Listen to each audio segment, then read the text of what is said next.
Rise of the European Emperor by Taishan Laonyo. Chapter 1641, Copycat Union. What is a new type of handicraft guild? It is actually the trade union of China in the future. According to the definition of a trade union, it should be a spontaneously organized social group that represents workers and employers in negotiating wages, working hours and working conditions, etc. But in China, where Marin lived in the future, because the state has already used laws to stipulate the minimum salary, maximum working hours and labor contract requirements, the role of the trade union is actually dispensable and has become a symbol. Moreover, the highest manager of the trade union, the chairman of the trade union, is actually officially appointed in China in the future. In this way, such a trade union will be under the control of the official and will not threaten the official rule at all. In other words, the trade union in China in the future is actually a decoration. And the chairman of the trade union is actually a pension position. Many unsuccessful or defeated officials will serve as the chairman of this trade union. But it is undeniable that for the ruling class, such a trade union is the most popular. Otherwise, if you look at the trade unions in Europe and the United States in the future, they do meet the definition of trade unions and work very hard. However, they often hold strikes and marches, which makes European and American countries anxious. In later generations, the labor costs in European and American countries were so high that they lost their competitiveness, and the trade unions made an indelible contribution. The officials of the Huaxia trade union were not elected, but appointed by the court. In that case, the officials of these trade unions would naturally not lead the workers to confront the court. Therefore, Marin likes such a trade union very much, and he also plans to form a new type of handicraft guild according to the model of the Huaxia trade union in later generations. As long as the power to appoint officials is in the hands of the officials, there is no need to worry that the new type of handicraft guild will escape the officials' palm. At that time, Marin or the Prime Minister of the North Sea Kingdom can completely adjust the prices of industry products and allocate production materials through the officially appointed trade union officials. Moreover, there is no need to worry about accidents. And this kind of official-controlled handicraft guild also saves the management cost of handicraftsmen, which can be said to have many benefits. As for the leaders of the handicraft guilds bullying the market or doing other bad things, this problem is also easy to solve. As long as the officials are willing to accept complaints and pay attention to the protection of the interests of handicraftsmen in various industries, there will be no problems. With this constraint, the leaders of those handicraft guilds dare not mess around. After all, the officials can replace them at any time. Of course, the only hidden danger is that officials from relevant departments in charge of handicraft guilds may collude with guild leaders to oppress handicraftsmen. In this case, it is useless even if the handicraftsmen appeal. Because the source of evil is above. Therefore, Marin needs to come up with an institution similar to the later centuries' Jian department to supervise the problems of officials. In ancient China, it was because of the lack of institutions such as the Jian department that ancient officials acted recklessly and lawlessly. This is why there is the saying, exterminating the family and destroying the family. Even if there were such institutions later, for various reasons, the presence of the Jian department was very weak in the 20th and first few years of the 21st century. It was not until the big boss who was professional in fighting tigers came to power that officials really began to be afraid and restrained. Marin's view on this is actually different. He doesn't like the Jian department in the open. Because the Jian department in the open is too easy to be targeted and infiltrated by problematic officials. Even at the beginning, many Jian personnel were wooed by people who catered to their preferences. Many officials who dare to be corrupt are smart people. An open organization can be easily targeted, guarded against, or even wooed by smart people. But if they are dealt with by secret organizations like Jinui and the FBI, they will be at a loss. Because they don't know where to start and how to target. Because Jinui or the FBI are in the dark and have no flaws. Of course, such hidden anti-corruption organizations are also what officials fear the most. Because no one wants to have invisible enemies around them. Therefore, the civil officials of the Ming dynasty tried their best to discredit Jinui and asked the emperor to abolish Jinui. Chongzhen, the fool, believed it and really abolished Jinui. Then, he became deaf and blind, and finally became the most tragic king of the fallen country in history. In response to possible problems in the trade union, Marin plans to adopt a reporting system and set up a reporting mailbox. As long as someone reports and has something to say, and the reporter is willing to come forward to testify, the Beihai Kingdom spies will send people to investigate. In this way, manpower is also saved. If you send people out when you are fine, it is a waste of money. And someone reported it, and dared to sign it, which proved that the problem had reached the point where it had to be solved. It was just right to send a spy to investigate at this time. As for anonymous letters, they were generally ignored. What if someone played tricks anonymously?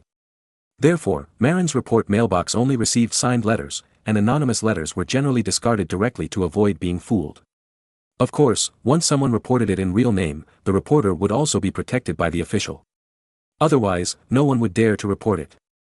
As for how to form a new type of handicraft guild, Marin's plan was to let the handicraftsmen in a certain industry recommend people with high prestige, good character, and literacy.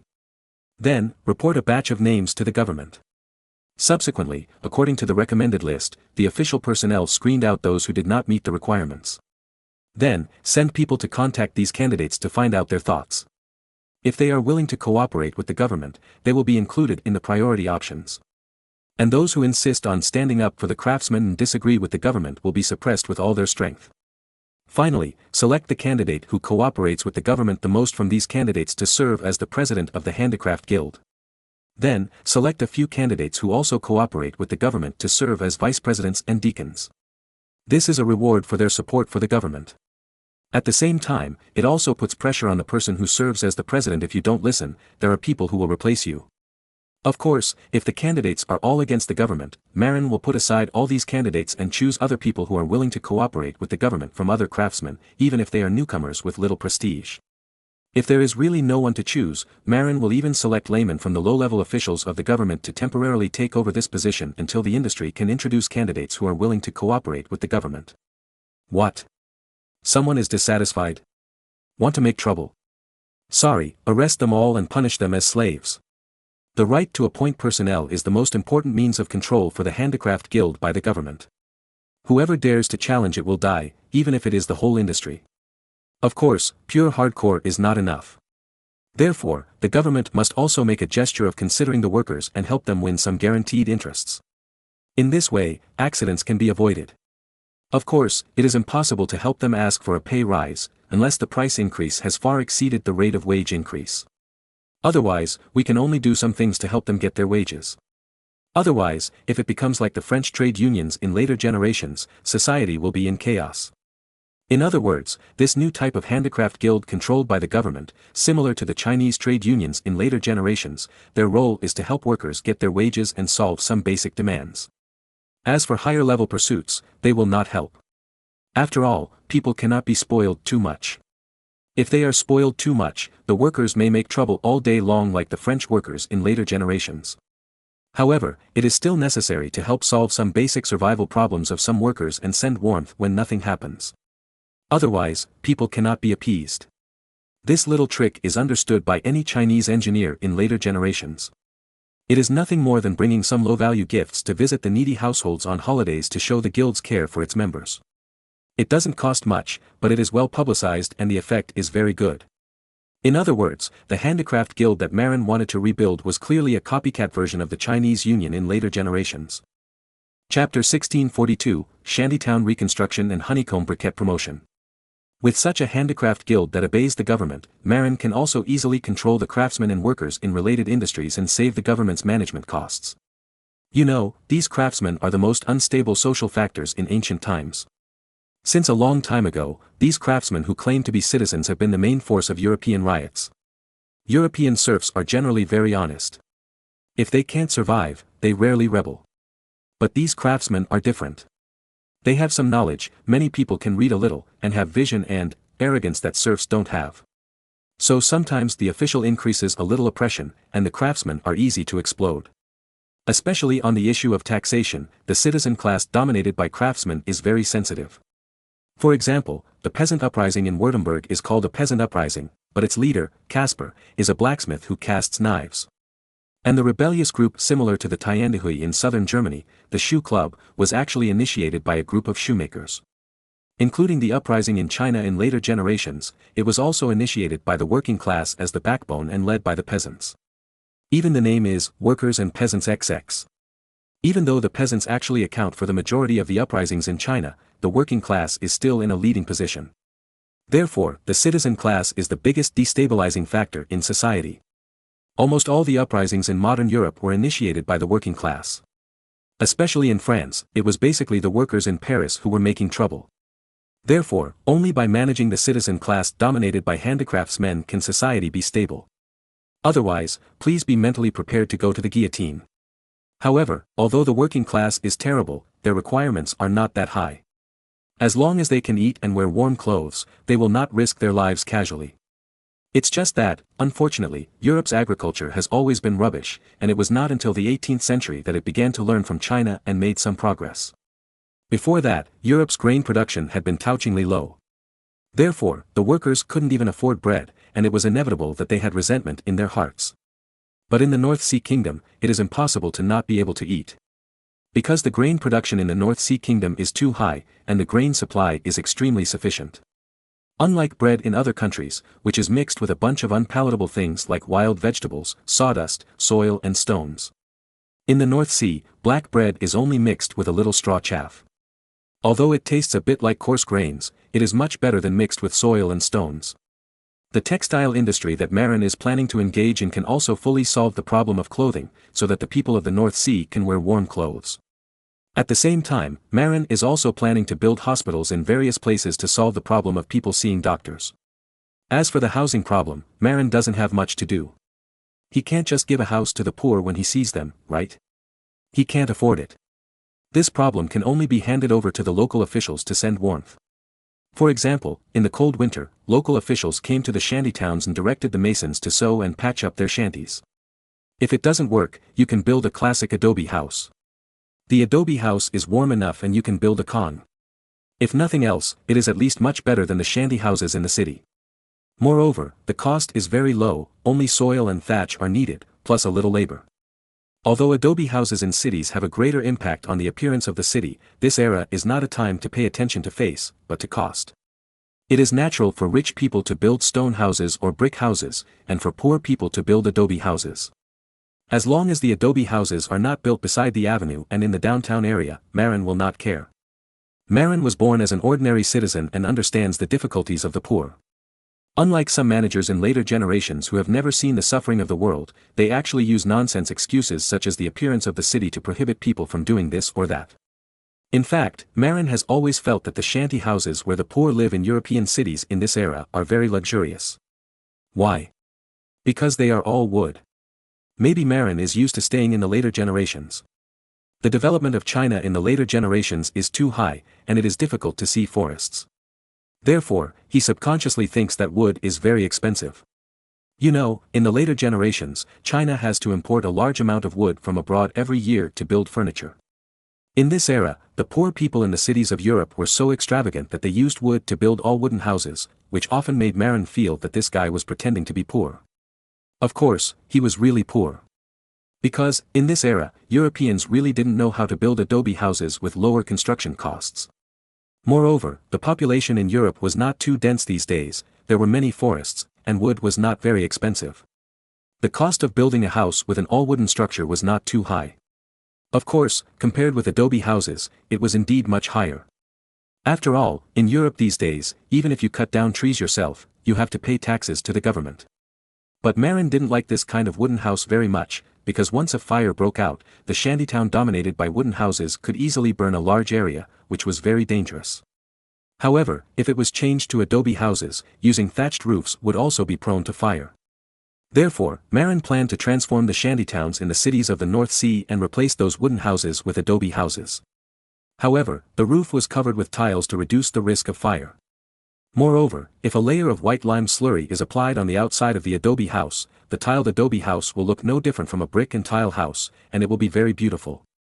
Of course, due to gravity, the walls of this kind of grass-reinforced adobe house cannot be piled too high, so only a small three-room house can be built. However, this is enough. Because, for poor families, they dare not expect a big house. In order to confirm his conjecture, Marin personally went to the shantytown of Auric and directed a large number of craftsmen to repair a set of 3 small adobe houses in one day. In order to speed up the progress, the mud walls were directly hardened by fire.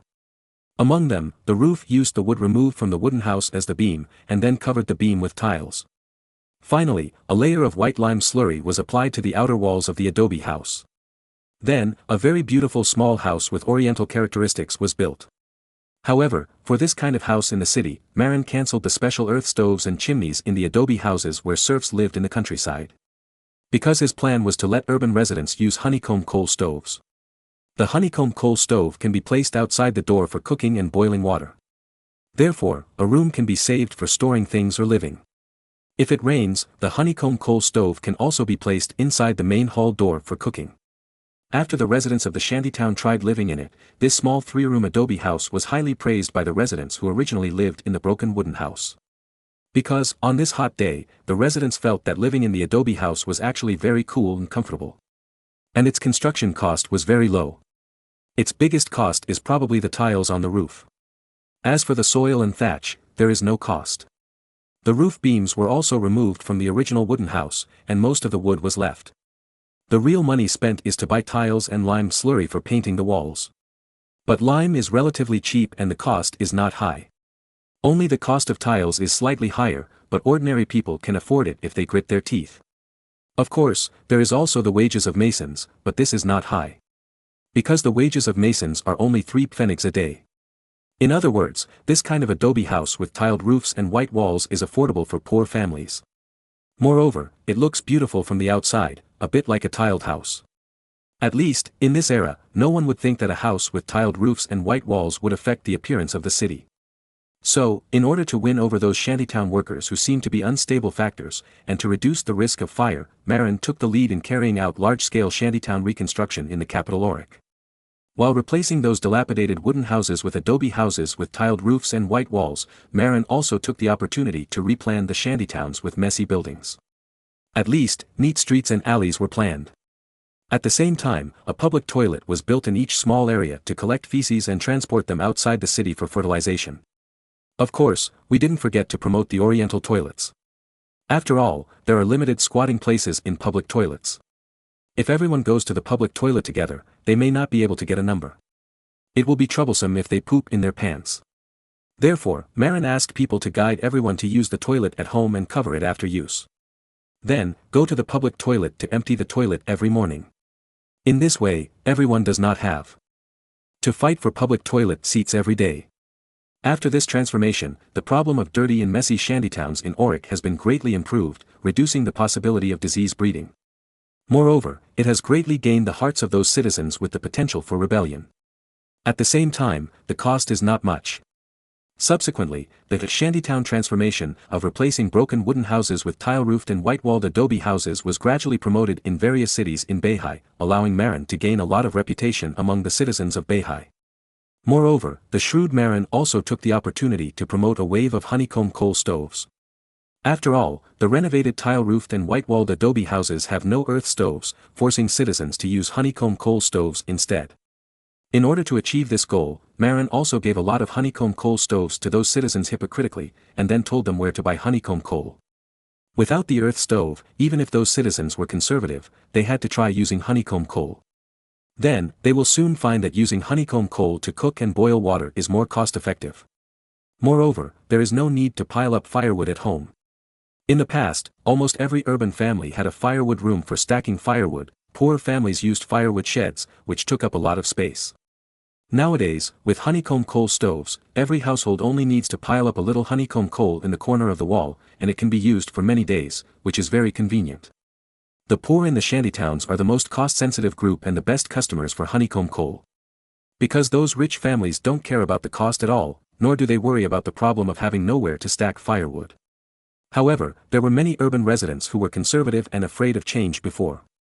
As a result, although Marin promoted honeycomb coal, it seemed very popular, but it could not be fully rolled out. Because more people are watching or refusing to change.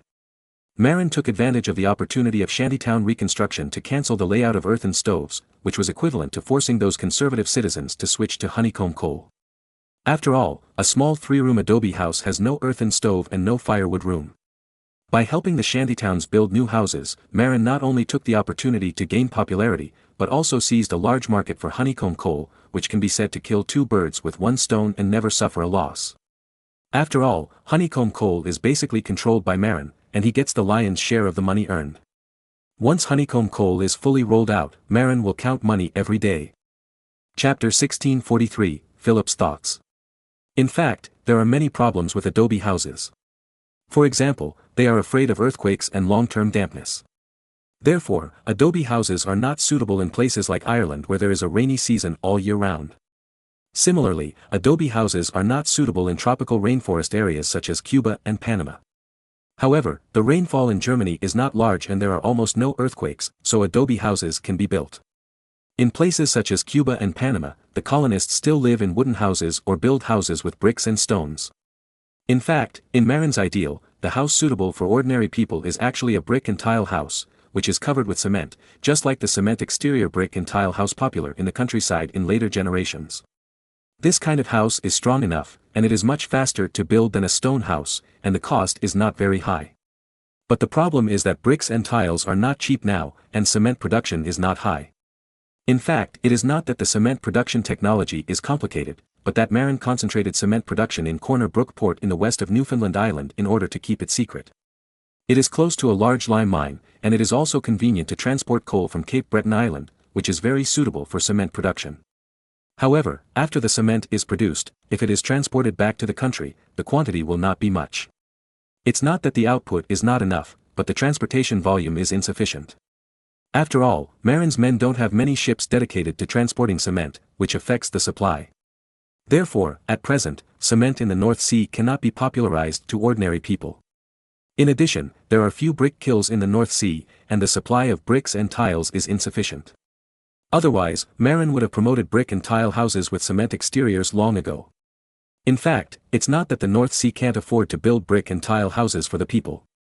It's just that Marin can't open this loophole. Now, the people all over Europe are still living in dire straits. The serfs of the North Sea can eat bread without mud and stones every day, which is already ahead of the whole of Europe. At present, the textile industry has begun to develop again to solve the clothing problem for the people. Damn, if brick and tile houses are built for all the people in the country, this is definitely a mockery of the whole of Europe. What's the matter? You are the only one who has money, and you let the serfs live in brick and tile houses. Isn't this looking for a group fight? Houses are too conspicuous. If the poor people in Bahai country all live in beautiful brick houses, they will definitely attract the envy and hatred of all Europe. Moreover, envy and hatred are the main thing. Therefore, Marin did not dare to irritate everyone's nerves.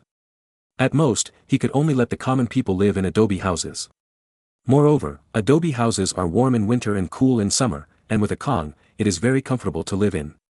At present, other countries have tried to imitate Bahai country and build adobe houses.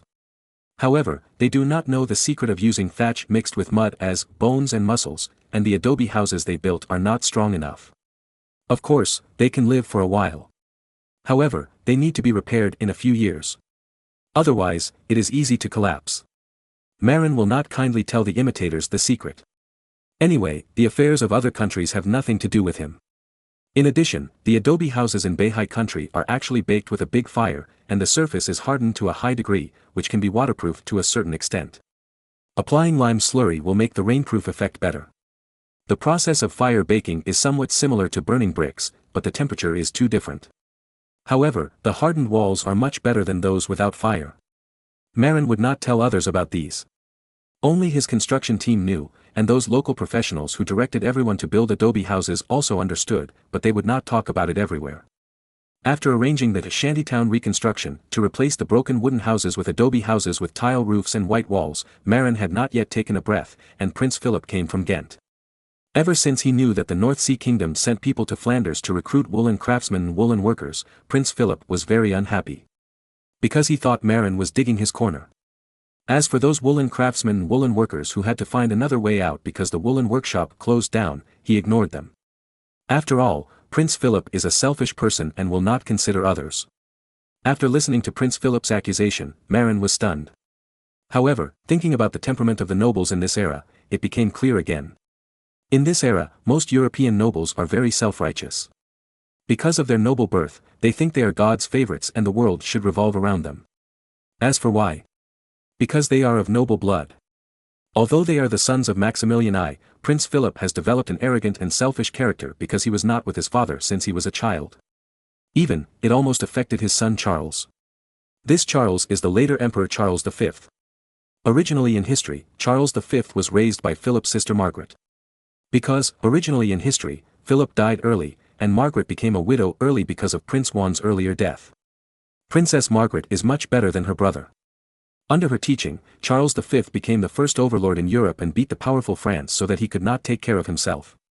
But because of the appearance of Marin, Prince Juan did not die, and became Juan III. Margaret naturally did not become a widow, and she had no chance to teach her nephew. Moreover, Prince Philip did not run to Spain to fight for the throne because of Prince Juan's early death. Because, in the original history, he died on the way to the Spanish throne. And his son Charles, who should have been great, was almost taught astray by his unreliable father.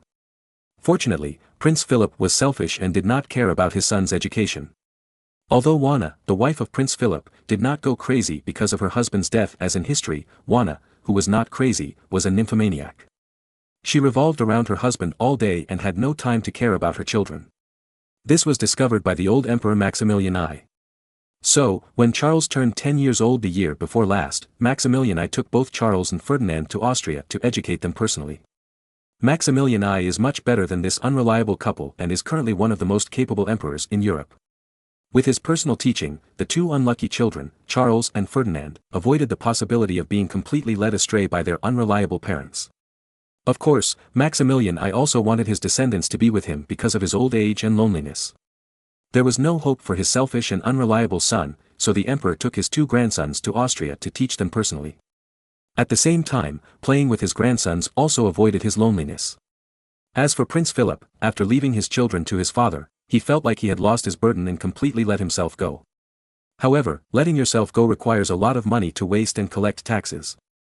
Seeing that Marin was poaching him, he couldn't sit still and ran to accuse Marin. Of course, Prince Philip was not a fool.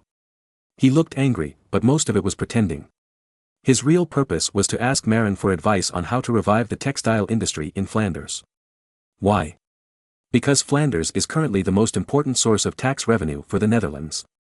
If the wool textile industry in Flanders collapsed, Prince Philip would also become a pauper. Therefore, Prince Philip, who had already begun to panic, simply ran to Marin to ask for advice on the pretext of questioning why Marin poached him. What? You said you were worried that Marin would not give advice. Don't forget that Prince Philip's brain circuit is different from that of ordinary people. In his eyes, Marin was once a subordinate of the Habsburg family and got his fortune with the help of the Habsburg family. As Marin's former young master, how could he not give him face? Moreover, even if Marin is now a Grand Duke, his father is still the emperor, still one head taller than Marin. No, 2 heads taller, there is a king in between. As the young master of the empire, I am sure Marin will not give him face. Chapter 1644. Marin was also very disgusted with Philip's "I am your little master" style. After all, even if he had served the Habsburg family, he had long been independent and became the master of a country. However, Marin also knew the temper of Philip, a second-generation emperor. Not only was he extremely arrogant, but he also held grudges. Now that Philip was not dead, maybe this guy would be the one to run for emperor after the death of Maximilian I. If this guy became emperor and still hated himself, and in turn united with the princes to clean himself up, that would be terrible.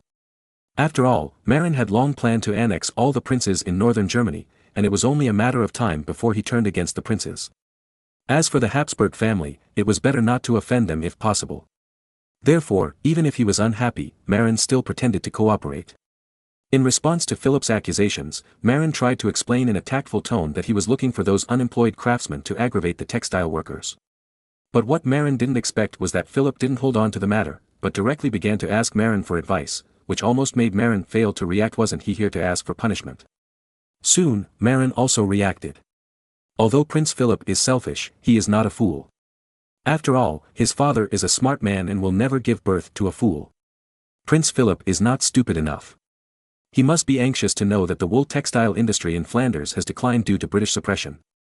You know, the wool textile industry in Flanders has been prosperous for hundreds of years and is also the most important source of tax revenue in the Netherlands. For example, Ghent, where Prince Philip lives, is the most famous wool textile center in Flanders. It is also the 4th largest city in the Holy Roman Empire with a population of 55,000. The decline of the wool textile industry means that Philip's tax revenue has decreased sharply. And for this pleasure-loving second generation, this is absolutely going to kill him. So it is normal for him to come and ask for advice. However, Marin doesn't have any good way to deal with this. After all, this is caused by the British trade protection. After Edward overthrew the rule of Henry VII, he continued Henry VII's policy of high tariffs on wool exports. After all, this is good for Britain. But it is more difficult for Flanders. The same bag of 364 pounds of British wool was purchased at a price of only £8 by British textile factories. When it was shipped to Flanders, the price rose to £12 or even £13 due to high tariffs. The cost is only £4 or £5 different. How can we compete? Unless the Netherlands also learns from the British to raise sheep in large quantities. Yes, let the Netherlands also enclose land to raise sheep. Marin slapped his head and thought of a way. This way is to learn from Britain and engage in the enclosure movement to raise sheep. As long as you raise sheep yourself, wool will naturally not be threatened by Britain. Then, the wool textile industry in Flanders can be saved. Thinking of this, Marin introduced the enclosure movement in England to Prince Philip in detail. Then, it is suggested that Prince Philip should also learn from England to enclose public land in the Netherlands and even seize farmers' land. For example, deliberately lending usury to farmers, and then, when they could not pay back the usury, seizing the farmers' land. The Netherlands is different from the German region, which is the main part of the Holy Roman Empire. It is close to France and across the sea is England. Therefore, the society here is more open than that in Germany. During the disintegration of serfdom in the 14th and 15th centuries, the Netherlands was influenced by France and Britain, and serfdom was basically disintegrated, and many self-employed farmers emerged. However, the German region adjacent to the Netherlands was more conservative and retained serfdom. This was mainly because the princes in the German region, as separatist forces, urgently needed to rely on exploiting serfs to maintain their rule and luxurious life. Moreover, there were many wandering knights in Germany, and they were powerful. Even if there were peasants who resisted, the German knights could easily suppress them. Therefore, serfdom in the German region was relatively well preserved. Although the Netherlands and the German region belonged to the Holy Roman Empire, their culture was closer to France. Especially in the southern part of the Netherlands, which is the Belgian region in later generations, it was more influenced by France than by Germany. There were many self-employed farmers in rural areas, as well as even more tenant farmers. If Philip learned from England to carry out the enclosure movement, then, in addition to occupying public land, he could also use usury to bankrupt self-employed farmers and hand over the land. At the same time, he could also drive away tenant farmers by not renewing the lease and use the original arable land for sheep grazing. The labor required for sheep grazing and farming is completely different. If a farmer farms, he can only grow dozens of acres at most. Even if the farming methods are rough, even if there are 2 male laborers in the family, 100 acres of land is the limit. Sheep farming is different. This industry does not require too much labor. If there are sheepdogs to help, there are many sheep that can be raised. For example, Marin had seen a news in his previous life the largest family farm in New Zealand, a family of 7, actually owned 100,000 acres of land, and raised 28,000 sheep and 26,000 cattle. They don't use much manual labor for herding, and directly trained 40 sheepdogs to help look after the livestock. And how big is 100,000 acres? 404.6 square kilometers, which is equivalent to the size of several towns. The county where Marin was born in his previous life was only a few hundred square kilometers, with a population of 700,000 to 800,000. In other words, if the enclosure movement is carried out, a large number of self-cultivating farmers or tenant farmers will be forced to lose everything and become refugees with nothing. In history, Britain achieved the glory of the wool textile industry by forcibly sending these refugees to textile factories. In order to prevent these farmers who lost everything from becoming a social hazard, the cruel Henry VIII even ordered the imprisonment of those poor farmers who did not go to work in textile factories. Even many people were hanged as a threat. Later, the reason why England was able to colonize the 13 states of North America was because the enclosure movement caused hundreds of thousands of refugees in England. Although the textile factories tried their best to absorb them, there were still too many people left. In desperation, Britain sent them to America to reclaim wasteland, and the 13 colonies of North America appeared. In other words, as long as the enclosure movement was carried out, a large number of farmers would inevitably be displaced and become refugees. Prince Philip obviously thought of this, so although he knew that sheep farming was profitable, he did not dare to engage in enclosure movement casually. Because those farmers who lost their land might become hidden dangers and even launch a rebellion. As early as 1490, a rebellion broke out in Flanders. In the end, it was the then Duke of Saxony, Albrecht, who led troops to help suppress it. In return, Maximilian I gave the then West Frisian aristocratic republic to the Duchy of Saxony, which also triggered a series of grievances and hatreds later. At that time, Prince Philip was still young and was frightened by the riot of textile workers and local farmers. Therefore, even if Marin persuaded him to engage in enclosure movement, he was a little timid. After all, the rebellion was the shadow of his childhood. Because he had lived in Ghent in Flanders since he was a child and witnessed the rebellion with his own eyes. After learning about Prince Philip's concerns, Marin immediately patted his chest and made assurances. At the same time, he also exposed his ultimate goal: Your Highness, you don't have to worry at all. Those farmers have lost their land, I can recruit them to reclaim the wild continent. This is the real purpose of Marin's instigation of Prince Philip to engage in the enclosure movement, for the population of the Netherlands. At this time, the Netherlands had a large area, including the Netherlands and Belgium in later generations, as well as the Duchy of Luxembourg before it was divided. Luxembourg had 76% of its land divided by France and Prussia in history. In the entire Netherlands region, only West Frisia, the former Duchy of Geddes, the Archbishopric of Utrecht and the Limburg region under the control of Marin did not belong to the Habsburg family. The rest were territories of the Habsburg family, divided into multiple duchies and counties. The total area of the Austrian Netherlands under the rule of the Habsburg family is estimated to be more than 60,000 square kilometers, and all of them are plains.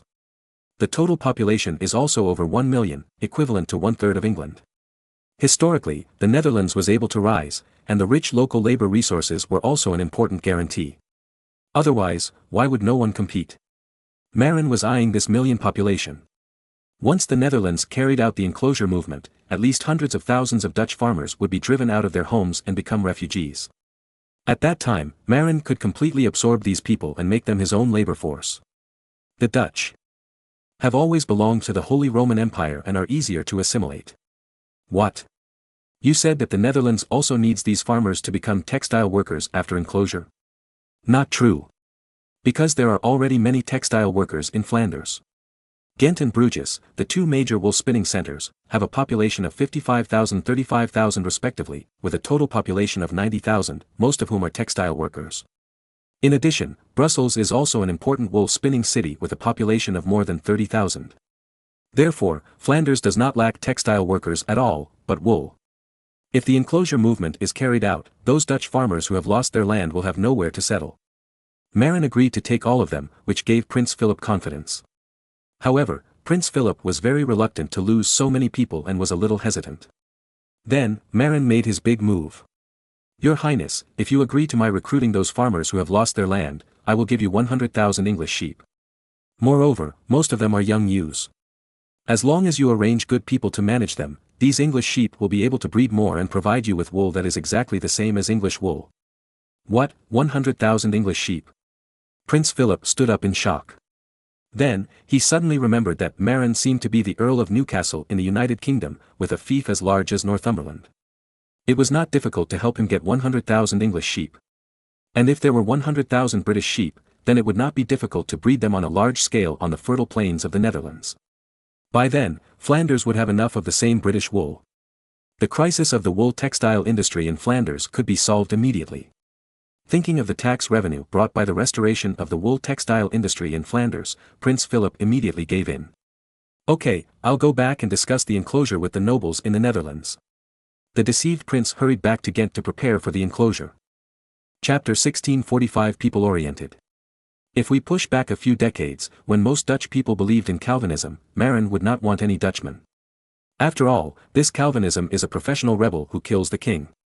But it is different now. Calvinism has not yet risen, and the Dutch are still Catholics. Even Calvin, the unlucky child, has been killed by Marin's order. Yes, Calvin was killed by Marin's men. Last year, John Calvin, who was only a 4-year-old child, was killed by the killer sent by Marin. Marin repented for several days for this. Because murdering a child is really a bit mean. So, Marin was uneasy for a long time. However, Marin knew very well that the emergence of Calvinism was not just the credit of Calvin, but the ultimate embodiment of the idea of opposing the monarch in the Swiss region. Calvin founded the professional rebellious Calvinism after absorbing the ideas of the locals in the Swiss region against the imperial power of the Habsburg family. So, even if there is no Calvin, there may be another person who will establish a Protestant sect against the monarchy in Switzerland. In order to eliminate this problem, Marin tried to support the Habsburgs in occupying Switzerland to control the fermentation of anti-imperial ideas in Switzerland. Today, Basel, the city where Calvin lived in his early years in Switzerland, is under the control of the Habsburgs. In the future, there will be no room for anti-imperial ideas to survive here. As for Geneva, where Calvin lived in his later years, the Habsburgs really have no way to control it. Because Geneva is in the southwestern tip of Switzerland and has penetrated deep into the heart of France. Even the locals in Geneva are mainly French and mainly speak French. At the moment, Marin does not intend to offend France, so even though he has the ability to help the Habsburgs occupy the entire territory of Switzerland, Marin cannot do anything. Otherwise, he may face a joint siege by the German Princes Alliance and France. Therefore, Marin's future plan is to use the religious war to annex the northern part of Germany first, and then take a look at the situation in the Swiss region. If the western part of Switzerland converts to Protestantism, he will help suppress it under the banner of the Holy See. This is different from helping the Habsburgs. And if the Swiss did not believe in religion, and did not engage in professional rebellious sects such as Calvinism, Marin would not have to help the Habsburgs expand their territory. To put it bluntly, Marin helped the Habsburgs occupy Switzerland mainly by using the Habsburgs as executioners to suppress local Protestant ideas, not to help the Habsburgs grow their strength. And this time, helping Prince Philip with ideas was actually to gain a large population in the Netherlands. In this era, the people in the Netherlands had not yet converted to Calvinism, and they were still a group that could be won over. Moreover, this place had been ruled by the Habsburgs for decades and had long been integrated into the Holy Roman Empire system. Marin's North Sea Kingdom has always been on good terms with the Habsburgs, and the people of the Netherlands are also relatively friendly to the North Sea Kingdom. This is like the good relationship between China and Pakistan in later generations, and the people of the two countries are also friendly to each other. Under such a background, it is not difficult for Marin to recruit the Dutch. Moreover, it is also easy to transform them and educate them to be his own obedient people. You know, in this era, as long as the European people can have enough food and clothing, they will be grateful to you, without paying too much. In fact, the people of the North Sea Kingdom are now the envy of most of the people of the Holy Roman Empire who know about it. Because the serfs of the North Sea Kingdom actually have soft black bread without soil and stones to eat every day, and often eat salted fish. This treatment is simply enviable. You know, in this era, most serfs in the German region are basically in a state of half hunger and half full. Many people can't eat bread, but can only eat a little porridge mixed with rye, wild vegetables, grass roots and other messy things. Bread, a real food, is something that serfs in wealthy areas can only eat. Moreover, even if you eat bread, it is the kind of black stick bread as hard as a brick mixed with a lot of soil and stones. You can't eat it without soaking it in water. And the serfs of the North Sea Kingdom have both soft bread and salted fish. How can they not be envied? Of course, this is something that only those who know about it will know, but most serfs will not know about it. In particular, the principalities where the princes who are hostile to Marin are located often deliberately carry out counter-propaganda, describing the North Sea Kingdom as hell, and even slandering Marin for eating children's hearts and livers. Only the Habsburg family territory and the Lamarck family territory and other principalities where Marin's allies are located will have positive propaganda about the North Sea Kingdom, and the people there will know how happy the people of the North Sea Kingdom are. Of course, the people of the neighboring countries of the North Sea Kingdom also know. After all, they can see the facts with their eyes, and it is useless to carry out counter-propaganda. In addition, the people in the Swabian region in the south have a little understanding of the situation in the North Sea Kingdom. Because the nobles of the Swabian alliance are from the Habsburg family, they will not discredit the North Sea Kingdom. The people there will also get more fair news. However, Marin is not too embarrassed to start with these countries that are friendly to the North Sea Kingdom. Only in the Swabian region, because the population is too large, Marin will start. And the territory of the Habsburg family has never felt that the population is large, so it is naturally inconvenient for Marin to start.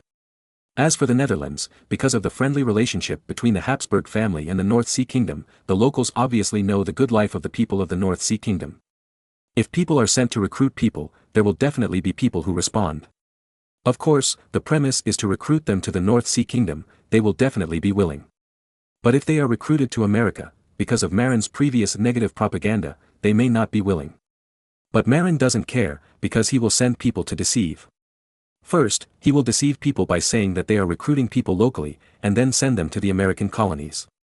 As long as enough troops are sent to escort them, there will be no problems. The population of the Netherlands is over 1 million, and the hundreds of thousands of textile workers in Flanders are fine, that can't be moved, but the remaining hundreds of thousands of farmers are easy to deal with.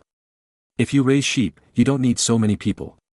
As mentioned before, a 100,000-acre family farm in New Zealand, a family of 7, can raise 28,000 sheep and 26,000 cows. And the food intake of a cow is several times that of a sheep, so a 100,000-acre pasture can feed at least hundreds of thousands of sheep. This is still a small number.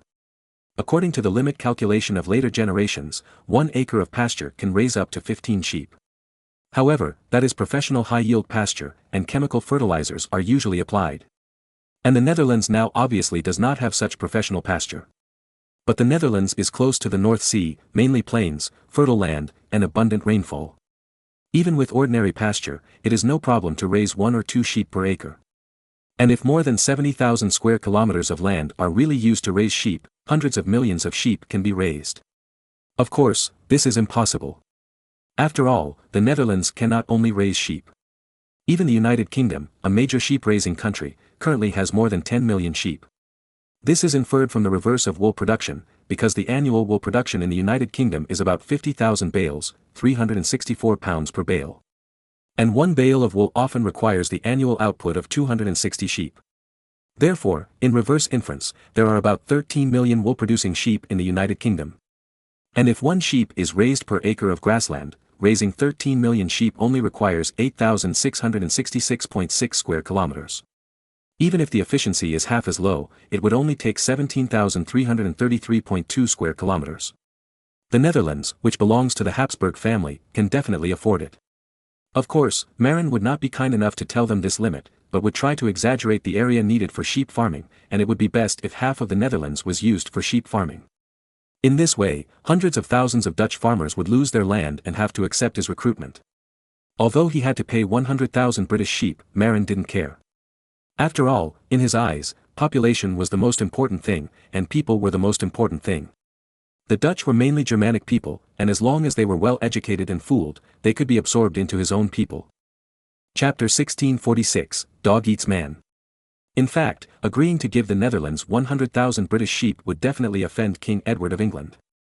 After all, the British absolutely did not want to see the Flemish people get enough wool. 100,000 British sheep, if bred well, 1 or 2 litters a year, can be expanded several times in a few years. In this case, the British wool textile industry will be affected. But Marin doesn't care about this impact. In fact, he can take out 500,000 British sheep. Because Northumberland, which is now under his name, is now a sheep-raising area for traditional Chinese medicine. The terrain of Northumberland is not flat, and only the eastern coastal area is mainly plains. Its western region is mainly hills and swamps. Moreover, the local temperature is low, which is only suitable for growing cold-resistant crops such as rye. Don't even think about wheat or anything like that. Therefore, after Marin took control of Northumberland, he only developed rye planting in the eastern plains. As for the hilly areas in the west, he vigorously developed sheep farming. At present, the total number of English wool-producing sheep under Marin's name in Northumberland exceeds 500,000. Although it is not much compared with the total number of more than 13 million in England, it is not a small amount. But England has long issued an order to ban the export of live sheep, which is to prevent competitors from obtaining British sheep breeds and reduce the demand for English wool. At the same time, it suppresses the English wool textile industry. Therefore, Marin's promise to give 100,000 British sheep is definitely a great favor.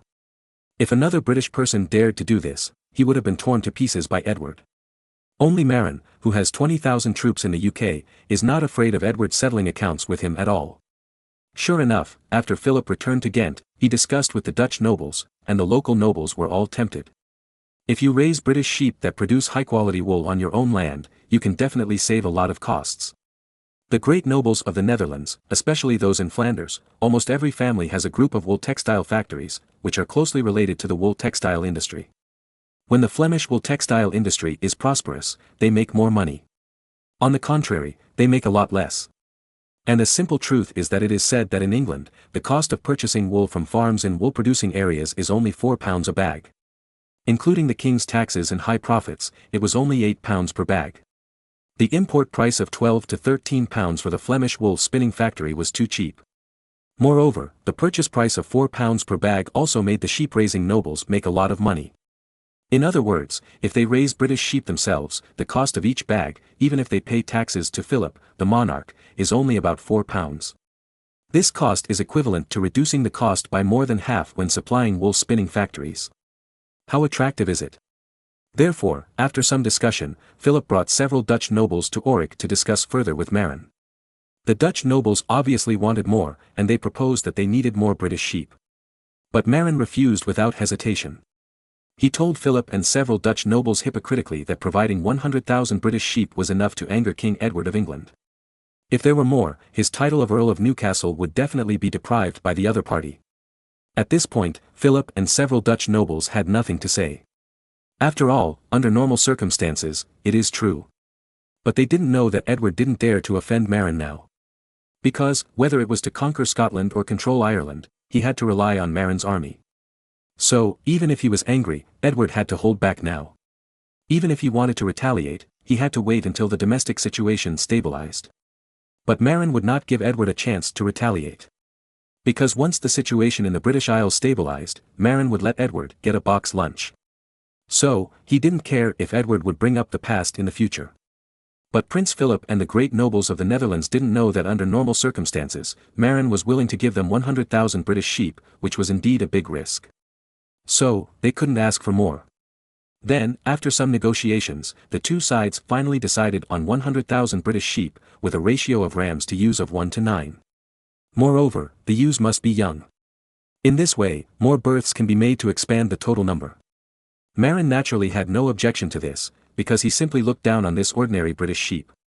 In fact, Marin had long ago used British ewes and Spanish merino rams for breeding, and obtained excellent wool-producing sheep that produced soft and fine wool stably. This wool-producing sheep, called North Sea sheep, not only has finer wool than British wool, but also retains the softness of British wool. Although the quality is slightly worse than authentic merino wool, it is much better than British wool. With a better wool-producing sheep like North Sea sheep, Marin naturally looked down on the genuine British sheep. Therefore, he was so generous to give the other party 100,000 sheep. Because, when the scale of North Sea sheep is up, the wool produced will definitely be more than the genuine British wool. Today, the total number of North Sea sheep, whose wool production performance has stabilized, has exceeded 30,000. As long as we cultivate them quickly, there will be 100,000, or even more than 1 million in the future. At that time, the wool textile industry of North Sea will be dominated by this high-quality wool. The woolen cloth produced must be better than the woolen cloth made from British wool. British wool is actually coarser, but it is very popular in the market because it is soft and comfortable. Although merino wool is fine and soft, merino sheep are only suitable for arid environments. If they are changed to humid areas, they are prone to illness and death. Why is Australia the only major producer of merino sheep in later generations? Isn't it because Australia is an arid continent? The United States also introduced merino sheep at the beginning, but unfortunately it couldn't keep them alive. Otherwise, with the unique agricultural and animal husbandry conditions in the United States, it would have become a major producer of merino sheep long ago. Therefore, Marin took the route taken by later generations at the beginning, breeding with merino rams and local ewes to breed breeds suitable for the local area. Just like the North Sea sheep bred by Marin in this way, not only the wool quality exceeds that of the original British sheep, but also the climate adaptability is good. Marin once sent dozens of North Sea sheep to New York, and these sheep lived very well in the local area and were more adapted to the local climate. Therefore, Marin, who had better breeds of sheep, naturally had no feelings about sending 100,000 British sheep to the Netherlands. However, Marin was not happy to send more himself. After all, giving away 100,000 sheep for free was already a big loss. And he was bleeding himself, wouldn't that be a blackmail? However, if Prince Philip and several Dutch nobles returned empty-handed, the other party would definitely be unhappy.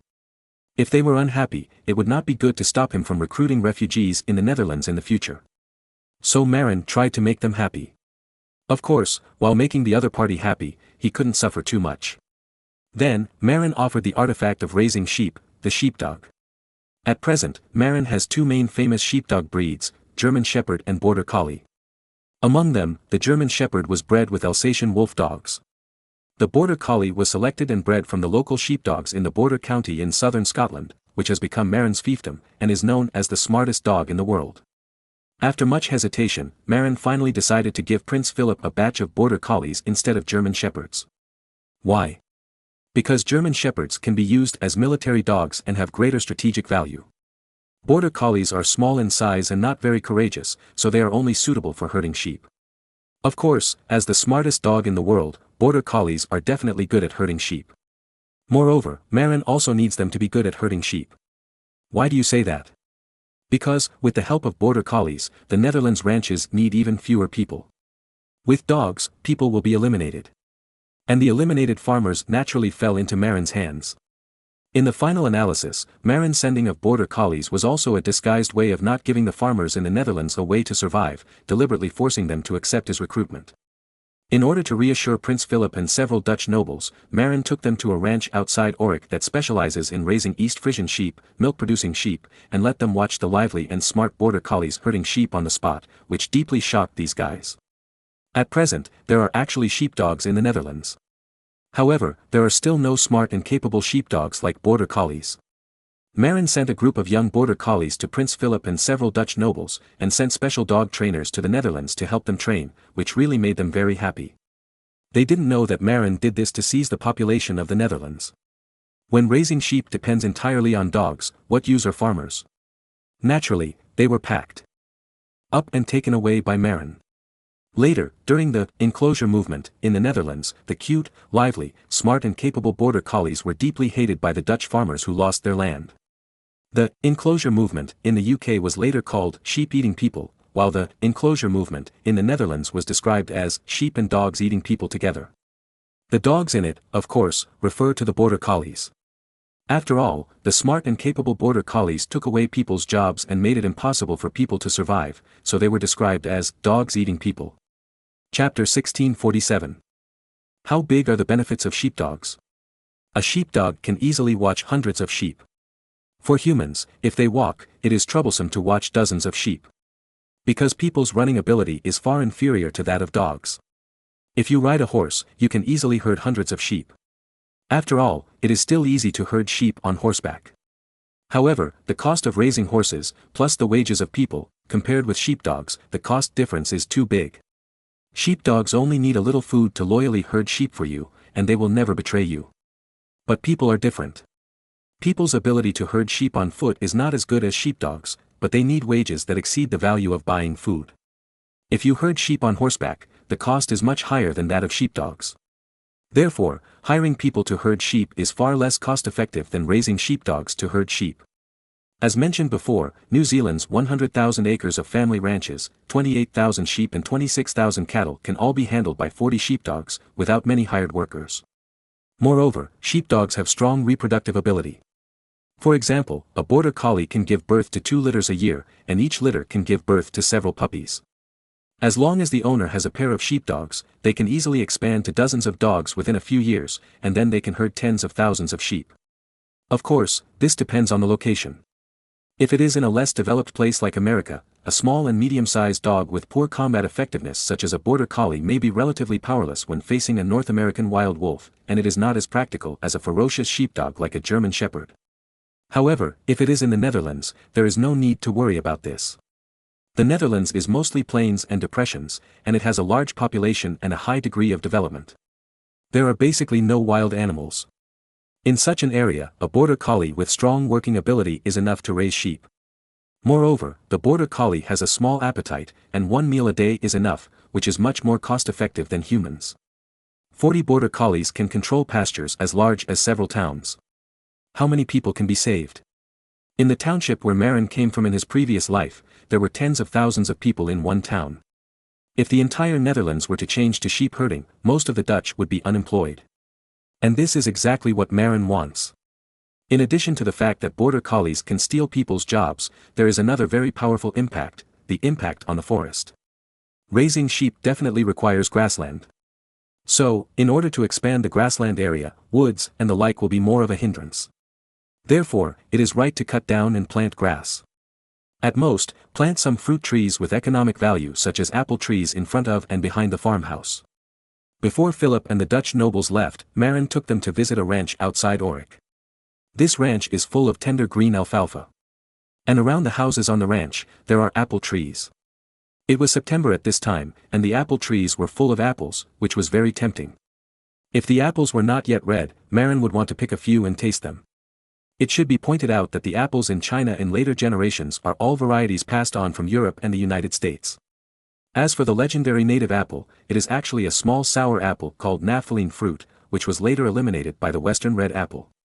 In other words, the apples eaten by the Chinese in later generations are actually foreign apples that have only been introduced in modern times. Of course, this is not surprising.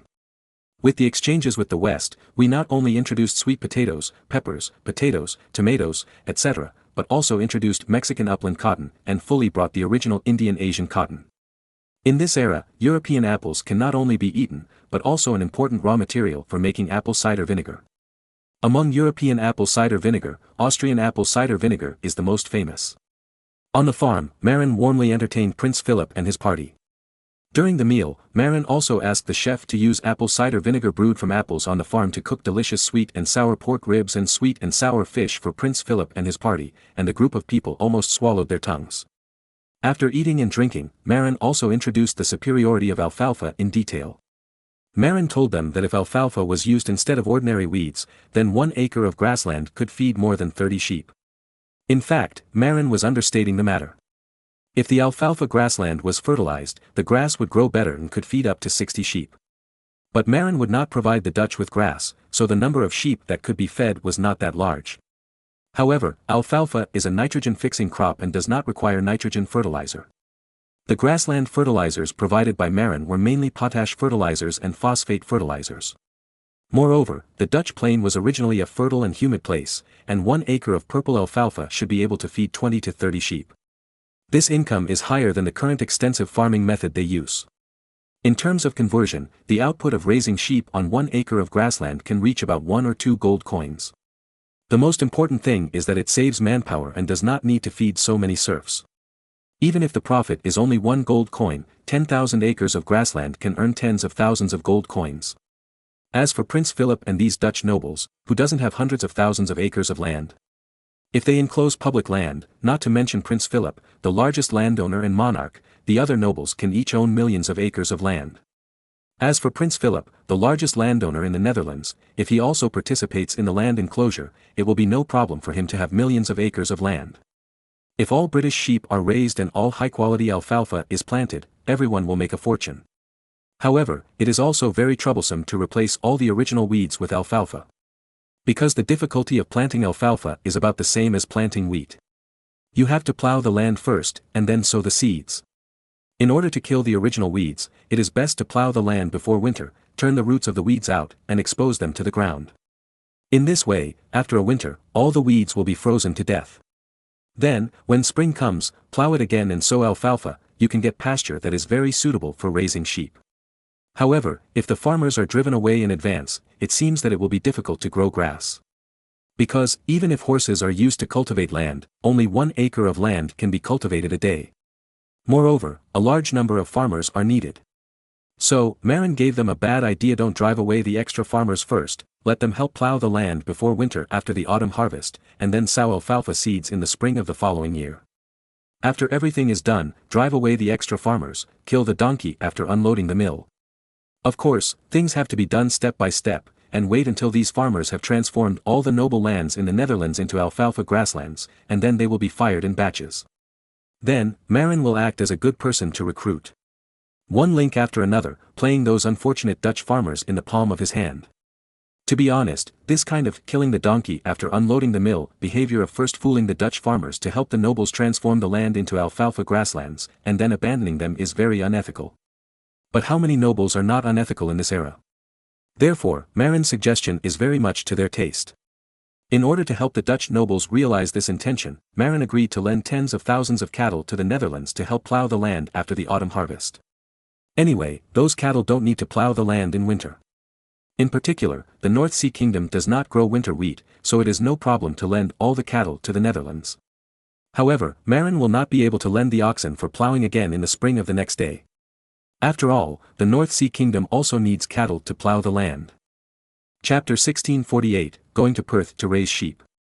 Once the Netherlands has completed the move to replace the original farmland, wild grass and forests with alfalfa grasslands, the nobles will certainly be able to make money by raising sheep in the future.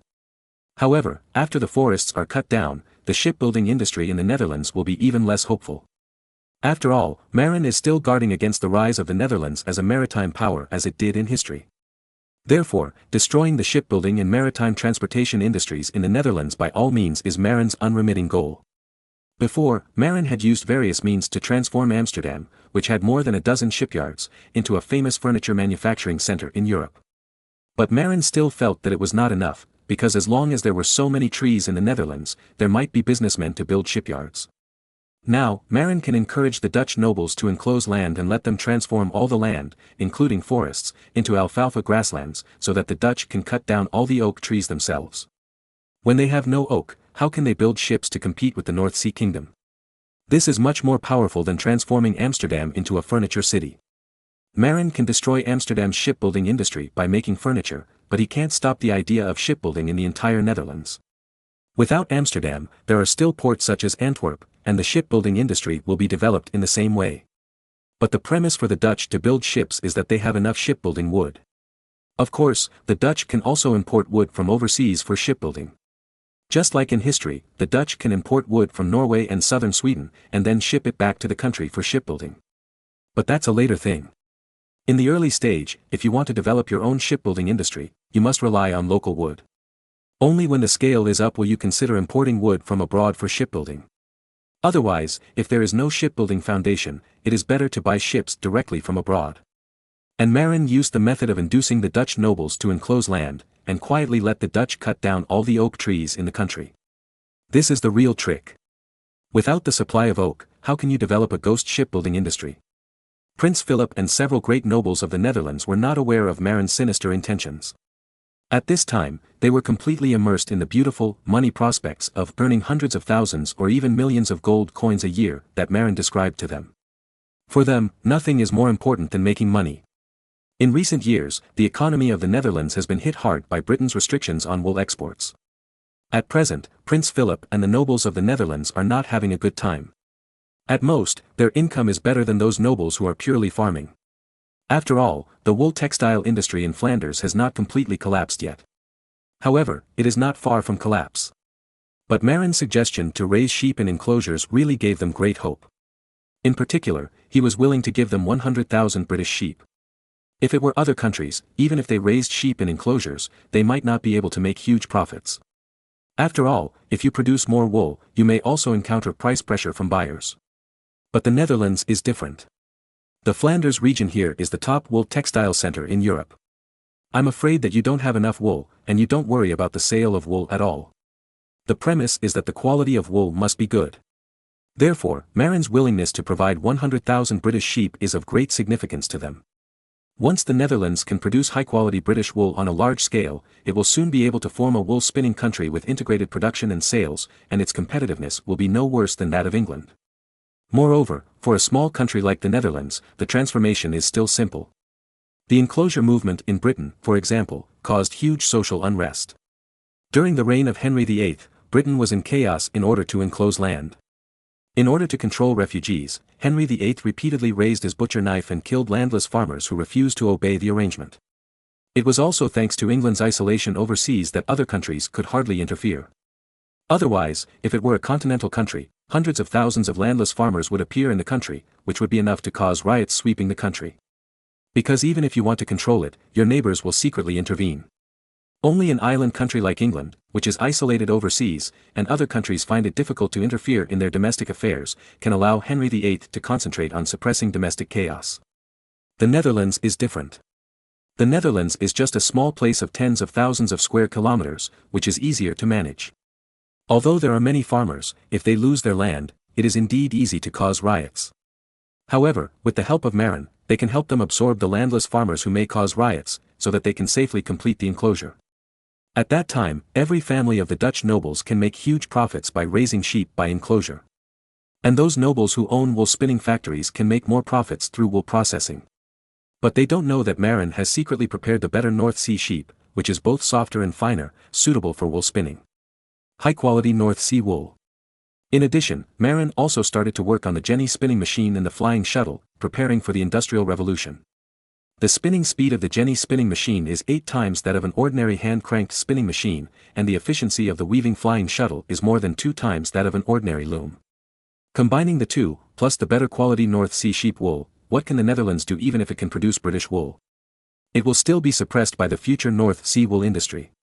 At present, the North Sea Jenny spinning machine has been developed. After all, this principle is the simplest. Just turn the hand-cranked spinning machine over and put 8 spindles in parallel. The weaving shuttle is more troublesome. Marin had seen the pattern of the shuttle in his previous life and quickly asked the craftsman to make the shuttle. However, how to install the shuttle on the loom and let the shuttle automatically move back and forth under the traction of a rope became a problem. To this end, Marin arranged a group of watchmakers and loom craftsmen to study this problem together. As long as this problem is solved, the speed of the loom can be more than doubled immediately. At that time, with better wool and higher production efficiency, what can the Netherlands compare? In the end, they had to lower prices and reduce profits. Otherwise, there would be no competitiveness. In fact, Marin has a bigger killer in his hand. The best merino wool produced by authentic merino sheep. In Leon, a small African desert oasis, Marin's Leon governor's office used the Berber slaves under his control to raise 10,000 authentic merino sheep. This is the offspring of the 100 pairs of merino sheep that Marin exchanged with the Spanish kings for the Indian route. At present, there are more than 10,000 of them. In fact, if the merino sheep were allowed to reproduce freely, the number would be much more than this. The reason why there are only 10,000 is that the report of Cotton, the governor of Leon, pointed out that Leon is a small oasis on the edge of the Sahara Desert, and raising 10,000 merino sheep here is already the limit. If there are more, it will destroy the local grassland and trigger the environmental crisis that Marin mentioned. As a last resort, Leon has concentrated on slaughtering thousands of merinos for breeding, just to worry about the shrinkage of local grassland and serious damage to the environment. However, authentic merino sheep cannot adapt to the environment when transported to the American colonies. As for transporting them back to the mainland, Marin vowed not to bring merino sheep back to Europe for breeding, and the humid and cold climate of the North Sea Kingdom is not suitable for the growth of merino sheep. Speaking of which, the only places that can adapt to the growth of merino sheep are probably North Africa, West Asia, the inland plateau of South Africa, or dry and warm places like Australia. There was no need to think about North Africa and West Asia. Marin could not reach there for the time being. South Africa was also out of the question. It was still Portuguese territory, and Marin could not break the rules. After thinking about it, Australia was probably the only place that was most suitable for merino sheep to grow in the future, and Marin could go there to graze. After all, Australia was not within the colonial scope of any country. In fact, in the Treaty of Tordesillas signed by Spain and Portugal, according to the division of the Papal Meridian, Australia should be considered the sphere of influence of Portugal. But later, under the promotion of Marin, Spain and Portugal, including Marin, redivided the scope of colonization. Portugal's sphere of influence was clearly defined as most of Africa and India, as well as West Asia, Southeast Asia and China, and did not include the unknown Australia. Therefore, Marin now sends people to Australia to raise sheep, which will not infringe on Portugal's interests. Thinking of this, Marin finally made up his mind to secretly send a fleet to explore the Australian route through the Cape of Good Hope. Then, drifting along the westerly wind, he found Perth in Western Australia and raised a group of merino sheep in the local Swan River Basin. Then, Perth was regarded as an important production base for merino sheep. The Western Australian region is dry and warm, which is very suitable for the survival of merino sheep. Moreover, the Swan River Basin can accommodate much more merino sheep than the Leon colony. By then, Marin will have an endless supply of high-quality merino wool. Chapter 1649, Pastures, Gold, Phosphate Mines, and Dodos. It is not difficult to raise sheep in Perth. Just send a few dozen honest shepherds to graze sheep in the Swan River Basin of Perth. Moreover, sheep reproduce very quickly. According to a news report that Marin read in his previous life, fishermen in the Galapagos Islands, Colon Islands, in Ecuador saw that it was a pity to leave the dry Colon Islands unsuitable for agriculture empty, so they released 3 sheep on the island. Then, they didn't take care of them. Unexpectedly, the reproduction speed of these sheep was too scary. 14 years later, these 3 sheep gave birth to sheep, and the sheep gave birth to sheep again. It actually grew to more than 30,000. Later, the number of sheep grew to 250,000, almost eating up all the grass on the arid Galapagos Islands, causing the original, indigenous, Galapagos tortoises on the islands to find no food and almost become extinct due to hunger.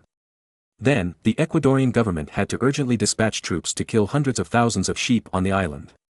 At that time, the sand sculpture netizens felt very sorry. Hundreds of thousands of sheep, how many skewers can be made? It was a waste to kill them like this.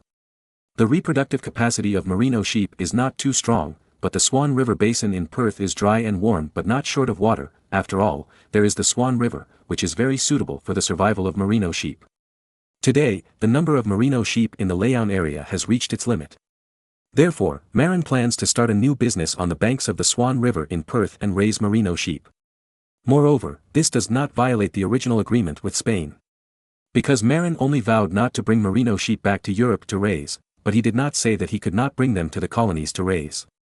As for why Spain did not emphasize this point at the time, it was because the Spanish kings tried to raise merino sheep in the American colonies at the time, but failed.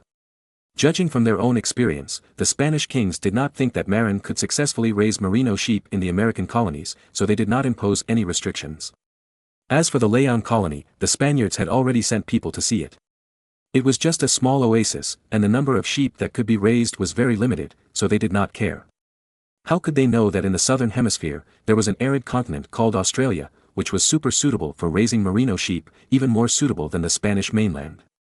What? You ask, why not go to Sydney? Sydney is on the east coast of Australia, farther away from the mainland of the North Sea. Perth is different. After sending ships around the Cape of Good Hope, drifting along the westerly winds and strong westerly winds, the ships can quickly reach the Western Australia region.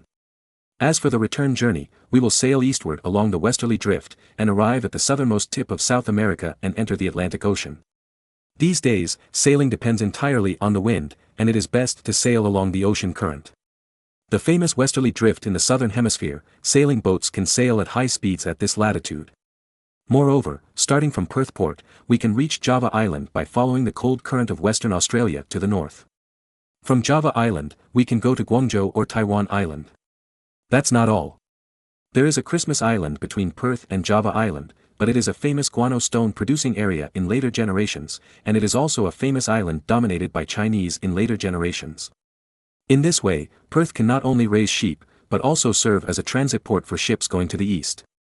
At the same time, it can also serve as a colonial springboard to control Christmas Island. Then, we can send troops to invade Java Island and capture some Indonesian monkeys as slaves. In addition to raising sheep, Marin can also raise horses locally. After all, Australia is also a very suitable area for raising horses. Especially Arabian horses, which like warm and dry climates, are very suitable for the local area.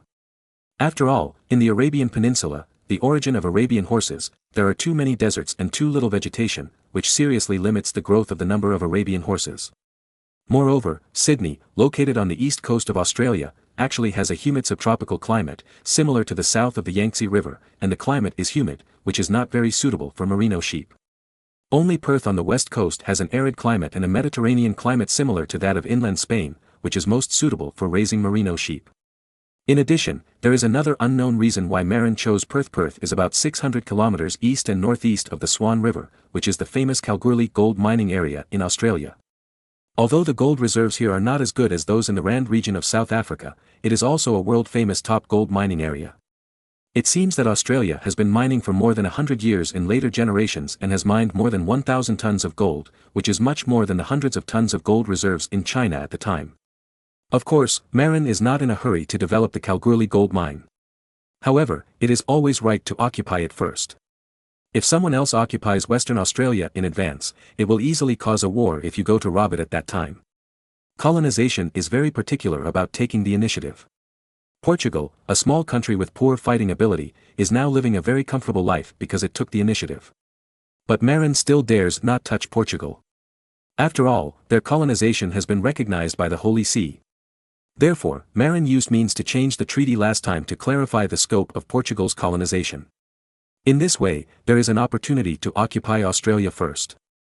Anyway, it is no problem to put some people in Perth and raise some sheep and horses. If the number of merino sheep increases, it can also provide a large amount of high-quality wool to the wool textile industry of the North Sea. In fact, after having America, Marin was too lazy to want Australia. After all, he didn't have so many people to develop Australia. Originally in history, the British began to colonize and develop Australia after losing the 13 colonies in North America and having no place to exile criminals. As for the reason, it was not because Australia was too far away. Moreover, after entering the 19th century, due to the Industrial Revolution, the colonial goals of European countries also shifted from seizing land to competing for markets. Therefore, the Qing dynasty, with a large population, became the main target of European countries. After all, the British colonized India and gained a demographic dividend, which made European countries envious. As for remote and sparsely populated places like Australia, no one is interested. Unless gold mines are discovered or something. Historically, the reason why Melbourne rose was because gold mines were discovered in Melbourne, and it was also called the New Gold Mountain. If it weren't for the gold rush in Melbourne, it is estimated that no one would be willing to go to Australia. Similarly, Marin has no interest in Australia, which is too far away from the mainland. However, Australia has the world-class Kalgoorlie gold mining area, and also the world's first silver mine in later generations, the Cannington silver mine near Mount Isa.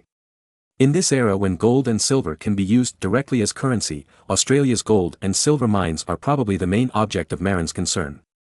Of course, being able to raise merino sheep is also an advantage of Australia. In the 19th century, the British even used clippers to transport Australian merino wool back to their homeland. Marin can also consider learning this and use clippers to transport Australian merino wool back to the mainland to be processed into high-end woolen cloth. In addition to the huge value of the Kalgoorlie gold mine, in fact, the phosphate or guano on Christmas Island between Perth and Java Island is also of great value. In this era of expensive agricultural products, phosphates that can greatly increase agricultural output are definitely high-value commodities. In fact, guano phosphates, which contain three elements of nitrogen, phosphorus and potassium, are natural compound fertilizers.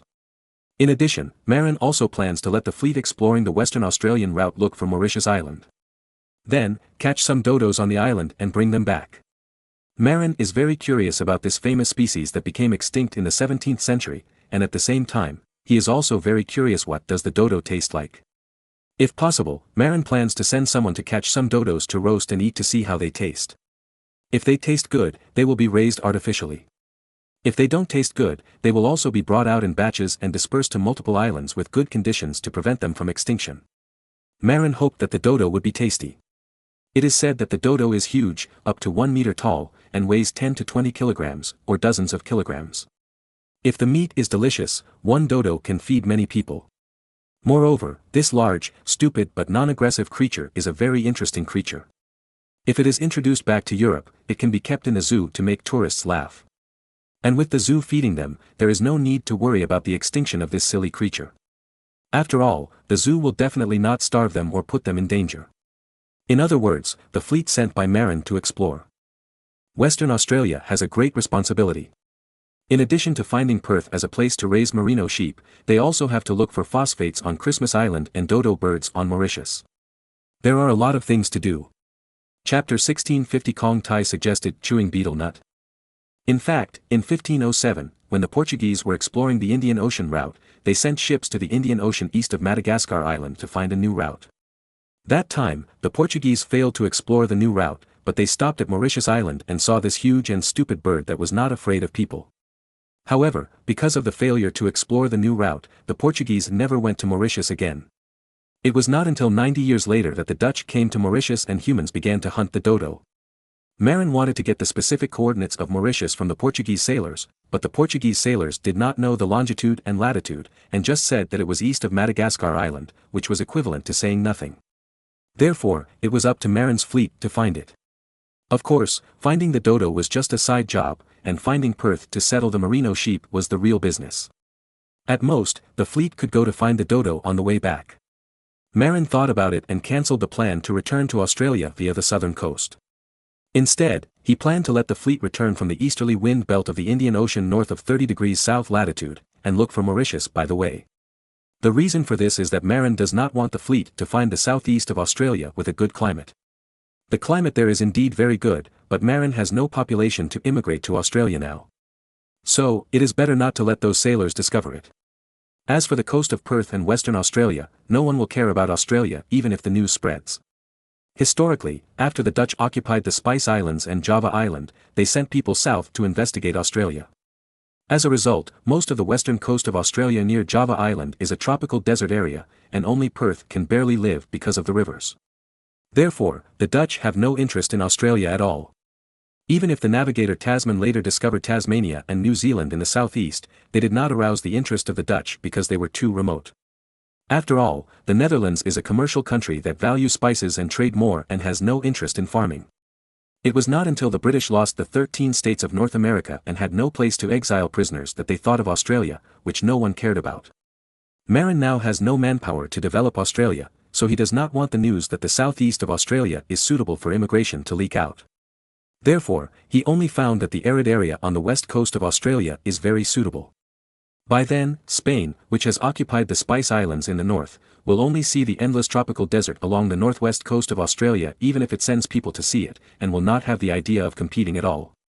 Marin plans to graze a large number of merino sheep by the Swan River in Perth, and introduce Arabian horses for breeding and expansion of the population.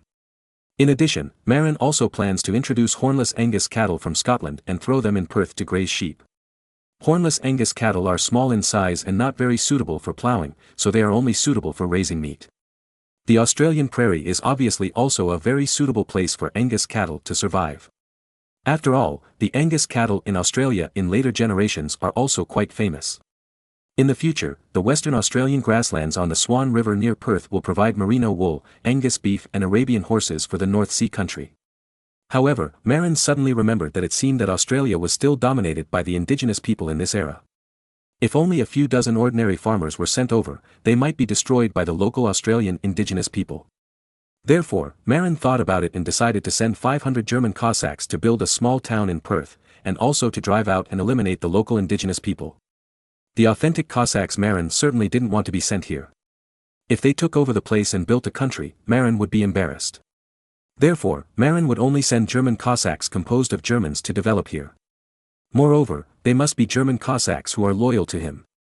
In this way, it can be ensured that Australia is out of his control. In fact, Hungarian herders who are accustomed to nomadic life are more adaptable to the arid grasslands in Western Australia. In particular, among the tens of thousands of Hungarian prisoners of war that Marin had obtained before, there were 20,000 to 30,000 cavalry prisoners of war. These people are all good at riding horses and chopping people, and they must adapt to the grassland life over there. But how dare Marin let the Hungarians go to Australia? Maybe, those people will immediately get out of their control there, and a Magyar country in the city will make Marin fly away. Therefore, Marin is only willing to let those Hungarians go to North America. Moreover, they must live together with German farmers from Württemberg.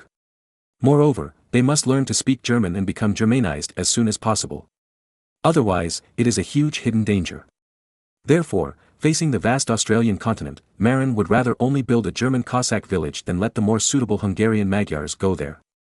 Just when Marin was about to send a fleet to find a route to Western Australia, two 250-class armed merchant ships full of Ming Dynasty goods came from Panama. The large quantities of silk, porcelain, tea, etc. on the ship made Marin's eyes shine. These are all money.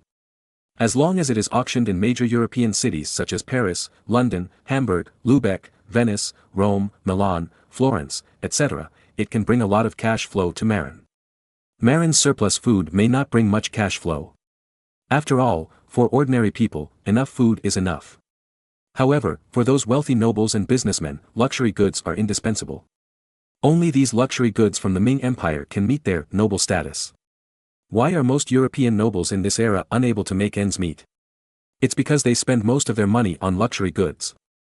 If it's just simple food, clothing, housing and transportation, it won't cost much money at all. But most European nobles in this era are in debt because they spend too much money on luxury goods. But their luxurious lifestyle is what Marin likes. Because they may not pay for more food, after all, European nobles are big landlords, who doesn't have surplus food. And the poor who are short of food can't afford it, but when they encounter luxury goods they like, these nobles will spend a lot of money without frowning. Moreover, they also compete with each other. If two nobles of similar status have porcelain in your family and his family does not, the one without it will feel ashamed. Then, they will buy it back to show off even if they have to sell their pots and irons. Therefore, whether they can get the gold and silver hidden in the homes of those nobles depends on these luxury goods. Although these so-called luxury goods were ordinary goods in the Ming dynasty. However, what shocked Marin was that the Ming dynasty goods shipped back with the ship also came with a letter from Kong Tai and a batch of special goods. What letter and what special goods? It turned out that Kong Tai, the governor of Dongfan Island, actually suggested promoting chewing betel nuts in the colonies in the tropical areas of the North Sea Kingdom. And that batch of special goods was the dried betel nuts sent back by Kong Tai for Marin to try. Marin was immediately full of black lines. Nima, before I crossed over, the whole world was discussing the carcinogenic characteristics of betel nuts, and you still suggested that I chew betel nuts. Are you trying to kill the king? However, after continuing to read Kong Tai's letter, Marin's anger disappeared. Why?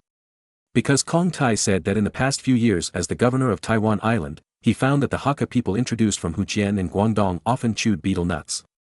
Moreover, it is said that chewing betel nuts can resist the miasma of the southern tropical jungle. Kong Tai was immediately excited. This is the biggest problem in colonizing tropical jungles. Although Kong Tai has artemisinin, a miracle drug for treating malaria developed by Marin, artemisinin is only used to treat malaria. And many weak people who open up tropical jungles often get sick because of the miasma in the jungle, and even die. Therefore, the tropical jungle areas that have not yet been reclaimed are not suitable for people with average physique to survive. Otherwise, it is easy to get sick. For example, Panama, which is controlled by Marin, is a place with serious miasma. At present, Marin has only sent 1,000 strong young people to control it. As for production, it mainly depends on black slaves who are adapted to the tropical rainforest climate. Otherwise, it is easy for a large number of immigrants from the local area to die. Chewing betel nut can resist miasma and allow ordinary people to live normally in the tropical rainforest area. It is absolutely a magic weapon. Therefore, Conti wrote to Marin, strongly recommending the promotion of betel nut in the tropical rainforest colony of the North Sea Kingdom, so that everyone can chew betel nut, especially those with average physique, to resist miasma and increase survival rate. Chapter 1651, Planting Betel Nuts. Oral cancer, oral cancer, oral cancer, oral cancer. This word kept flashing in Marin's mind. However, suddenly Marin remembered a historical anecdote. It is said that Qianlong also likes to chew betel nuts. However, this great chief lived to be 89 years old. It can be seen that chewing betel nuts does not necessarily lead to death. Moreover, Fujian and Guangdong and Guangxi in later generations, as well as many Hakka people in Taiwan, like to chew betel nuts, and they have not seen a large number of deaths. It seems that those who have oral cancer are all chewing betel nuts all day long and eating too much. If the amount is controlled well, there will not be too much problem. For example, although the great chief Qianlong likes to chew betel nuts, he must not chew betel nuts in his mouth when he goes to court and handles official business. He must chew a little in his spare time. Otherwise, it is tantamount to impolite. And those who chew betel nuts anytime and anywhere are the way to death. Therefore, if the amount is controlled well and excessive consumption is strictly prohibited, harm can still be avoided. Moreover, it is said that chewing betel nuts can also help children fight worms, such as parasites such as roundworms in the stomach, which is also good for children's health. After much deliberation, Marin finally agreed to Conti's suggestion and planned to promote the planting of betel nuts and chewing of betel nuts in the tropical rainforest colony of the North Sea Kingdom. Of course, he would also tell the people that eating too much of this thing would kill people. In this way, there is no need to worry that the people will eat too much. After all, normal people cherish their lives. In addition, Marin will also force an order that after chewing betel nuts, you must rinse your mouth. In this way, the chance of getting oral cancer can be greatly reduced. In any case, the two major effects of betel nuts in preventing miasma and treating parasites are enough for Marin to promote them. After all, in the tropical rainforest area, preventing and treating oral cancer is secondary, and being able to survive is the primary priority. If you can't even survive the miasma, how can you talk about oral cancer? Moreover, Marin doesn't believe in the online news of later generations. Since the rise of online news, there are almost no moral editors on the internet. They like to seriously exaggerate some problems in order to attract people's attention. What about UC shock department, old lady on a rainy night, etc.? For example, betel nut can certainly cause oral cancer, but eating betel nut does not mean you will get oral cancer. And those who get cancer are a minority after all. Otherwise, the ancients were not stupid and would not have eaten this poisonous thing long ago. As for the first-level carcinogen, the nicotine in cigarettes is more toxic than this, but there are still so many smokers. Similarly, pickles contain nitrites, which are also carcinogenic, but no one has died from eating pickles. Moreover, it is reported that the carcinogenicity rate of betel nut is only 1 in 100,000, which is lower than the chance of getting lung cancer from smoking. Therefore, the editor without moral integrity has exaggerated the harm. As long as the amount is controlled and you pay attention to rinsing your mouth afterwards, the harm can be controlled within a controllable range. Of course, in order to reduce the harm, Marin plans to improve the way of eating betel nut.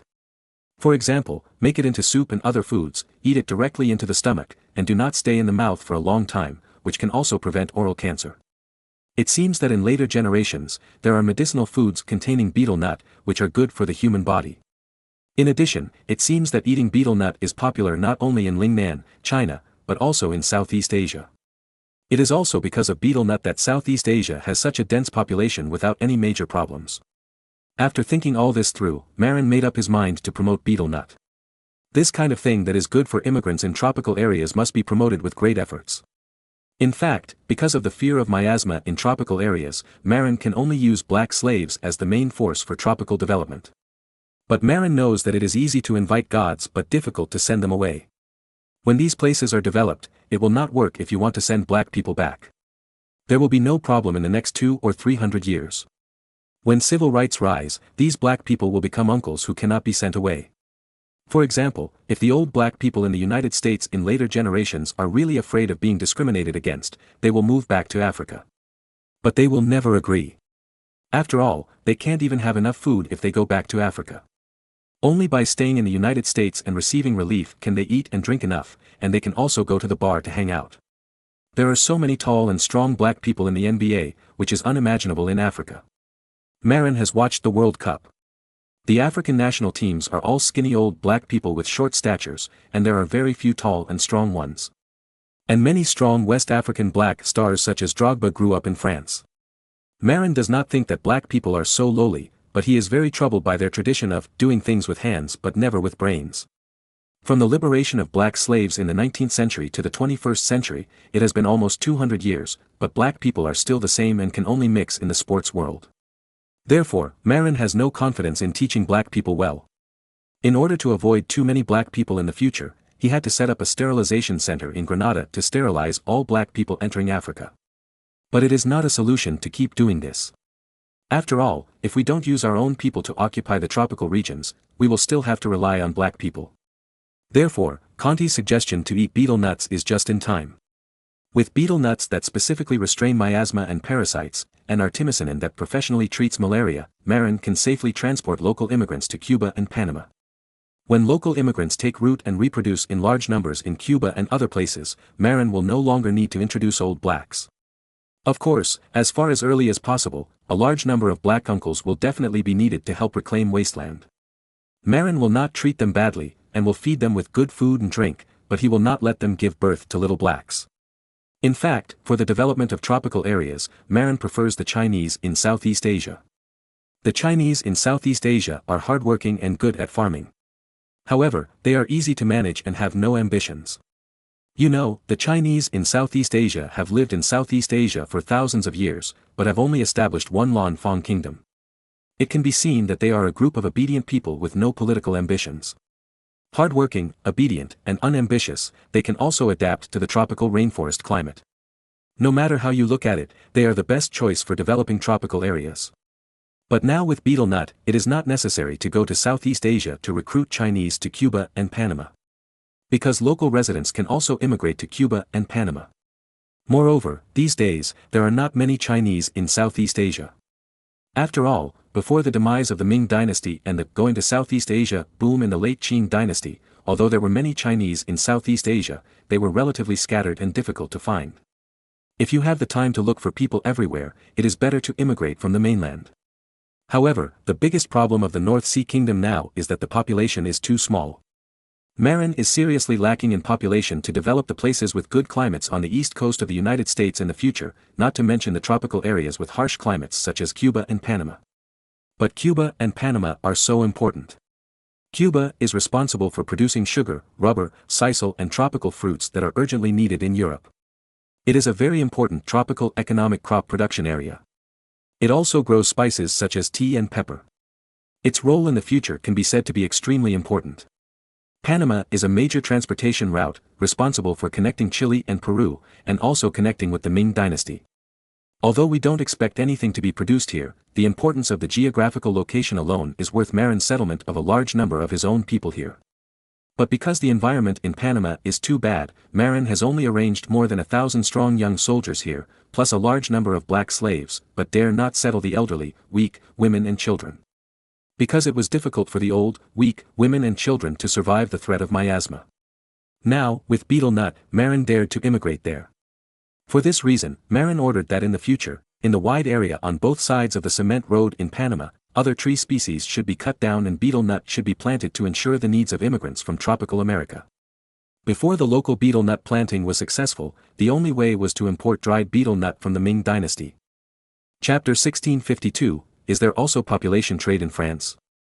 Marin didn't know how big the impact of his order to plant betel nuts would be. Because betel nuts are a bit addictive, and later they became a favorite snack for Europeans. Then, oral cancer became a common disease among Europeans. Betel nuts taste a bit strange, but people get excited after eating them. And the current Europe just likes this strange taste similar to spices. Later, the Portuguese who had tasted it got betel nut seeds in Southeast Asia, planted them in West Africa, and provided dried betel nuts to Europe, which was very popular among the nobles. Then, many nobles were infected. Although the proportion is not high, the number is not small. The funniest thing is that the Portuguese did not use the original function of betel nuts to prevent malaria to supply the immigrants who needed it most, but shipped them back to Europe as snacks to sell. Then, the Portuguese did not gain a foothold in Africa, and still relied on black people, which laid the groundwork for the loss of colonies in the future. Of course, this is a later story. Fortunately, the North Sea Kingdom avoided various problems because Marin set up laws and regulations prohibiting excessive eating. People in other countries don't believe it, so they naturally chew it a lot, and they can't blame others if they get infected. Marin was also happy to see the joke, because they didn't listen to his advice. Moreover, those who were infected were mainly those who chewed betel nuts all day long. Eating 2 or 3 less a day is not a big problem. Chewing betel nuts all day long is like smoking a few packs of cigarettes a day. It's all your own fault, and you can't blame others. In order to reduce the harm of arecaline in betel nuts, Marin specially ordered the large-scale planting of lemons in Cuba, and then extracted citric acid, promoted it in the tropics and lemonade, and required the lemonade to stay in the mouth for a while before swallowing it. The specific requirement is that after chewing betel nuts, you must rinse your mouth with clean water first, and then drink some lemonade with citric acid. In this way, acid-base neutralization can also reduce the harm of arecaline. Speaking of which, Cuba is really a good place. Although the island is only 100,000 square kilometers in area, most of the island is plains, which is very suitable for agriculture. Therefore, after occupying the island of Cuba, Marin planted all the tropical crops he wanted to plant on the island of Cuba. As for Panama, only some crops such as sweet potatoes and peanuts are grown there as food supply for the local area. In addition, there are world-class nickel mines on the island of Cuba. Not only can it provide Marin with a large amount of nickel metal, but also in the process of extracting nickel sulfide, it can produce a large amount of sulfurous acid and sulfuric acid, which can be used for the processing of phosphate or to make it an easily absorbed phosphate fertilizer. Thinking of Cuba's laterite nickel mines, Marin slapped his head again in order to cast another 20 million French denier, silver coins, with nickel-white copper. 20 million French denier, silver coins, are worth more than 186,000 gold coins. Although the total value is not much, it can also buy back a lot of supplies from France. Apart from anything else, France, as an agricultural country, has no shortage of cattle and horses, and there are also many donkeys and mules. These white copper, silver coins, forged by Marin privately, can purchase a large number of livestock from France. In addition, Burgundy and Bordeaux wines can also be purchased in large quantities with these fake deniers. In addition, Kohler's spy merchants recently discovered that it seems that you can buy people in France with denier silver coins. Yes, coins can also buy people in France. Although France, like Britain, has long begun to abolish slavery. However, in many places in the countryside, there are still many remnants of serfdom. Even during the French Revolution, 200 or 300 years later, there were still millions of serfs in the French countryside. In France, only large cities such as Paris, Marseille, Lyon and surrounding areas can be considered developed areas, and their ideas are relatively progressive. However, in the vast rural areas, there are still many remnants of feudal serfdom. Moreover, France is now the country with the least shortage of population in Europe, with a total population of more than 15 million, making it the country with the least valuable human resources in Europe. Because it has not experienced war and the Black Death for a long time, the population in various parts of France has grown rapidly, and there are also many surplus people. By chance, when Kohler's spy merchants went to the eastern part of France near Germany to buy goods with white copper fake silver coins, they found that a local nobleman who was in dire straits was selling serfs in the market. Of course, restricted by the laws of the Kingdom of France, the nobleman did not dare to sell people as slaves, but sold the extra boys in the manor in the form of contracts to others as indentured servants. After all, slavery has been abolished in French law, and human trafficking cannot be openly carried out. Therefore, when the manor owner sold the extra serf children in the manor, he sold them in the form of employment contracts. Although they were not slaves to the outside world, the employment contract did not specify any rights and interests of any employed slaves. In fact, French nobles also traded extra serfs in the manor privately. Some did it to pay back the money, and some simply thought that there were too many people in the manor and they could not afford to support them. Especially for boys in their teens, as the saying goes, the half-grown boy will eat the old man out of poverty. If there are too many boys born in the serf families in the manor owner may send them away to be apprentices. Apprentices do not receive wages for 7 years, or some greedy lords may simply sell them to others in the form of contract servants. This is somewhat like the slaves in the ancient feudal dynasties of China. Although their lives and deaths are not controlled by the slave owners like slaves, they are also not free and must obey the orders of their employers. Moreover, their property, like serfs, belongs to the master. The only thing better than slaves is that employers cannot easily beat and kill them. Generally speaking, this kind of transaction is private. Moreover, it is mostly carried out between manor owners. After all, some manors have a large population and some have a small population. But when Kohler's spies went to Dijon, the original capital of the Duchy of Burgundy, to purchase Burgundy wine, it happened that the manor owner encountered a financial crisis and was anxious to sell the extra serf boys, so he took them to the market to sell, and was discovered by Kohler's men. Then, Marin was surprised to find that there was also human trafficking in France. Although it is deeply hidden, it still exists. After all, male and female servants are still very popular in Europe at this time. Male and female servants must be reliable, and what is more reliable than contract servants? Therefore, privately, the French servant trade is very prosperous. With just a dozen gold coins, you can buy a half-grown boy as a servant. For half-grown girls, ordinary-looking ones are cheaper than boys, but good-looking ones can be bought for 30 gold coins. Because such good-looking maids are generally playthings of nobles, or bought back as lovers, the price is naturally more expensive. Marin has no interest in buying girls, but he is very interested in the trade of half-grown boys. After all, if you buy them and raise them for a few years, they will be strong male laborers. As for women, you can buy cheaper Maumei. Chapter 1653 French Mamluks. The population composition of France is very complex. Its native inhabitants are Gauls. Therefore, France was later nicknamed Gallic Rooster. But the Gauls were first conquered by the Roman Empire and began to Romanize. Later, with the collapse of the Roman Empire, they were invaded by the Germanic people. The origin of the name France comes from the Franks, the main Germanic people who invaded France. However, France is ultimately dominated by Gauls. Although the Franks conquered the French region, they gradually merged with the Gauls because of their inferior numbers. Even the languages began to influence each other. In the end, the Germanic language used by the Franks and the Latin used by the local Gauls merged into another language, Romance, the official name of which is French. In other words, the conquest of France by the Franks is a bit like the Qing dynasty entering the pass, but it is very different. When the Qing dynasty entered the pass, the number of people was too small and there was no cultural heritage, so in addition to the ugly braids and clothing, they were actually assimilated by the Han people in terms of culture. France is different. The Franks have established a firm foothold in France. Moreover, although the Franks were outnumbered, they were not like the Qing dynasty, where hundreds of thousands of people faced tens of millions of Han people. Therefore, the integration of the two sides did not involve a problem of who was stronger than the other. In other words, the Franks and Gauls at that time were both illiterate. Therefore, when the two major ethnic groups merged, they could only compromise with each other, and then they got a French language that was neither Germanic nor Latin, but a mix of two languages. To give a simple example, this is like a mix of Chinese and Japanese. A person got angry and shouted, "Baga, I'm going to kill you." It's so incongruous. And from a racial point of view, the French nation has not yet been formed.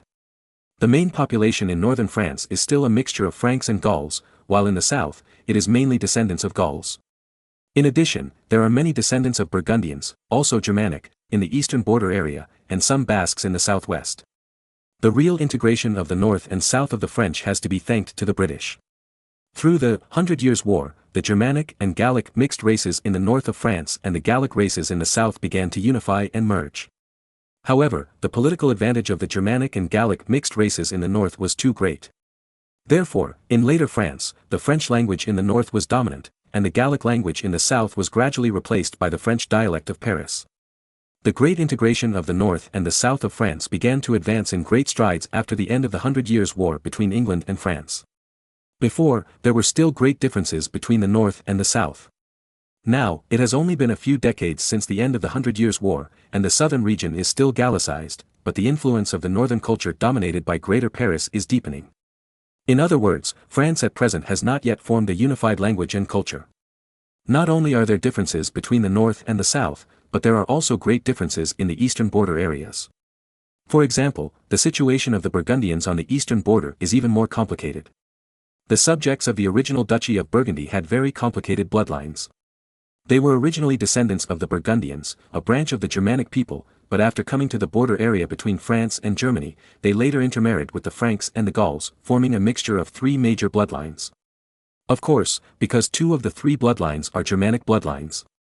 Therefore, the Germanic culture is more preserved. Moreover, the local area is close to the German region and is greatly influenced by German culture. Moreover, in this era, Burgundy is the most famous wine-producing area in Europe. Before the rise of Bordeaux wine, Burgundy was the most famous wine-producing area in Europe. Moreover, many top wineries in later generations are also in the Burgundy region. In front of Burgundy wine, Bordeaux wine is a younger brother.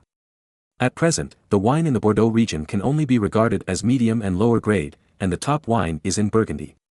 And because it is located on the border between France and Germany, and the German nobles and priests also favor the high-end wine in the Burgundy region. Therefore, the exchanges between the Burgundy region and the German region are very close. Many Burgundians can speak not only French, but also German. The spy sent by Marin to the Burgundy region to purchase wine is a Burgundian who can speak both German and French. However, that person is from the Franche-Comté region currently under the control of the Habsburg family, and was also from the Duchy of Burgundy before. At present, Franche-Comté is under the rule of the Habsburg family, and the official language is German. Therefore, it is easy to recruit talents who know both German and French in Franche-Comté. And because it is greatly influenced by the German region, and it has only been incorporated into the Kingdom of France for a few decades, that is, it was annexed after the death of Charles the Bold, Duke of Burgundy in 1477. Therefore, the original Burgundy region has not been fully integrated into the French cultural circle, but has been influenced by both French and German culture. For example, serfdom is still relatively common in Burgundy. And Kohler's spies also saw serf boys for sale in the market in the Duchy of Burgundy. Moreover, the Duchy of Burgundy, which was later the Burgundy region, is a densely populated area. However, except for the area within the Paris basin in the northwest corner, other areas are mostly plateaus and hills. Otherwise, there would be no choice but to grow grapes. Because grapes do not need plains, it is very suitable to grow them on hillsides. However, because farmland is scarce, there are not many people to feed in this agricultural era. Most of the local population of 1 million are engaged in wine-related industries.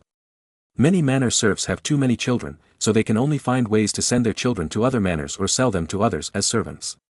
Otherwise, they can't support themselves. It is said that every year in Burgundy, thousands of surplus people are exchanged by manor owners, or forced to go far away to make a living. After hearing all this, Marin immediately had an idea and planned to buy some Burgundy boys back and then train them into the male laborers they needed. In the years when these Burgundy boys grew up, Marin could send people to teach them German while brainwashing them to make them forget the past and be loyal to themselves. In this era, France had no nationalism, and there was no big liar named Daudet. Therefore, Marin could rest assured to train those French teenagers into the labor force he needed. In fact, this is not a rare thing. For example, England has been digging into the corners of Flanders for many years and recruiting local wool spinning craftsmen and wool spinning workers. Otherwise, England's wool spinning industry would not develop. During the Protestant War, many religious refugees from both the old and new sects also migrated between Germany and France.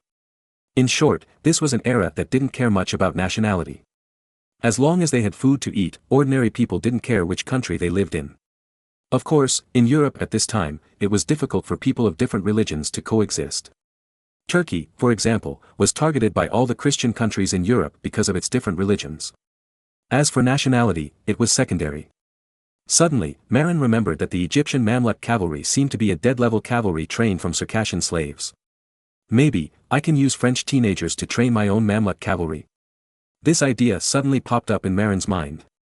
Marin didn't care about the life and death of the French teenagers. He could buy a group of strong French teenagers and then throw them into the cruel Mamluk cavalry training camp. Then, let them fight each other, and the ones who survived will become his elite cavalry. Then, Marin will use the Mamluk cavalry composed of French teenagers to attack France and plunder more people. Ha ha ha dash, Marin laughed gloomily and uglily when he thought of something exciting. What could be more exciting than using the French to chop the French? Chapter 1654, It's harvest time again. Although it costs more than a dozen gold coins to buy a French boy. However, Marin didn't feel bad at all. Why? Because he used French denier silver coins forged with nickel white copper to buy people. The cost is almost the same as copper coins. Hundreds of white copper, silver coins, can be counted as the value of a gold coin. Buying a strong French boy is only more than 1,000 white copper, silver coins. In short, Marin doesn't spend much money to buy people in France. The cost of nickel white copper is very low. More than 1,000 nickel white copper, silver coins, are worth about 100 grams of silver. Converted to 2 or 3 taels of silver. Converted to gold coins, it's only 2 or 3. In reality, it's much cheaper than buying Mauzy and Maumei. So, Marin got excited since the French population is so cheap and so surplus, then, sell it to me. Training French children into Mamluk cavalry like killing machines, and then fighting the French, the picture is so beautiful. Thinking of this, Marin sent an order to Cuba Island hurry up and produce more nickel. At the same time, Marin sent out a fleet to buy more cheap copper from India and China. If calculated according to the copper prices in India and China, the cost of making fake French denier silver coins to buy French teenagers is less than 1 gold coin. Such huge profits have to make Marin crazy. It costs less than 1 gold coin to buy a French teenager. This cost is much cheaper than cattle and horses. It is very cheap to use it as cannon fodder cavalry, even if only one of the teenagers can survive. Then, better news came. It seems that the population trade in Switzerland is also very prosperous. Moreover, most of the people in Switzerland are Germans. Because Marin supported the Habsburg family to invade Switzerland, Switzerland has been in war for several years. Originally, a few years ago, Switzerland had a population of 750,000. But after a few years of war, Switzerland, which was already very poor, became even poorer. The population has also decreased by at least 100,000. Some of the 100,000 people who were reduced died due to the war. And some fled to other countries. Now, whether it is the eastern part of Switzerland controlled by the Habsburg family or the western part jointly occupied by the Swiss and the French, the economy is close to collapse, and people's lives are very difficult. According to the spy report in Switzerland, the main currency currently circulating in the western part of Switzerland is French currency. For example, the nickel-white copper French denier, silver coin, cast by Marin is the main currency in circulation in the western part of Switzerland. Moreover, as a state of the Holy Roman Empire, Switzerland's serfdom is open, and there is no need to cover it up with the name of hiring slaves, like France. In the Swiss market, human trafficking is a legal and common thing. Therefore, Marin can mint more French denier, silver coins, and go to the western part of Switzerland to consume hard, by serfs, and enrich the population. As for the problem of Swiss people's anti-Habsburg family, Marin is not a member of the Habsburg family, but has a good relationship with the Habsburg family. Moreover, if he buys them, he will make them well fed and clothed. If the disciples and grandchildren of the big liar Taylor are not on the right track after being deceived and educated for a few years, they can only be sent to the tropics to suffer. Those who are obedient will be sent to the North American colonies. While the rebellious Calvinist ideas have not yet spread in Switzerland, the current Swiss can still be saved. As for the eastern part of Switzerland, which accounts for the majority of the population, although it is under the control of the Habsburg family, Marin can still send people to buy serfs. At most, give the Habsburg family a little benefit. Anyway, Switzerland has many mountains and cannot support so many people. In short, whether it is French or Swiss, as long as they are available on the market, Marin wants to recruit them. Due to cultural reasons, the French are only willing to buy young people with great plasticity. As for the Swiss, because they are Germans, Marin wants both adults and children. However, in the western part of Switzerland, Marin used fake French silver coins to buy people. In the eastern part, Marin must be more disciplined and exchange them with food that the Habsburg family is relatively short of. After all, the Habsburg family has so many troops in Switzerland, and they need a lot of food. Just when Marin was secretly thinking about plundering people from France and Switzerland at a low cost, the time entered mid to late September, and the autumn harvest in the North Sea Kingdom began earlier than other European countries. This autumn harvest is very different from previous years. Because the North Sea Kingdom introduced the harvesting artifact the wheat sam from the Ming dynasty. Therefore, this year's wheat harvest is very efficient. About 40,000 farmers in the North Sea Kingdom have received training on the use of wheat sams. They use 20,000 double wheat SAMs and start extremely efficient harvesting under the surprised gaze of other farmers. Because they have been trained for about 2 months, they can use it. Although they can't reach the efficiency of skilled Dutch farmers harvesting 20 acres a day, they can also achieve an efficiency of more than 15 acres per day. On average, each person harvests 7 or 8 acres a day. For ordinary farmers, harvesting 2 acres a day with a sickle is the best. A middle-aged couple can only harvest about 3 acres a day. When 40,000 previously trained farmers, in groups of 2, swung their double sledgehammers in the wheat fields, the surrounding area was full of stunned farmers. There were a total of 400,000 able-bodied farmers in the North Sea Kingdom, who cultivated a total of about 12 million mu of arable land, with an average of only 30 mu of land per able-bodied man. This was exactly the limit of the land that ordinary farmers could cultivate in the past. But with the introduction of prade plows, sledgehammers and plows, the land that 400,000 farmers can cultivate can actually reach about 40 million mu. But that's for the next season. This season, because advanced agricultural tools have not yet been used, only 12 million mu of land can be harvested in the autumn harvest. Among them, 6 million mu of these 12 million mu of land are Marin's private land. This is also the biggest bonus Marin has gained after annexing various countries. He moved all the defeated nobles from various countries to the province of Bremen, and then all the land in those nobles' homes belonged to him. However, of the 6 million acres of land, only 2.4 million acres were located in East Frisia, West Frisia, Schleswig, Oldenburg and North Munster, where new fertilizers were promoted.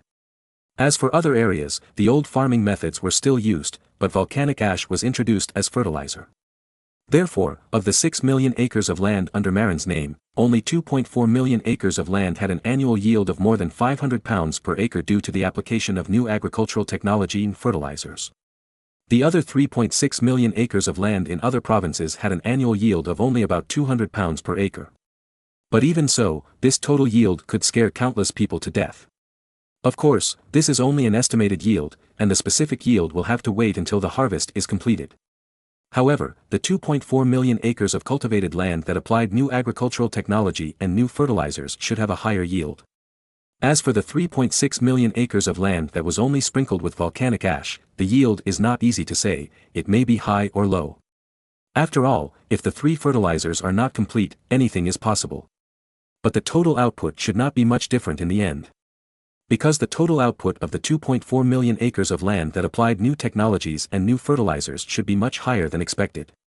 Even if the output of the 3.6 million acres of farmland that only used volcanic ash is less than 200 pounds per acre, the shortfall can be made up. Therefore, unless there is a heavy rain during the autumn harvest, the total rye output of the farmland under the name of Marin in Beihai Kingdom will definitely exceed 1.9 billion pounds in this year's autumn harvest. As for the other half of the farmland that does not belong to Marin, the promotion of new agricultural technology and 3 fertilizers is not high, but it should not be a problem to exceed 1.5 billion pounds in total. In short, as long as there is no heavy rain during the autumn harvest, billions of pounds of grain will be stored in the warehouse this year. And because of the harvesting artifact such as the threshing hammer, this year's autumn harvest is expected to end many days earlier than in previous years. However, only 1 in 10 farmers know how to use the threshing hammer, and they are not very skilled. Therefore, this year's autumn harvest is generally only a few days faster than in previous years. If everyone is familiar with using the threshing hammer next year, the harvesting speed will be even faster. However, Marin has already planned to reclaim more fields during the spring plowing next year. After all, with the prade plow, the plow and the threshing hammer, farmers can cultivate more land.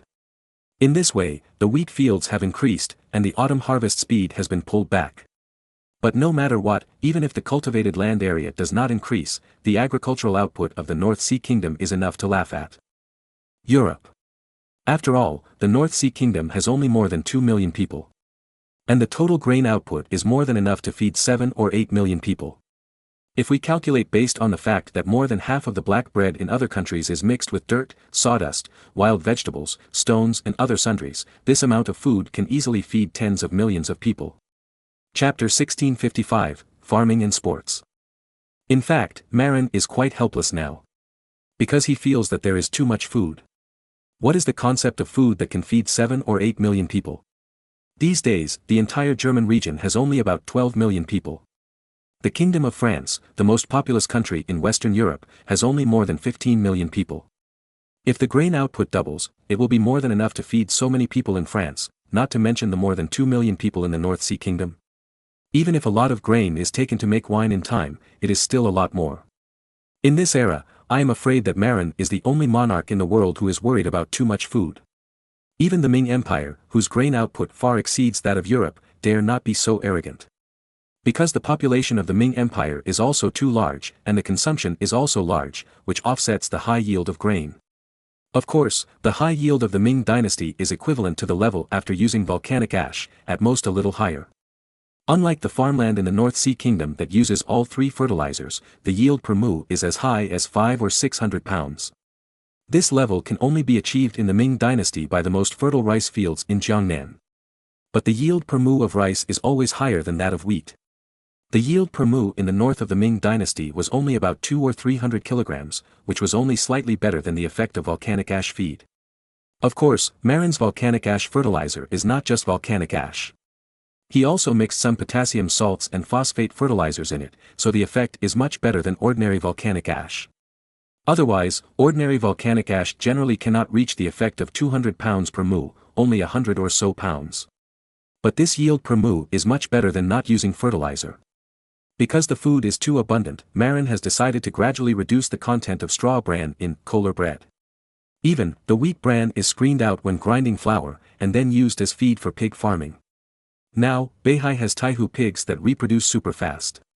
At that time, pig farming in pig pens will be promoted in various farms, so that Beihai will not lack meat. At present, because Taihu pigs have begun to be raised on a large scale, the homes of the great nobles in the Auric Palace and Auric City have completely replaced the original European native pork with pork from Taihu pigs. As for why? Because the pork of Taihu pigs is more delicate, more suitable for cooking, and more oily. The pork native to Europe is a bit woody and tastes bad. Therefore, most of the pork in Europe is made into bacon, smoked meat and ham.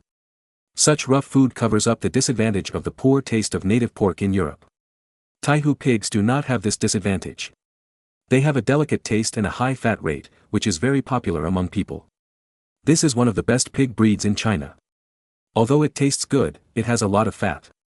This is a disadvantage in later generations, but in this era of general lack of oil and water, it is an absolute super advantage. In fact, the pork of Taihu pigs tastes better than the lean pork that Marin bought before crossing in his previous life. The white pigs introduced from Europe and the United States with large bodies and high lean meat rates are not as fragrant as black pork when making braised pork. Otherwise, Ding Shitu of Guangxi would not raise black pigs specifically. The braised pork made from black pork has an excellent taste and is also oily. A rich man like Marin may not be used to eating fat meat, but every time the braised pork made of Taihu pigs is brought into the barracks in a basin, the soldiers always quickly grab the fat first, followed by the fat and lean meat, and finally choose the lean meat. There is no way. In this year, except for the nobles, the soldiers of civilian origin are generally short of oil and water. When they encounter Taihu pigs with a lot of oil and water, they naturally eat them up. In particular, the Beihai army has high-intensity physical training every day, which consumes a lot of energy. Therefore, fat meat is particularly popular in the barracks. But the nobles in the city, because they don't run at least 5 kilometers a day like soldiers, their physical energy consumption is small. Therefore, many people eat Taihu pork, and their stomachs begin to grow. If the civil servants have a big belly, Marin doesn't think it's a big belly. But many military generals also have big stomachs, and Marin is unhappy. In this way, how can he lead the troops to fight in the future? Then, Marin ordered to organize football matches among the officers, and let those middle-aged officers play in person, and they have to endure for 90 minutes. After 90 minutes of play, even if you often paddle and scatter on the field, the physical energy consumption is also great. In this way, the danger of middle-aged officers losing their body shape is avoided. As for the civil officials, Marin made badminton for them, so that they could play badminton and exercise their bodies when they had nothing to do. Originally, Marin intended to promote table tennis. Unfortunately, table tennis was too difficult to make, and Marin could not make it, so he had to make relatively simple badminton. Badminton has very low requirements for the venue, and it can be played in the open space in front of and behind the house. Therefore, this sport quickly became popular. Not only is it popular among civil officials, but many military generals also like to play it. But Marin believes that military generals need to understand cooperation and tactics. Therefore, football is more suitable for military generals. Then, he forced the military generals to play football. Only the families of civil officials and military generals are allowed to play badminton, a literary sport. Moreover, military generals who play football poorly will be punished. For example, everyone in the team must sing a song in public. Those who can't sing are punished to learn to bark like dogs. How many of these rough guys are good at singing? When they sing, it's like a car accident scene, which makes people laugh. Therefore, most people are unwilling to lose easily. Otherwise, it will be embarrassing in front of all the soldiers. If you often embarrass yourself in public, how can you lead the team in the future? With this sense of shame, these generals usually play football and prefer to use their brains to come up with tactics, so as not to lose face and come to the bottom. Especially those middle-aged generals, in order to win without embarrassment, they can be said to rack their brains and come up with tactics. And it is precisely because of this habit that they often like to think about tactics in future wars and defeat their opponents in the most convenient way. In addition to the great development of pig farming, the emergence of Kong rooms in Beihai has greatly improved the hatching rate of chickens, ducks and geese. Needless to say, because Beihai promotes civilian education, there is a huge demand for goose feather pens. Therefore, the goose farming industry has developed rapidly in Beihai. Moreover, in addition to the large goose feathers that can be used to make quill pens, the smaller goose feathers can also be used to make badminton feathers or as arrow feathers. Therefore, the goose farming industry is a promising golden industry. As for raising chickens and ducks, they are important industries that provide poultry eggs. In order to obtain enough eggs, Marin specially asked people to introduce reed chickens with a higher egg-laying rate from the Ming dynasty, and also introduced Gaoyu ducks that are good at laying double yolk eggs. It goes without saying that eggs must be fresh eggs to supply the market. The duck eggs produced by Gaoyu ducks are naturally used to pickle salted duck eggs. In later life, Marin liked to drink porridge and eat salted duck eggs in the morning. The feeling of a lot of butter flowing out of the salted duck eggs when the chopsticks were picked out was very refreshing. Chapter 1656, Autumn Harvest Rain Disaster. Perhaps because there is not enough arable land in the North Sea Kingdom, and with the promotion of the sledgehammer, the autumn harvest in the North Sea Kingdom this year is very fast. In previous years, the autumn harvest in the North Sea Kingdom often had to be postponed until mid-October, but this year, the autumn harvest in the North Sea Kingdom ended in early October. Of course, this year is different from the past. For example, in the southern region, Marin asked tens of thousands of Hungarian prisoners of war to join the autumn harvest. With the participation of 50,000 to 60,000 Hungarian men, the speed of the autumn harvest has been greatly accelerated. In addition, the army also participated in the autumn harvest. Moreover, by the end of the autumn harvest, most of the farmers in the North Sea Kingdom have learned how to use the double sledgehammer. By next year, everyone will start to use the sledgehammer to harvest. Then, the autumn harvest can be fully completed in 10 days at most, and there is no need for the help of Hungarian men and the army. At this time, the autumn harvest in most European countries, except for the southern Mediterranean region, has just begun. But sadly, the climate in October this year is a bit abnormal. In the Netherlands, as well as in many areas in northeastern and eastern France, it rained continuously at the critical moment of autumn harvest. It's over, this year must be a famine. Seeing the rain in the Netherlands, Prince Philip's face turned pale and he felt bad. But the Dutch nobleman Van der Este was overjoyed and said, "Your Highness, this year's autumn harvest is not good, and famine will definitely occur. This famine is a good opportunity for us to enclose land." Good opportunity? Prince Philip and several other Dutch nobles were a little surprised. The autumn harvest encountered rain disasters, which would definitely cause famine. If famine is caused, it will easily cause riots among hungry people, right? It's a good opportunity. Van der Este explained, it's good to have a famine. In this way, a large number of farmers will flee from famine. Once they flee from famine, we will legislate to deprive them of their land ownership in the name of paying taxes. In this way, we can enclose a large amount of land without spending money. Prince Philip and other Dutch nobles were suddenly enlightened. Indeed, this is a good opportunity to enclose land. But what if these peasants are so hungry that they start a rebellion? Prince Philip worried. Van der Este said nonchalantly, "We will send someone to inform the Grand Duke Marin of the North Sea to come and recruit the victims. As long as he takes all the victims away, who will make trouble?" Good idea. Prince Philip and a group of Dutch nobles nodded in agreement. At the same time, they have begun to prepare for enclosure. In the Netherlands, the nobles have made preparations for enclosure and are very excited about the rain disaster during the autumn harvest. On the French side, it is more miserable. Louis XII is full of ambitions and is waiting for the autumn harvest to increase a lot of food before launching new military operations. For example, sending troops to Switzerland to help the Swiss drive out the Habsburg family. This year, the French royal family's manor under the royal family in Provence is about to have a bumper harvest because of the use of volcanic ash. You know, the Provence royal manor has about several thousand acres of land, all of which use volcanic ash fertilizer. In this way, about 2 to 3 million pounds of food can be added. With so much more food, tens of thousands of troops can be supplied for several months, and a large military operation can be launched. However, the autumn harvest rainfall in the northeast and eastern regions will cause 1 or 2 million people to be affected. If there is no relief, it is easy to cause riots among the victims. Therefore, Louis XII was so angry that he vomited blood. Originally, he planned to launch a large military operation against the Habsburg family, but because the extra food had to be used for disaster relief, Louis XII was very helpless. Fortunately, these months plus the volcanic ash stored before are enough for tens of thousands of acres of arable land. As long as these reserved volcanic ash are spread during the spring plowing next year. Then, the increase in grain production next year can reach 20 to 30 million pounds, which is enough to sustain a full-scale national war against Spain. As for why Spain was attacked first, instead of the weaker Habsburg family's territory, especially the Netherlands. It was mainly because Louis XII wanted to hit Spain hard first, send troops to attack the heartland of Spain, and force Spain to recognize that the Kingdom of Naples belonged to France forever. In this way, the benefits of Naples' volcanic ash can be enjoyed for a long time in the future without worrying about accidents. As for the Netherlands and French Comte of the Habsburg family, Louis XII believed that there would be plenty of opportunities to clean them up in the future. Their priority level is lower than the permanent control of the Kingdom of Naples. It was also the luck of the Habsburg family. If it weren't for the rain disaster during the autumn harvest, Louis XII planned to send troops to Switzerland after the autumn harvest to completely drive out the Habsburg family.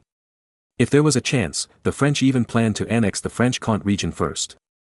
But a continuous rainy weather made Louis XII's plan fail, and also gave the Habsburg family a chance to breathe. Speaking of which, the Habsburg family seemed to be really fooled by the gods. This family has average combat effectiveness and is as poor as a beggar. However, at every critical moment, they always seem to be helped by God and survive the difficulties. In fact, the rainy weather during the autumn harvest also affected a large area in the western part of the North Sea Kingdom. For example, West Friesland, the central and western parts of East Friesland, and the western part of North Munster. However, the autumn harvest in the North Sea Kingdom has ended, and the rye has been dried and stored. Therefore, this autumn rain has no effect on the North Sea Kingdom. When Prince Philip brought people to the North Sea Kingdom again to discuss the reception of disaster victims, Prince Philip was surprised to find that it seemed that the crops in the North Sea Kingdom along the way had been harvested. How did you do it? Prince Philip was very curious about this. Marin naturally would not introduce him to the artifact of the scythe, lest the Dutch regret not to enclose the land. So, Marin had an idea and casually fooled, "You know, this year I borrowed money to buy tens of thousands of Hungarian peasant prisoners of war and more than 20,000 Württemberg peasant prisoners of war. With the help of these peasants and their wives, how many fields can't be harvested?" In fact, at this time, the first batch of 26,500 peasant prisoners of war in Württemberg had all been sent to the New Jersey colony in North America. Only the more than 50,000 Hungarian prisoners of war were still in Goslar. Of course, there is also a second batch of prisoners of war sent by the Duchy of Württemberg, totaling 15,000 households, which are still being gathered at the port of Emden, ready to be shipped to the American colonies. When Prince Philip passed through Emden to Aurich, he did find a large serf prisoner of war camp outside the city of Emden. Then, he believed in Marin's plan. Indeed, with tens of thousands of more farmers, the harvest will definitely be much faster. However, he doesn't want to do any agriculture now, but plans to enclose land to raise sheep, so he doesn't care much about it. After hearing about the plight of the Netherlands, Marin agreed to send people to the Netherlands to recruit farmers with poor harvests so that Prince Philip and his people could enclose land and make room for them.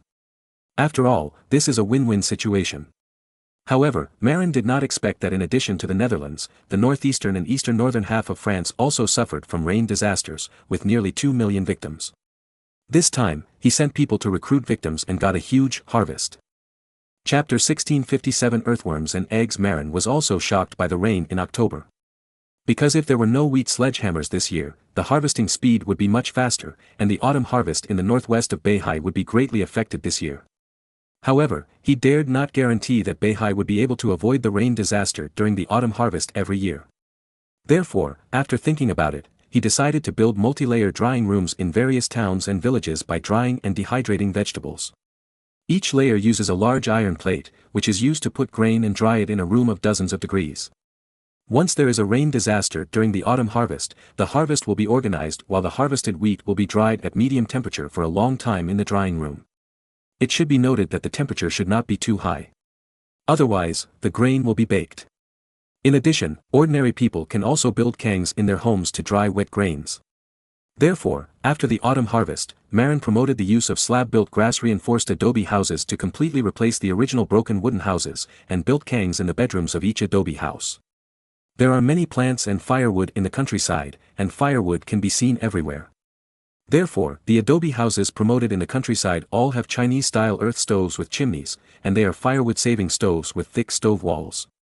The reason for this is that in addition to the fact that firewood is cheaper than coal in the countryside, the ash left over from burning in the earth stove is also an important fertilizer. In order to prevent the ash from being wasted, Marin ordered that toilets be built behind the houses of every farmer's home to collect feces. And the ash left over from burning every day must also be piled in a small house that does not leak rain.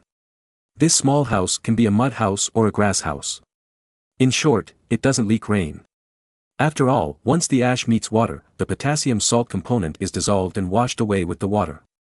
Then, every few days, a special agency in the town will send people down to each village to collect feces and ash from each family, and take them back to process them into fertilizer.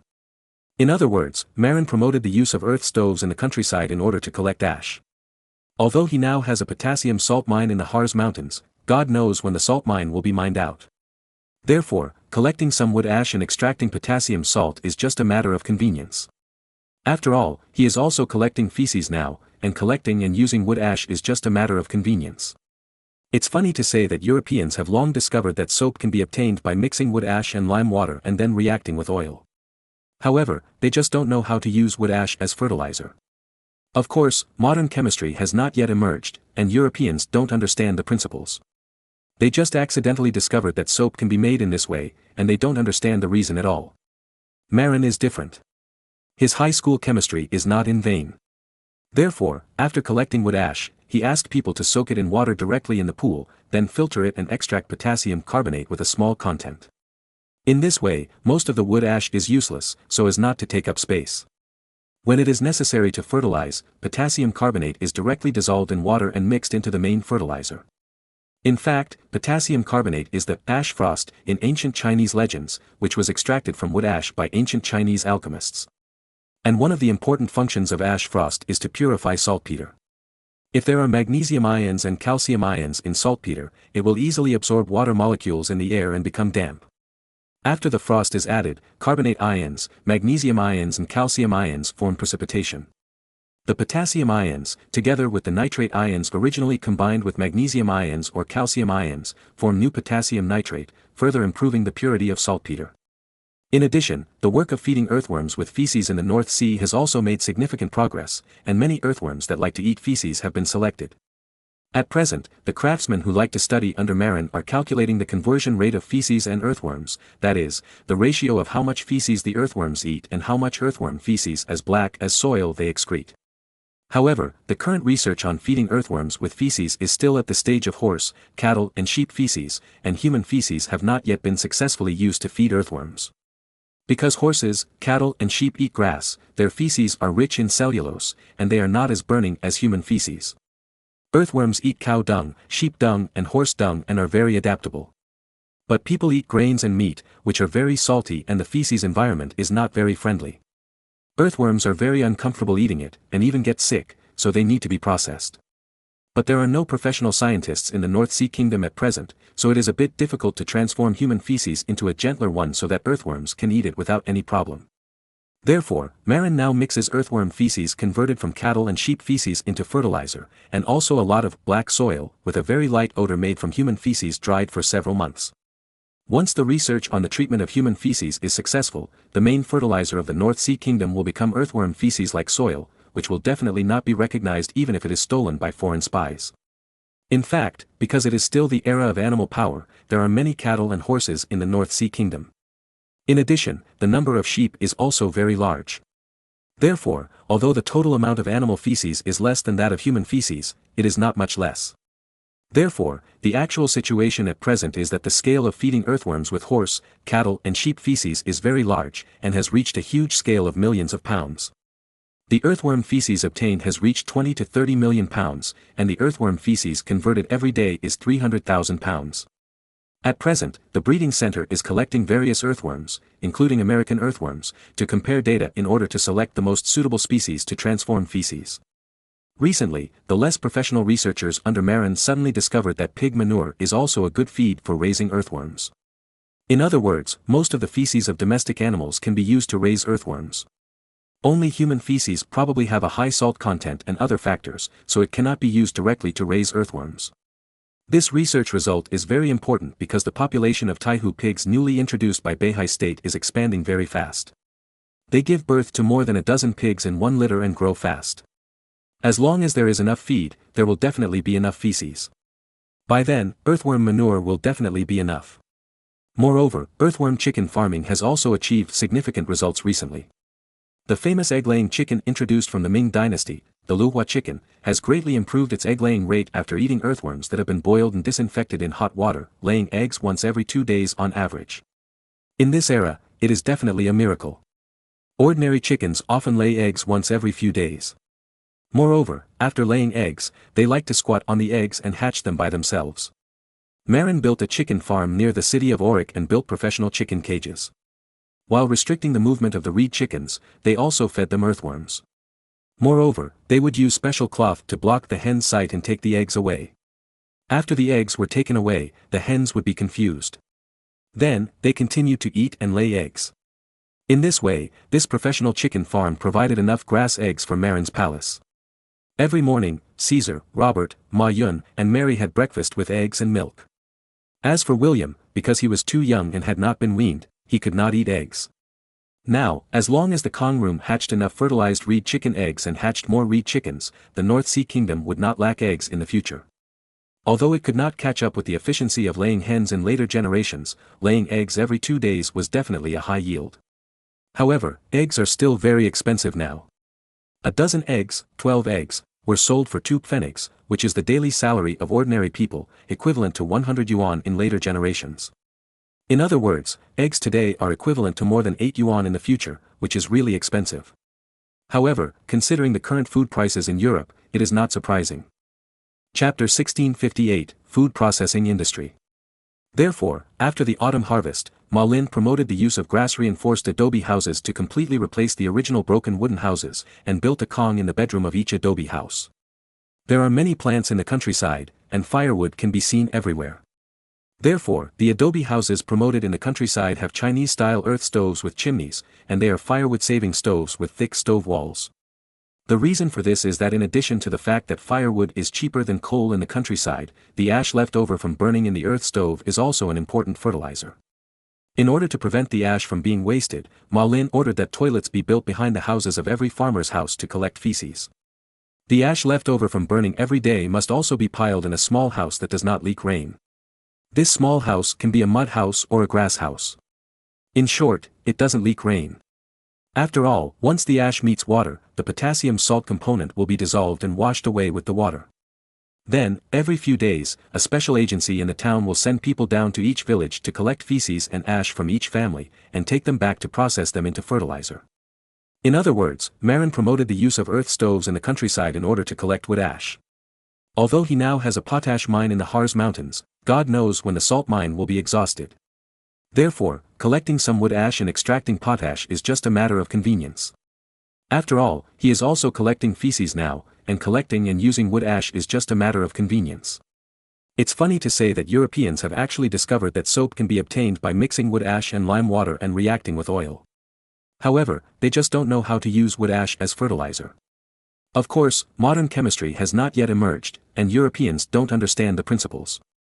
They just accidentally discovered that soap can be made in this way, and they don't understand the reason at all. Marin is different. His high school chemistry is not in vain. Therefore, after collecting wood ash, he asked people to soak it in water directly in the pool, then filter it, and extract potassium carbonate with a lower content. In this way, most of the wood ash is useless, so as not to take up space. When it is necessary to fertilize, potassium carbonate dissolved in water is directly mixed into the main fertilizer. In fact, potassium carbonate is the ash frost in ancient Chinese legends, which was extracted from wood ash by ancient Chinese alchemists. One of the important functions of ash frost is to purify saltpeter. If there are magnesium ions and calcium ions in saltpeter, it will easily absorb water molecules in the air and become damp. After the ash frost is added, carbonate ions, magnesium ions and calcium ions form precipitation.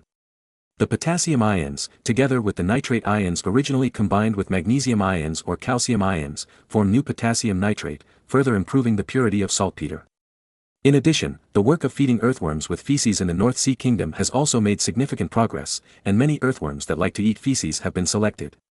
At present, the craftsmen who like to study under Marin are calculating the conversion rate of feces and earthworms, that is, the ratio of how much feces the earthworms eat and how much earthworm feces as black as soil they excrete. However, the current research on feeding earthworms with feces is still at the stage of horse, cattle and sheep feces, and human feces have not yet been successfully used to feed earthworms. Because horses, cattle and sheep eat grass, their feces are rich in cellulose, and they are not as burning as human feces. Earthworms eat cow dung, sheep dung and horse dung and are very adaptable. But people eat grains and meat, which are high in salt and have a very unfriendly feces environment. Earthworms are very uncomfortable eating them, and even get sick, so they need to be processed. But at present, there are no professional scientists in Beihai country, so it is a bit difficult to convert human feces to be gentler so that earthworms can eat them without any problem. Therefore, now Marin is mixing earthworm feces converted from cattle and sheep feces into fertilizer, and there are also a lot of black soil with very light odor made from human feces dried for several months. Once the research on the treatment of human feces is successful, the main fertilizer of Beihai country will become earthworm feces like soil, and even if it is stolen by foreign spies, it will definitely not be recognized. In fact, because it is still the era of animal power, there are many cattle and horses in Beihai country. In addition, the number of sheep is also large. Therefore, although the total amount of animal feces is less than that of human feces, it is not much less. Therefore, the current actual situation is that the scale of feeding earthworms with horse, cattle and sheep feces is very large, reaching a huge scale of millions of pounds. The earthworm manure obtained has reached 20 to 30 million pounds, and the earthworm manure converted every day is 300,000 pounds. At present, the breeding center is collecting various earthworms, including American earthworms, to compare data in order to select the most suitable species to convert feces. Recently, those less professional researchers under Marin suddenly discovered that pig manure seems to be a good feed for earthworms. In other words, most of the feces of domestic animals can be used to raise earthworms, only human feces probably has a high salt content and other factors, so it cannot be used directly to raise earthworms. This research result is very important because the population of Taihu pigs newly introduced by Beihai state is expanding very fast. They give birth to more than a dozen pigs in one litter and grow fast. As long as there is enough feed, the feces will definitely be sufficient. At that time, earthworm manure will definitely be enough. Moreover, earthworm chicken farming has also achieved significant results recently. The famous egg-laying chicken introduced from the Ming dynasty, the Luhua chicken, has greatly improved its egg-laying rate after eating earthworms that have been boiled and disinfected in hot water, laying eggs once every 2 days on average. In this era, it is definitely a miracle. Ordinary chickens often lay eggs once every few days. Moreover, after laying eggs, they like to squat on the eggs and hatch them themselves. Marin built a chicken farm near the city of Auric and built professional chicken cages. While restricting the movement of Luhua chickens, they also feed them earthworms. Moreover, they will use special cloth to block the hen site and then take the eggs away. After the eggs are taken away, the Luhua chicken hens will be very confused. Then, continue to eat, drink and lay eggs. In this way, this professional chicken farm provides enough grass eggs for Marin's palace. Every morning, Caesar, Robert, Ma Yun and Mary have breakfast with eggs and milk. As for William, he was too young to be weaned and couldn't eat eggs yet. Now, as long as the Kong room could hatch enough fertilized eggs of Luhua chickens and hatch more Luhua chickens, Beihai Kingdom would not lack eggs in the future. Although it couldn't catch up with the efficiency of laying hens in later generations, laying eggs every 2 days was definitely a high yield. Chapter 1659, Food and Conspiracy. To be honest, Marin had fooled Prince Philip into raising sheep in the Netherlands to find a market for grain. The Dutch no longer farm, so they naturally have to rely on imports for food. The North Sea Kingdom and the Habsburg family have always had a good relationship, so they will definitely give priority to Marin for imported grain. At that time, the Dutch will concentrate on raising sheep and weaving woolen cloth, and the food problem will naturally be left to Marin to solve. This is also one of the contents of the agreement reached between Prince Philip and Marin. After all, the Netherlands has given up farming, but there must be a source of food. No matter how much land is enclosed in the Netherlands, the hundreds of thousands of textile workers are a fixed source of food imports. Even in the countryside, a small number of farmers are needed to stay and herd sheep. Therefore, the Netherlands must be a large grain market. At that time, there will be no worries about the sale of old grain. Moreover, the Netherlands, which specializes in selling woolen textiles, must have enough cash to buy food. After all, textiles can be sold directly in exchange for money. But apart from the big profits, most of the hard-earned money from the textile workers still has to be used to buy food. The economy is a very complicated thing. Back then, Marin relied on advanced agricultural technology to lead East Frisia to rise rapidly and had enough capital. However, when the East Frisian state expanded into the North Sea state, which was more than 10 or 20 times larger, Marin was shocked to find that too much food was not a good thing. When a limit is exceeded, other countries will not have enough money to buy food. At present, the North Sea state's grain production accounts for almost half of the German region, but the population accounts for only 1/6 of the German region. It's not that no one is short of food, but that those who are short of food have no money, and those who are rich do not lack food. Therefore, most of the food has to be stored in the granary. In addition, Marin thinks it's nothing to hoard food himself, but the nobles of the North Sea state are unwilling to do so. They have to exchange it for money to maintain their noble life. Except for the old nobles who were concentrated and moved to Bremen province, most of the nobles in the North Sea kingdom are basically new nobles who followed Marin and became rich because of military merit. In short, they are nouveaux riches. These nouveaux riches in the aristocratic world pay the most attention to face. Probably because of their inferiority complex, they pay special attention to rules and pomp, and care more than the old nobles. Moreover, Marin distributed a lot of land to them, and also distributed fertilizers, so that the grain output of each family is very high. But because of the rules set by Marin at the beginning, in order not to expose the secret that there is a lot of grain in the North Sea kingdom, the grain of the nobles must be uniformly handed over to Marin's North Sea Chamber of Commerce for unified sales. The problem is here. These nobles are unwilling to suffer losses. They all hope that their surplus grain can be sold earlier and get the money earlier. Therefore, every year's grain selling season is a headache for Marin. You say, if you have tens of millions of pounds, it's easy to say, there will always be big customers in Spain and Italy who can eat it. However, it is several hundred million pounds. It is very difficult to find buyers for such a large volume. But Marin cannot help them find a solution, otherwise, if the officers are alienated, it will be a big problem. Therefore, every autumn, Marin is busy with how to help his men sell grain. Fortunately, there is no need to worry about grain sales this year. The spies under his command reported that the Netherlands and northeastern France will suffer from serious food shortages this year due to severe autumn rain disasters. In this case, the food gap must be very large. Needless to say, the Netherlands has a population of over 1 million, and Marin can sell a lot of grain. As for France, the problem is a bit complicated. According to intelligence, there are many people affected in France, 1 or 2 million, and about 1.8 million to be specific. In theory, this is a good time to sell grain. But the spies in Paris sent back the news that Louis XII had planned to use the extra military rations originally prepared for the march into Switzerland as relief food to distribute to the disaster areas in the northeast and northeast of the east. Then, Marin was in a dilemma. If he took the opportunity to sell the food, he would naturally make a lot of money. But if these French disaster victims were not short of food, then Louis XII would use the extra food as military rations to march into Switzerland and drive out the Habsburg army. So, after thinking about it, Marin suspended the plan to sell food to the disaster areas in France.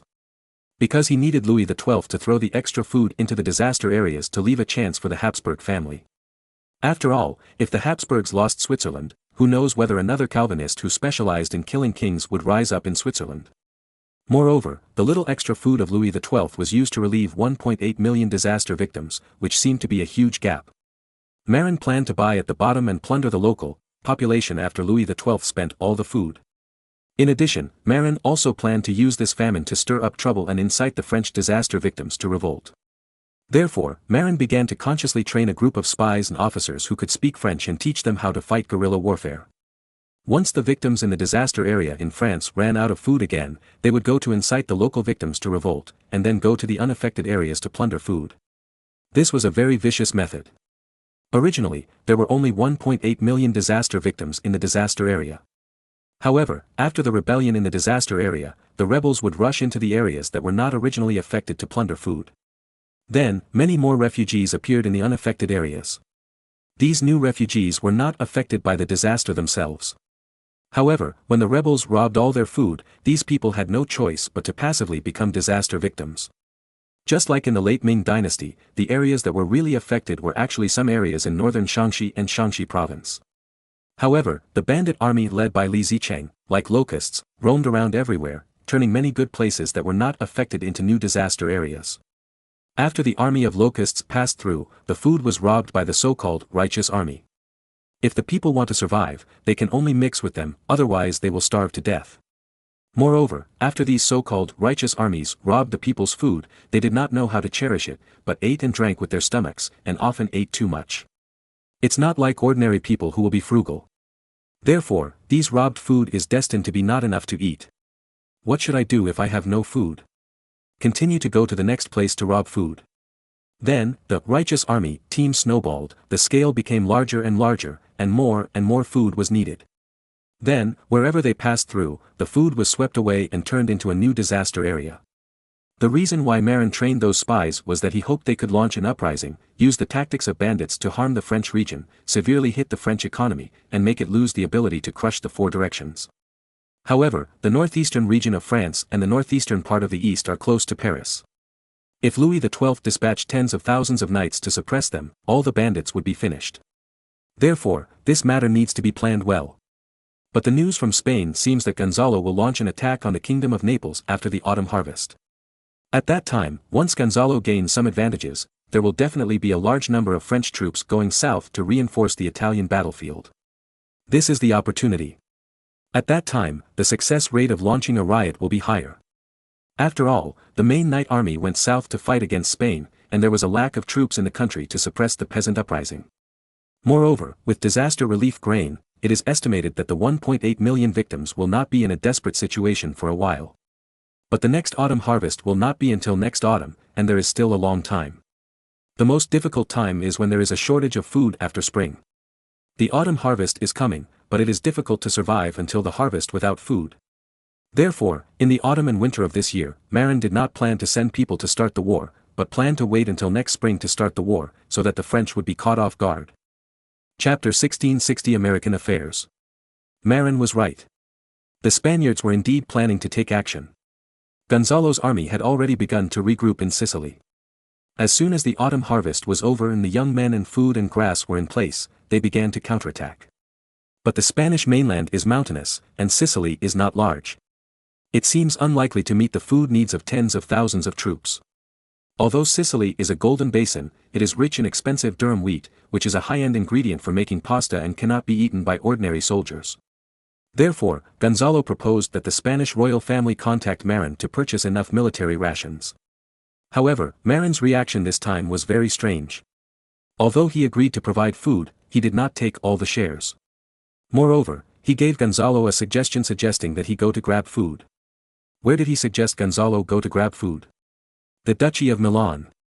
The Duchy of Milan is currently under the control of the French, controlled by Ludendorff, a German mercenary general who originally served Spain, with a large army.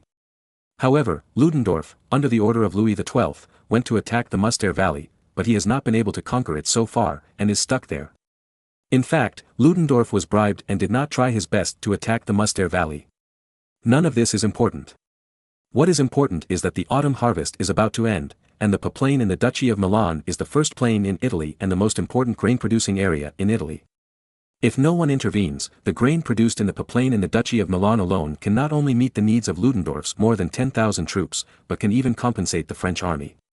Perhaps, it can also be requisitioned by the French to help the disaster victims in the northeast. Therefore, Marin suggested that Gonzalo lead the army to land in the south of the Duchy of Milan, and then quickly attack the plain and rob the grain produced in the plain.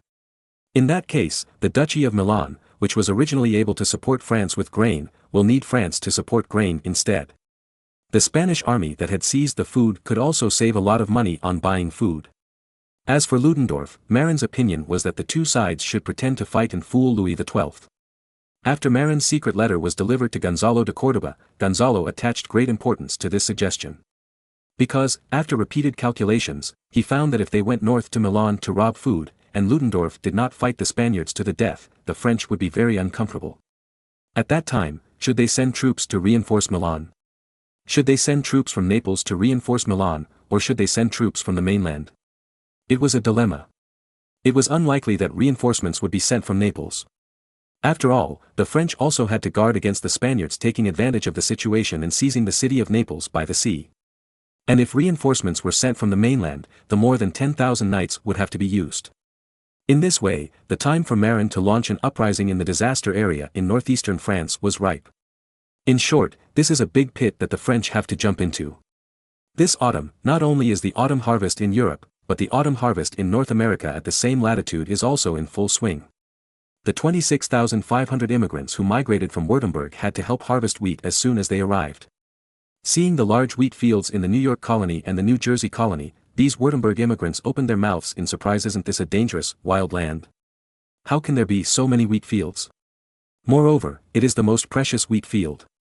This is wheat, the most expensive wheat among all grains. The Württemberg region is located in the southern part of Germany, and the locals have seen wheat. Because Württemberg is warmer than the North Sea Kingdom, rye is not grown locally, but barley and wheat are mainly grown. However, because wheat requires a lot of water, it is generally grown on fertile soil by the river. In general places, barley is still grown.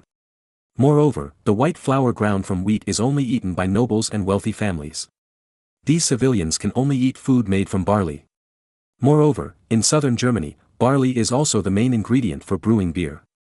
Only in the northern rye-producing areas will dark beer be brewed mainly with rye. For example, the main raw material of Munich beer in later civilization is barley. Many people may mistakenly think that Munich's beer is dark beer. In fact, the local beer is mainly made of barley from southern Germany. Don't think that Munich's beer is dark beer. The black in Munich is just a place name and has nothing to do with whether it is dark beer. It is Munich's old rival, Dortmund in the north, because in the rye-producing area, the local main product is dark beer. To the surprise of 26,500 Württemberg immigrants, local English immigrants and newly arrived Württemberg immigrants joined forces to harvest wheat, thresh and dry it. At that time, New York Governor Albert generously used wheat to grind white flour and invited these new immigrants to eat a meal of white bread that everyone dared not think of. But the local early German immigrants proudly told them, "What is this? The locals mainly eat white bread." In fact, white bread is not as nutritious as black bread. However, white bread tastes good and is a symbol of status in Europe. Only wealthy nobles and wealthy families can eat white bread every meal. This kind of life is simply a paradise-like life in the eyes of the poor. Perhaps they were stunned by the white bread. The 26,500 Württemberg immigrants said nothing and accepted Albert's arrangement honestly. In order to prevent them from rebelling against each other, Albert deliberately disrupted the resettlement of the Württemberg immigrants who were originally familiar with each other. Then, Albert also selected 3,000 strong and honest farmers from these 26,500 farmers as guards and stayed in New York with their families. These people will receive training from the original local garrison and become the main armed force to protect New York. Moreover, the original local garrison will also suspend external expansion during this period, but will monitor these new immigrants. After all, these new immigrants have an ignoble origin and are rebels. In order to prevent them from launching a rebellion here, the original 2,000 garrisons and the newly recruited 3,000 soldiers and horses are responsible for protecting the safety of the New York colony and the New Jersey colony. This alert can only be lifted when the disciples sent by Bishop Taylor have educated the Württemberg immigrants who were born from these rebels into obedient citizens. In addition, Albert will conduct a second round of recruitment to expand the size of the army. In fact, the first round of recruitment did not follow the normal North Sea recruitment principles. Because, at the beginning, safety was still the main focus. If people who are not honest and simple are recruited as soldiers, maybe these people will rebel. Therefore, when recruiting soldiers from this group for the first time, Albert, according to Marin's instructions, gave priority to reliability rather than bravery. After 1 or 2 years, when these immigrants have been educated, they can start conscription again. At that time, the North Sea recruitment principle can be used to give priority to brave and obedient people. Then, a colonial corps of 10,000 people will be formed. If necessary, this legion will be transferred to the mainland to participate in the possible religious war. But first of all, the main tasks of the first batch of colonial troops are, first, to supervise the immigrants to cut down trees and reclaim wasteland, second, to cross the Delaware River to the west, organize logging, and drive away the local natives to expand the land for reclamation. Chapter 1661, Wood Armor and Indian Wine Trade. Under the leadership of the original 2,000 colonial troops led by Albert, 3,000 honest and strong German farmers who were selected began to put on new weapons and armor and conduct various combat training in the jungle. What is very interesting is that the armor they wear is called plate armor, but it is not made of steel, but made of wood. In other words, these 3,000 honest and strong recruits wear wooden plate armor. Why is this so? At the beginning, the armor promoted by Marin was actually a piece of wood armor similar to mahjong mats. In Europe, in order to enhance the defense of ordinary soldiers wearing wood armor, thin iron sheets are nailed on the surface of the wood to enhance the defense against cold weapons. But in the North American colonies, when Albert ordered the craftsmen to make wood armor, a group of carpenters were lazy and thought it was troublesome to make wood armor. They simply made the breastplate of the wood armor simulate the appearance of authentic plate armor and directly sawed it into the shape of two wooden boards in front and back, making it similar to the breastplate of the cuirassier, which was made of two boards in front and back. Albert was angry at first, but the lazy carpenter argued that this plate armor was enough to defend against the inferior weapons of the Indians. As a result, after testing, this simple plate armor made of two wooden boards could actually resist the Indians' earthen bows and arrows. Of course, for the lower body, you can't just saw wood to make leg armor. Helplessly, you have to use wood chips to make skirts.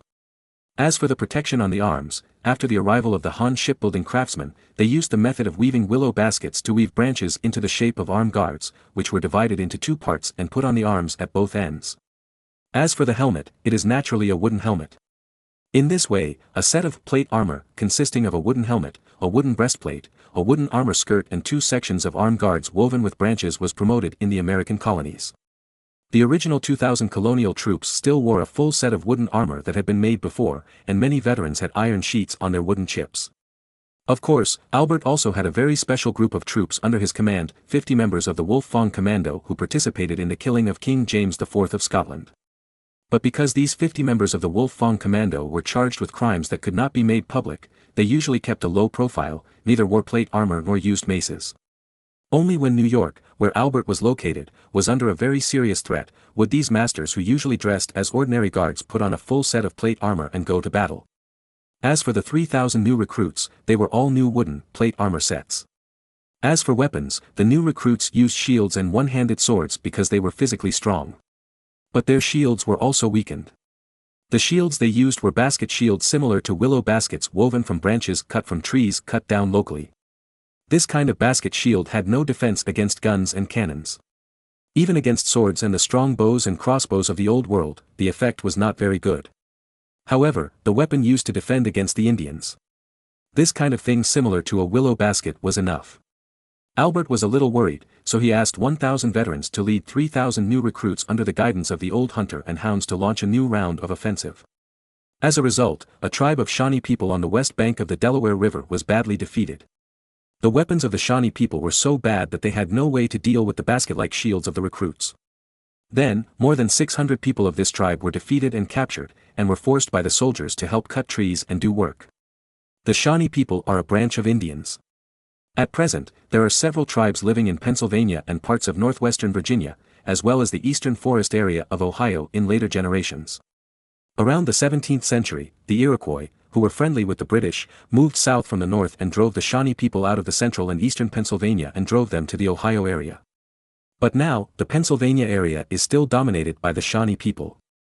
However, it seems that the Shawnee people are really not very good at fighting. Their rough stone weapons can hardly break the defense of the colonial army of the North Sea Kingdom, even the roughest wooden plate armor suit. When conquering the Delaware West Coast tribe of more than 600 people called Saucy, there was no death in the entire colonial army. Only 2 recruits were injured in the arm by the enemy's stone hammer due to lack of experience in the fight, but they were not seriously injured. Because there were no casualties, the colonial leader Kronks did not kill the Shawnee, but only drove them to work. In his spare time, Kronks also fed and drank the young and strong Shawnee who were working. In the process of eating and drinking, Kronks discovered an extremely unexpected situation: the Shawnee loved to drink. Because the grain output was too much and there was nowhere to sell it, the brewing industry in the North Sea was very developed and the wine was very sufficient. In order to appease the homesickness of the colonial soldiers, Marin provided them with enough wine.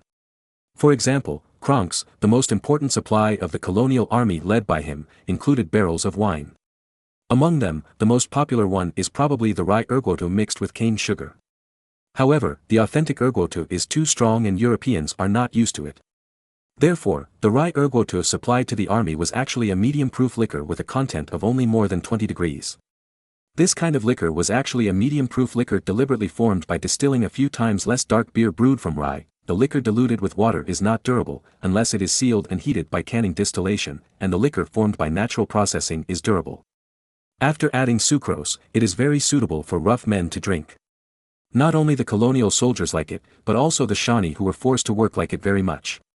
The first time they drank this medium-proof liquor, the Shawnee got drunk. But at dinner the next day, the Shawnee clamored for wine. Kranks was very unhappy at first, but suddenly thought of something. A few days later, Albert received a letter from Kranks, in which Kranks suggested that Albert use the boatloads of wine shipped from the mainland to trade with the Indians. Albert was skeptical, so he sent people to Albany to invite some Delaware people to help contact those Shawnee people, intending to trade with them with wine and purchase furs. As a result, several Delaware men invited by Albert secretly drank wine and were all drunk. Well, no need to ask, I know what the Indians like. Albert concluded. Then, several caravans went to the western jungle area, and under the protection of the guards, they contacted several Shawnee tribes and successfully reached a trade agreement. With the temptation of wine, several Shawnee tribes agreed without hesitation to help hunt beavers to obtain beaver skins and castoreum. At the same time, Albert also wrote to Garland on Cape Breton Island, asking him to try to trade with the Indians in Canada with wine. But unlike the Pennsylvania area, the northern Indians on the other side of Cape Breton Island seemed to prefer the 40-degree version of rye ergotu because of the cold climate, and some even liked the genuine ergotu with a degree of more than 53. However, Albert's judgment was not wrong. Most Indians like to drink. Chapter 1662, Goslar's Silver Mine. Albert also wrote a report on the wine trade with the Indians, sent a clipper through the North Atlantic warm current, quickly returned to the mainland, and submitted it to Marin for approval. Marin quickly approved Albert's report and gave it strong affirmation. At present, in order not to waste food, the North Sea Kingdom has used all the old grains that are about to expire to make wine. But there are too many old grains, and the amount of wine brewed far exceeds the market demand. Now, Marin is worried about the sales of wine. In order not to waste wine, Marin purified a lot of surplus wine into classic spirits of about 56 degrees, and then sealed it with jar mud and buried it underground. This kind of spirit with a concentration of more than 53 degrees is the most durable. As long as it is kept for a long time, it will be a top-notch wine in a few decades. And the ergotu buried by Marin seems to be a bit too much, more than 100,000 jars. There is no way, there is too much remaining wine, so he has to process it into spirits and bury it. Anyway, spirits are durable, and the longer they are, the better they taste. However, if there is a market, Marin does not want to bury all the wine underground. Hearing that the Indians like to drink, Marin immediately became excited. Marin knew very well how many Indians there were. There were not many Shawnees in Pennsylvania, only a few thousand. There were also few Canadian Indians near Cape Breton Island, so the market was not big. However, there were many Indians in Mexico and Peru. The Indians there were counted in the tens of millions. If we sold the wine there, well, apart from anything else, it would not be a problem to exchange some gold and silver with the Aztec Empire and the Inca Empire. Now, the craftsmen sent by Marin to the Aztecs have successfully helped the Aztec Empire find several large silver mines and established a technically mature silver smelting base. In a few years, the Aztec Empire will be able to mass-produce silver. By then, Marin can take the wine to exchange silver with the Aztecs in Mexico to solve the money shortage. In addition, the unscrupulous old shaman Marin also planned to use the wine trade to provoke infighting among the Indians, let the Indians attack each other and consume their strength. The specific method is very simple: exchange Indian children with alcohol. This kind of human trade that is unscrupulous in later generations is very normal in this era. For example, in the Songhai Empire in West Africa, the slave trade is one of the main sources of national finance. The Indians in North America do not seem to have entered the era of slavery, so the slave trade is not popular. But it doesn't matter, the unethical Marin will let them do it. Marin plans to exchange Indian children with strong liquor and those Indian drunkards. Of course, Marin will not be so cruel as to ask those Indians to sell their children. However, he will advise those Indian drunkards you go to other tribes to rob. A strong Indian boy is exchanged for a jar of medium-strength liquor, and a girl is exchanged for half a jar. As for beaver skins, the price is much lower. In this way, there will always be Indians who are addicted to alcohol and tempted. As long as they start with other tribes, it will inevitably cause fierce conflicts between Indian tribes. Moreover, children are the future of the tribe. Once the children of a tribe are plundered by other tribes, it is equivalent to breaking the hope of this tribe. Although those tribes were not directly massacred, because the children were robbed, those tribes without a new generation of strong men in 20 years will inevitably decline or even die. After those boys and girls were bought by Marin's colonists, the strongest boys would be trained cruelly in the way of the Mamluk cavalry to become the bravest warriors as the assault force of the North Sea Army. And the girls, if they are good-looking, will be sold to the wealthy colonists as maids. Moreover, Marin will acquiesce to the Germans who buy maids to take those Indian girls as lovers and give birth to children with them to increase the population of the colony. Marin will not give up these unnamed mixed-race children, but will also grant land to help develop the colony. In this way, through the temptation of wine, the Indian tribes will become mortal enemies because of plundering each other's population and cut off each other's inheritance and hope. Moreover, because of the enmity, it is difficult for these Indian tribes to form a unified tribal alliance like the Iroquois League to resist colonial rule. I seem to be more and more like the British in later generations. Marin stroked his head and said speechlessly. This kind of shit-stirring method is what the later British are best at. First provoke internal strife in the target, and then reap the benefits. In addition, plundering Indian children and cutting off the inheritance of those tribes. A complete British shit-stirring method, and because it cuts off the future of those tribes, it seems to be more insidious than the British. As for the Indian children who were exchanged for wine, Marin will let Taylor's disciples and grandchildren brainwash them from an early age. When they grow up, they will become banana people with yellow skin and white heart, and they will go through life and death for the North Sea Kingdom, or become guides. Speaking of banana people, Marin suddenly felt very uncomfortable. But now he has a yellow heart, but has changed into a white skin. What is this? Poached eggs. Well, the poached egg is indeed yellow with white skin. Then, Marin decided to go out and relax, in the name of inspecting work, to relax in other places. In this way, Marin came to Goslar, the city of miners, to inspect the Ramelsberg silver mine near Goslar. At this time, the autumn harvest in the southern region had long been over, and 57,800 Hungarian men had returned to the Ramelsberg silver mine and became miners in the silver mine again. The Ramelsberg silver mine began to be mined as early as 968. After more than 500 years, the surface mines had long been mined out. Now, the silver mine has gone deep underground, relying on winding mines for underground mining. Fortunately, this is not a coal mine, there is no danger of gas explosion, so there is no fear of using torches in the underground mine. But the biggest problem of underground mining in this era is the problem of water accumulation. Just like the Tara lead zinc mine on the island of Ireland that Marin had originally sought, because the underground water accumulation was too difficult to deal with, it led to the abandonment of mining. But now, Leonardo da Vinci has made the Watt steam engine. Although it is heavy and bulky, it is no problem to use it to pump water from the mine. Before that, the local silver mining needed to manually pump water from the mine before further mining. With the steam engine pumping water, the production efficiency of the Ramelsberg silver mine has been greatly improved. Without the trouble of water accumulation, the mining efficiency has been greatly improved. In addition, in order to ensure the safety of the miners, Marin also asked his men to use sturdy logs to make a lot of load-bearing frames and install them in the mine tunnel to prevent the mine tunnel from collapsing and killing people. In this way, the safety of the Ramelsberg silver mine has been greatly improved. The widespread use of guide rails and mine cars has greatly improved the transportation efficiency of silver ore. In addition, under the guidance of Marin, the blast furnace of the Ramelsberg silver mine has also been improved, greatly improving its efficiency. What improvements did Marin ask the craftsmen to make to the blast furnace? In fact, it is very simple, that is, to convert the ordinary blast furnace into a hot blast furnace. According to Marin's instructions, the craftsman made a long iron pipe in front of the air inlet. The pipes are curved to increase the contact area with the flame. Then, when the blast furnace is working, a fire is lit under the air inlet for heating. When the blast equipment blows the air from the air inlet into the furnace, the air has been heated. The air blown into the furnace is hot air, so there is no need to waste additional fire to heat the air.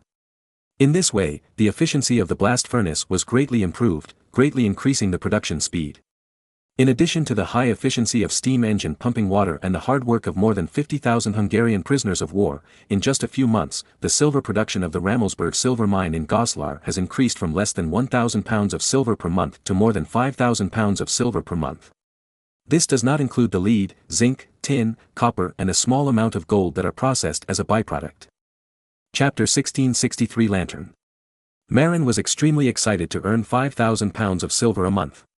You know, this is equivalent to 416.6 pounds of gold, which can be minted into silver coins worth more than 53,000 gold coins.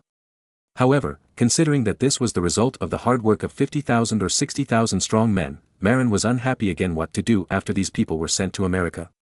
Without enough miners, this output could not be achieved. However, when Marin asked the mine supervisor Gartz, he felt more relieved. Gartz told Marin that in fact, the energy of these 57,800 miners was not released, and at most less than 20,000 miners were released. Why? Because the mine tunnel is narrow, no matter how many people you have, you can't squeeze in. Therefore, most miners are not actually digging ore, but digging new mine tunnels, and then placing load-bearing wooden frames inside the mine tunnels to prevent the mine tunnels from collapsing. Moreover, generally speaking, miners will not enter the mine tunnels until they appear stable after a period of time. Of course, in the mines of the North Sea Kingdom, when installing the wooden frame, the mine car tracks will also be laid. Once the mine is built, a group of miners can be sent to dig in. However, the choice of the mine tunnel is not to dig casually, but to dig under the supervision of engineers. Engineers will first take samples and estimate the direction of the ore veins based on the survey results. Then, new mine tunnels will be excavated according to the direction of the ore veins. At the same time, groundwater systems must be avoided.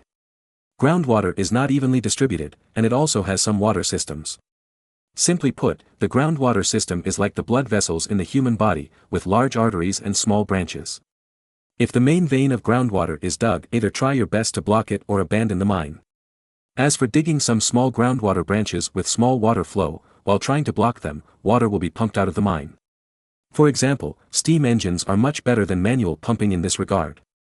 Goslar is not bad, because the groundwater system is not very developed in the inland Harz Mountains. The Tara lead zinc mine in Ireland that Marin had previously planned is a pit. Ireland has too much water resources, and the Tara lead zinc mine is hundreds of meters deep. Even if a steam engine is used to pump water, it is difficult to cope with the surging groundwater. In this era when people need to go down the mine to dig, this kind of underground mine where the groundwater cannot be controlled has no mining value. Unless it is a gold and silver mine with very high grade. Therefore, in ancient times, surface mines were generally mined. Except for high-grade gold and silver mines or high-value copper mines, people generally don't like to go down the mine to mine. Goslar has been mined for hundreds of years, and there are no surface silver mines to mine, so they have to go down the mine to mine. The main tasks of these 57,800 Hungarian prisoners of war and the original 7,000 to 8,000 miners are actually to dig new mines and find new veins. At the same time, they are also carefully detecting and avoiding the groundwater system. However, after hundreds of years, the craftsmen have been familiar with the groundwater system here. At least, there is no problem avoiding the main vein of groundwater. As for the small branches, they can only rely on pumping. In the originally mature mine tunnel, there are actually less than 20,000 people digging ore. Others are mainly digging new mines and looking for new veins.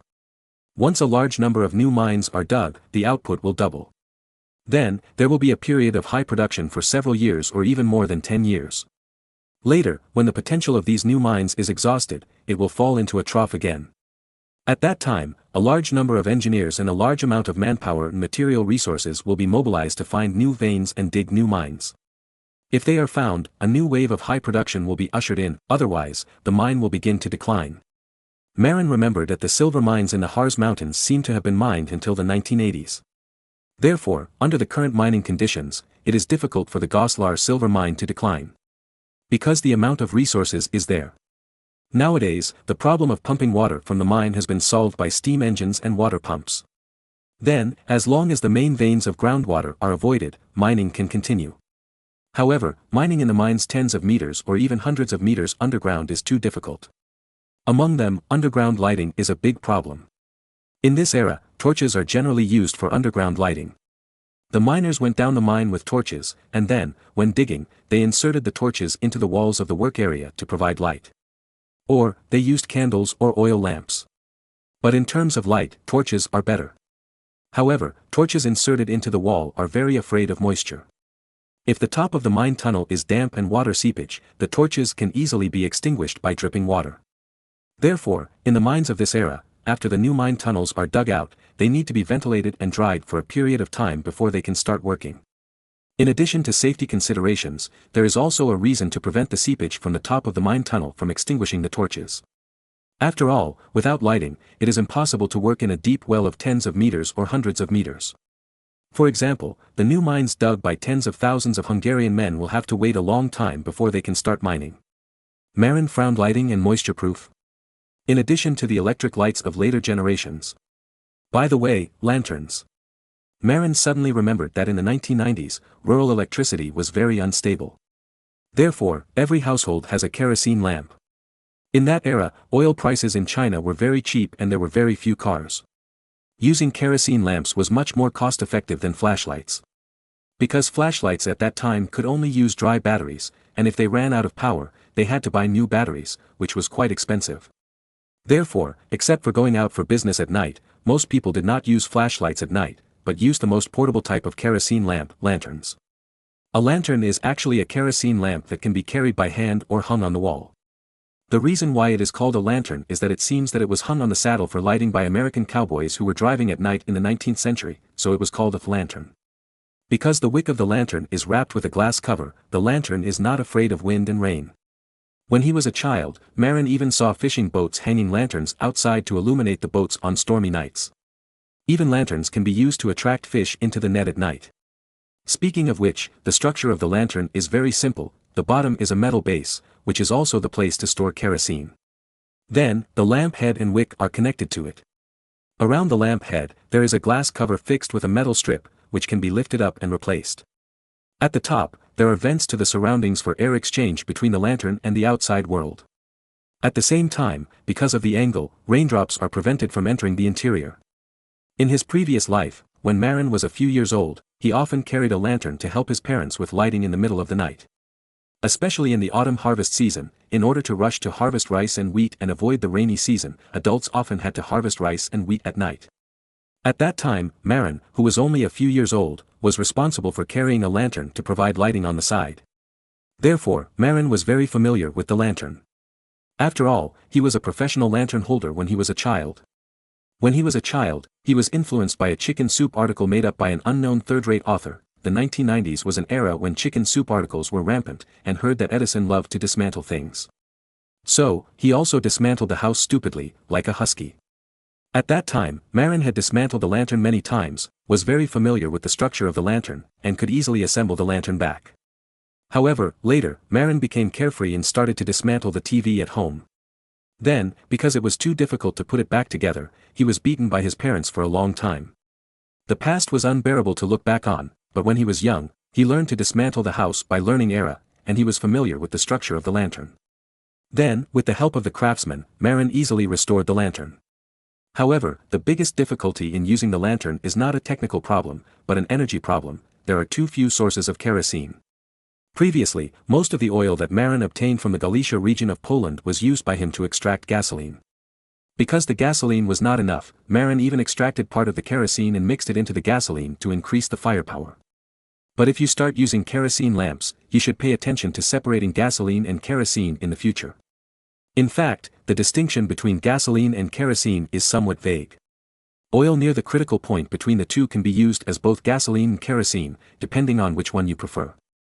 In later generations, the demand for gasoline was greater, so gasoline was naturally preferred. But in the 19th century, it is said that gasoline was directly disposed of as dangerous waste, until the emergence of gasoline engines. The human oil industry was actually the earliest to provide kerosene for kerosene lamps. As for gasoline and diesel, they were useless byproducts at the time.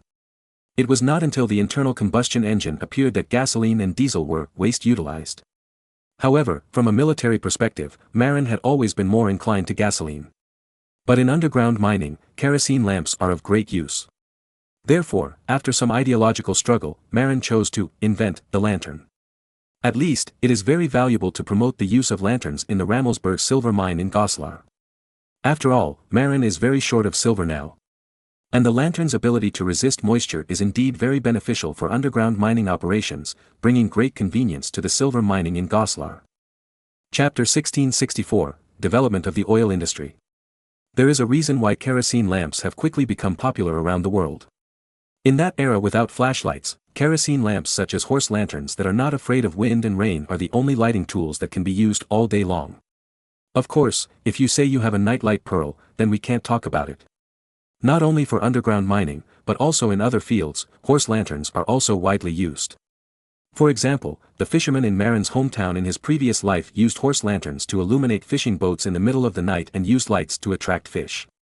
In fact, after Marin returned to Auric from Goslar with horse lanterns, he was entangled by Columbus and Amerigo. The two insisted that horse lanterns were of great significance for the night navigation of ships. Therefore, ships must be equipped with horse lanterns in large quantities.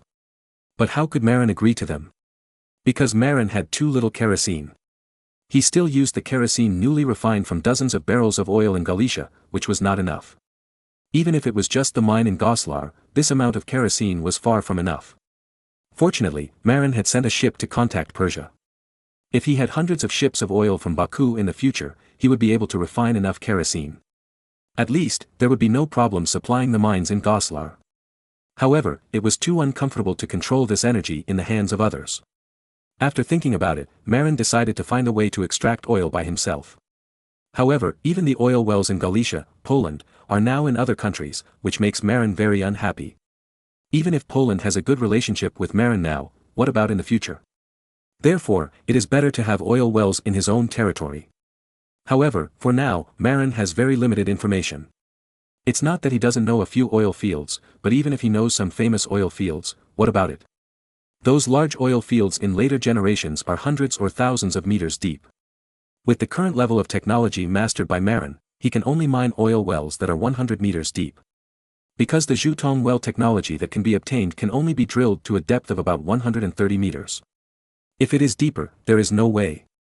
According to this restriction, the only ones that can be mined at present are probably the Chukwanking oil field in Taiwan Island and Titusville in northwestern Pennsylvania. The main reason is that both oil fields have oil seedlings exposed on the ground, which is very convenient to find. The early oil fields were like this. Only when the oil seedlings were exposed would they attract attention and be developed. As long as the oil seedlings are found and the Zuotongjing technology from Dane County in Kawanishi is introduced, preliminary development can be carried out. I dare not say anything else, but the developed oil can barely meet the critical lighting needs of the North Sea. As for the civilians who want lighting, forget it, it is not enough. In fact, Marin had planned to first introduce Nanju from Dane County in Kawanishi and plant it widely on Taiwan Island, and then wait for Nanju to grow up in a few years, and then introduce experienced craftsmen from Zuotongjing to mine oil in Chuxiangking. However, plans cannot keep up with changes. Because in order to facilitate the mining of silver mines in Goslar, Marin actually made the fighter among kerosene lamps, the lantern in advance. As a result, the demand for oil has increased greatly. Even if hundreds of ships of oil can be imported from Persia at present, it is not a long-term solution after all. So, Marin thought about it and decided to write to Kong Tai, asking him to hurry up and immediately start introducing the master of Zuotongjing. As for the bamboo equipment made of Nanju, Marin didn't want to wait and planned to buy the finished product directly from Britain. Then, it was transported to Chushwanking in Taiwan Island and Titusville in northwest Pennsylvania for use. However, northwest Pennsylvania is not under the control of the North Sea Kingdom at the moment. So, Marin thought about it and decided to notify Albert give priority to the northwest of Pennsylvania, and slow down in other directions. When we find this legendary area with oil seedlings exposed on the ground, we will start to use Zuotongjing technology and equipment to drill oil wells, produce oil, and refine kerosene for use. Speaking of extracting kerosene, Marin suddenly remembered a joke in the late Qing dynasty. It seems that some Qing officials, in order to produce kerosene themselves, actually planned to extract kerosene from coal on a large scale based on the name of kerosene. However, it cannot be said that this idea is completely wrong. Because a small amount of coal tar can indeed be extracted from coking coal.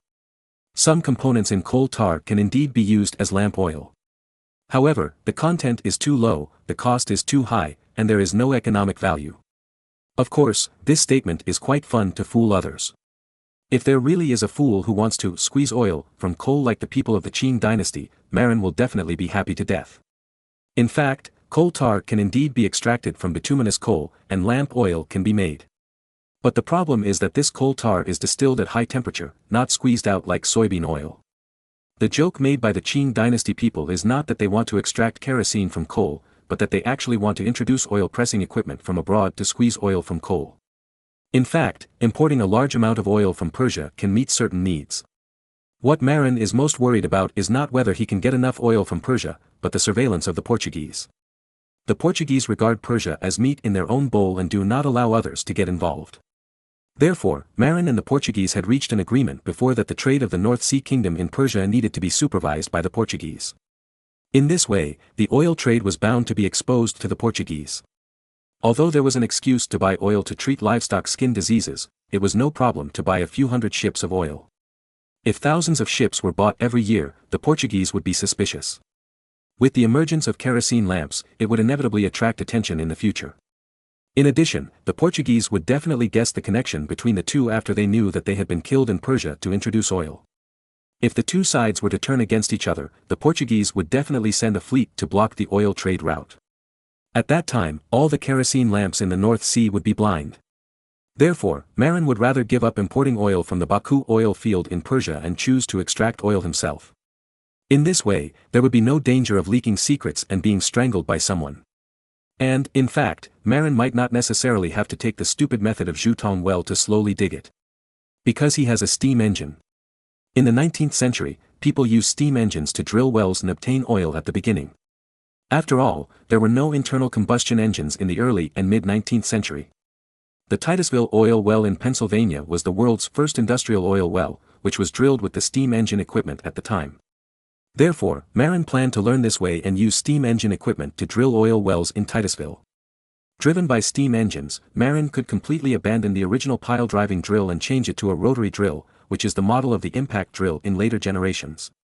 By then, Marin could completely use high-carbon steel to make the cone drill bits commonly used in later generations, that is, three-wheel-shaped heads full of steel teeth piled together to crush any rock formations that block the drill bit. This kind of steel teeth is a bit similar to the wolf teeth outside the mace. If it rotates, it is very helpful to drill through those rock formations, which is better than the original drilling method. Because it is difficult for drilling drills to penetrate hard granite layers. In the beginning, perhaps this rotary drilling method is not as good as the original drilling method similar to the Zhutong well. However, as long as it accumulates over time and gradually develops, it is only a matter of time before the rotary drill surpasses the drilling drill. By then, there will be sufficient oil supply to develop the oil industry. Chapter 1665, The Cost of Developing Industry. Originally in history, the development of the human oil industry originated from the refining of kerosene. However, this does not mean that Marin's invention of kerosene lamps and mastery of oil refining technology can make the North Sea oil industry take off rapidly. The main reason is that there is no support from the technical forces of the whole society. After all, in 1859, when the modern oil industry originated, human steam engine technology had long been mature, and too many mechanical experts emerged. Therefore, after the oil is refined, it can be put into use quickly. In addition, the technology of oil exploration and oil extraction can also be developed rapidly. But in this era, I am afraid that only Marin, the time traveler, knows what the oil industry is. Even Leonardo da Vinci, the smartest man in the world, knows nothing about the oil industry. In particular, oil exploration and drilling technology is difficult to develop greatly due to technical limitations. Even if Marin develops the technology of rotary drilling, he can only drill shallow oil wells hundreds of meters deep. With this technology, most of the large oil fields in later generations cannot be developed. The oil wells that can be developed are only those places where the limited oil seedlings are exposed on the surface, such as Titusville, Galicia, Baku, Chushunking, Yanchang. But the output of such shallow wells is not high, and it cannot meet the huge demand for kerosene lamps. Therefore, in the early days, the application of kerosene lamps was not very wide. Of course, when the North Sea Kingdom has trained several generations of mechanical engineers and the technology has gradually matured, deeper oil wells can be drilled and more oil can be obtained. In fact, according to Marin's memory, the 12-horsepower Changchai handheld tractor bought by the old Ma family in the previous life can also be copied by craftsmen. After all, vulcanized rubber is now available. As long as it takes some time and the craftsmen go all out, they can still copy the single-cylinder diesel engine. At most, it is because of the crude technology that the machine often has problems, just like the current imitation Watt steam engine. But the biggest problem is not here, it is mainly the problem of diesel supply. With the oil production of only 1 barrel per day in the Galician oil field, the refined diesel can only supply a handheld tractor for 1 day at most. This is still calculated based on the highest diesel refining ratio of 30%. But with Marin's workshop-level technology, it would be good to be able to refine 20%. Even if a tire walking tractor is only driven for 8 hours a day, it can only supply 2 or 3 tractors at most. In this way, what can this change? The supply capacity of 2 or 3 single-cylinder diesel engines. Well, it is still useful, at least, it can accumulate technology. So, Marin began to organize a large number of craftsmen and began to copy the 12-horsepower walking tractor that often broke down in their previous life. Why did Marin insist on making a 12-horsepower single-cylinder diesel engine when diesel was extremely scarce? Not for wide application, but for its speed. Yes, no matter how bad a single-cylinder diesel engine is, its speed is much stronger than that of a steam engine. The current Watt steam engine in Beihai state has a speed of only more than 50 revolutions per minute. This speed is not much different from that of a hand-cranked machine. Unlike a single-cylinder diesel engine, Marin remembered that the 12-horsepower Changchai in his previous life had a speed of 500-800 revolutions per minute. This speed may not have much application value in large-scale industrial production due to lack of oil. However, if it is used to drill gun barrels. Yes, Marin thought of drilling gun barrels. For a rotating drill bit, the faster the speed, the stronger the drilling force. If a single-cylinder diesel engine with a speed more than 10 times faster than the current Watt steam engine is used, the efficiency of drilling gun barrels will be greatly improved. Even, it can be considered to be used to drill gun barrels. Not too many, as long as there are a few single-cylinder diesel engines to drill gun barrels, it is basically enough. After all, the scale of the North Sea Army is just like that, and the demand for gun barrels is not high, and tens of thousands of gun barrels are enough. Unlike later generations, some rifles in service are in the tens of millions, and the number of AK-47s is even more than 200 million. In addition, single-cylinder diesel engines are also very good for drilling wells. In the past life, the well drilling machine in the countryside used a steel frame with a small diesel engine on it to drive the rotating drill bit to press down. Marin has never seen authentic oil drilling machinery, but he has seen this kind of well drilling machine used in the countryside. Although this well drilling machine can generally only drill a few dozen meters deep, it was enough for digging shallow oil wells in the early days. The most important thing is that its efficiency is much faster than the traditional drilling technology that is popular now. Marin remembered that the well drilling machine commonly used in the countryside in his previous life could drill 2 irrigation wells a day. If the ancient gravity-driven drilling technology is used, according to the technology of the Shuadong well, it is estimated that it will take 60 or 70 days to drill a salt well 100 meters deep.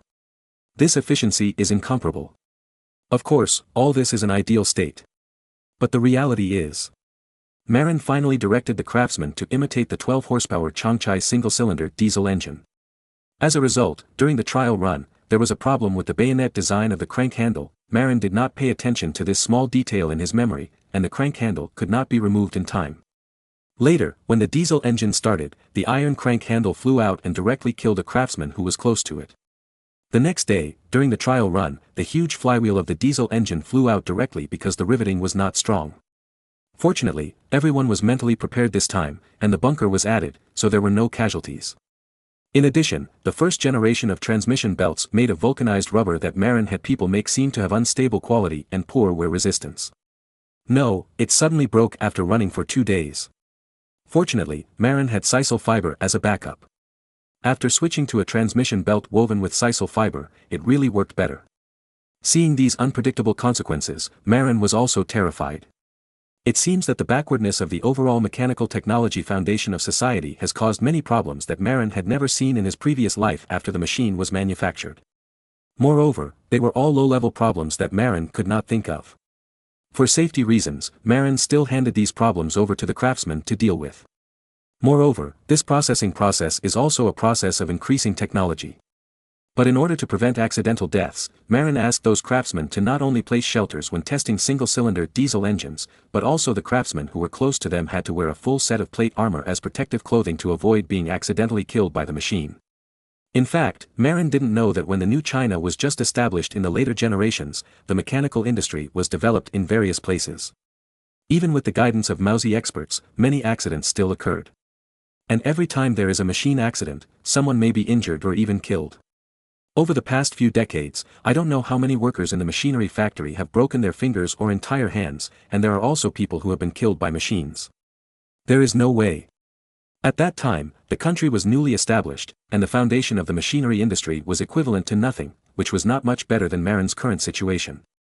The only thing that is better than Marin's current situation is that there are mature foreign theoretical guidance and many advanced foreign prototypes as references. Even so, many workers in New China still have many accidents due to machine problems or improper operation, causing many casualties. Marin read a report in later generations, saying that in Wuhan alone, the number of casualties in industrial accidents has reached 50,000 and several thousand in a few decades. Among them, the highest proportion is limb disability, mainly hands. In later generations, many people admire those 8th-level technicians who had super skills decades ago. But they don't know that these 8th-level workers are the lucky ones who survived one casualty after another. The unfortunate people are basically lying in the cemetery. And those 8th-level workers gradually grew into the backbone of the country's industrial construction after summarizing the experience and lessons of those workers who died. And this is the price of exploring and developing the machinery industry. Chapter 1666, Resurgence of Indulgence Sales. Occupy the pit. It's too late again, I can only occupy the pit first, change it back in about 15 minutes, please refresh after 15 minutes, sorry. Originally in history, the development of human oil industry originated from the refining of kerosene. However, this does not mean that Marin can make the North Sea oil industry take off rapidly just because he has developed kerosene lamps and mastered the technology of oil refining. The main reason is that there is no support from the technical forces of the whole society. After all, in 1859, when the modern oil industry originated, human steam engine technology had long been mature, and too many mechanical experts emerged. Therefore, after the oil is refined, it can be put into use quickly. In addition, the technology of oil exploration and oil extraction can also be developed rapidly. But in this era, I am afraid that only Marin, the time traveler, knows what the oil industry is. Even Leonardo da Vinci, the smartest man in the world, knows nothing about the oil industry. In particular, oil exploration and drilling technology is difficult to develop greatly due to technical limitations. Even if Marin develops the technology of rotary drilling, he can only drill shallow oil wells hundreds of meters deep. With this technology, most of the large oil fields in later generations cannot be developed. The oil wells that can be developed are only those places where limited oil seedlings are exposed on the surface, such as Titusville, Galicia, Baku, Chushunking, Yanchang. But the output of such shallow wells is not high, and it cannot meet the huge demand for kerosene lamps. Therefore, in the early days, the application of kerosene lamps was not very wide. Of course, when the North Sea Kingdom has trained several generations of mechanical engineers and the technology has gradually matured, deeper oil wells can be drilled and more oil can be obtained. In fact, according to Marin's memory, the 12-horsepower Changchai handheld tractor bought by the old Ma family in the previous life can also be copied by craftsmen. After all, vulcanized rubber is now available. As long as it takes some time and the craftsmen go all out, they can still copy the single-cylinder diesel engine. At most, it is because of the crude technology that the machine often has problems, just like the current imitation Watt steam engine. But the biggest problem is not here, it is mainly the problem of diesel supply. With the oil production of only 1 barrel per day in the Galician oil field, the refined diesel can only supply a handheld tractor for 1 day at most. This is still calculated based on the highest diesel refining ratio of 30%. But with Marin's workshop-level technology, it would be good to be able to refine 20%. Even if a tire walking tractor is only driven for 8 hours a day, it can only supply 2 or 3 tractors at most. In this way, what can this change? The supply capacity of 2 or 3 single-cylinder diesel engines. Well, it is still useful, at least, it can accumulate technology. So, Marin began to organize a large number of craftsmen and began to copy the 12-horsepower walking tractor that often broke down in their previous life. Why did Marin insist on making a 12-horsepower single-cylinder diesel engine when diesel was extremely scarce? Not for wide application, but for its speed. Yes, no matter how bad a single-cylinder diesel engine is, its speed is much stronger than that of a steam engine. The current Watt steam engine in Beihai State has a speed of only more than 50 revolutions per minute. This speed is not much different from the hand-cranked machinery. Unlike single-cylinder diesel engines, Marin remembered that his family's 12-horsepower Changchai in his previous life had a speed of up to revolutions per minute. This speed may not have much application value in large-scale industrial production due to lack of oil. However, if it is used to drill gun barrels. Yes, Marin thought of drilling gun barrels. For a rotating drill bit, the faster the speed, the stronger the drilling force. If a single-cylinder diesel engine with a speed more than 10 times faster than the current steam engine is used, the efficiency of drilling gun barrels will be greatly improved. Even, it can be considered to be used to drill gun barrels. Not too many, as long as there are a few single-cylinder diesel engines to drill gun barrels, it is basically enough. After all, the scale of the North Sea Army is just like that, and the demand for gun barrels is not high, and tens of thousands of gun barrels are enough. Unlike later generations, some rifles in service are in the tens of millions, and the number of AK-47s is even more than 200 million. In addition, single-cylinder diesel engines are also very good for drilling wells. In the past life, the well drilling machine in the countryside used a steel frame with a small diesel engine on it to drive the rotating drill bit to press down. Marin has never seen authentic oil drilling machinery, but he has seen this kind of well drilling machine used in the countryside. Although this well drilling machine can generally only drill a few dozen meters deep, it was enough for digging shallow oil wells in the early days. The most important thing is that its efficiency is much faster than the traditional drilling technology that is popular now. Marin remembered that the well drilling machine commonly used in the countryside in his previous life could drill 2 irrigation wells a day. If the ancient gravity-driven drilling technology is used, according to the technology of the Schrodom well, it is estimated that it will take 60 or 70 days to drill a salt well 100 meters deep. This efficiency is incomparable. Of course, all this is an ideal state. But the reality is, Marin finally directed the craftsman to imitate the 12 horsepower Changchai single-cylinder diesel engine. As a result, during the trial run, there was a problem with the bayonet design of the crank handle. Marin did not pay attention to this small detail in his memory, and the crank handle could not be removed in time. Later, when the diesel engine started, the iron crank handle flew out and directly killed a craftsman who was close to it. The next day, during the trial run, the huge flywheel of the diesel engine flew out directly because the riveting was not strong. Fortunately, everyone was mentally prepared this time, and the bunker was added, so there were no casualties. In addition, the first generation of transmission belts made of vulcanized rubber that Marin had people make seemed to have unstable quality and poor wear resistance. No, it suddenly broke after running for 2 days. Fortunately, Marin had sisal fiber as a backup. After switching to a transmission belt woven with sisal fiber, it really worked better.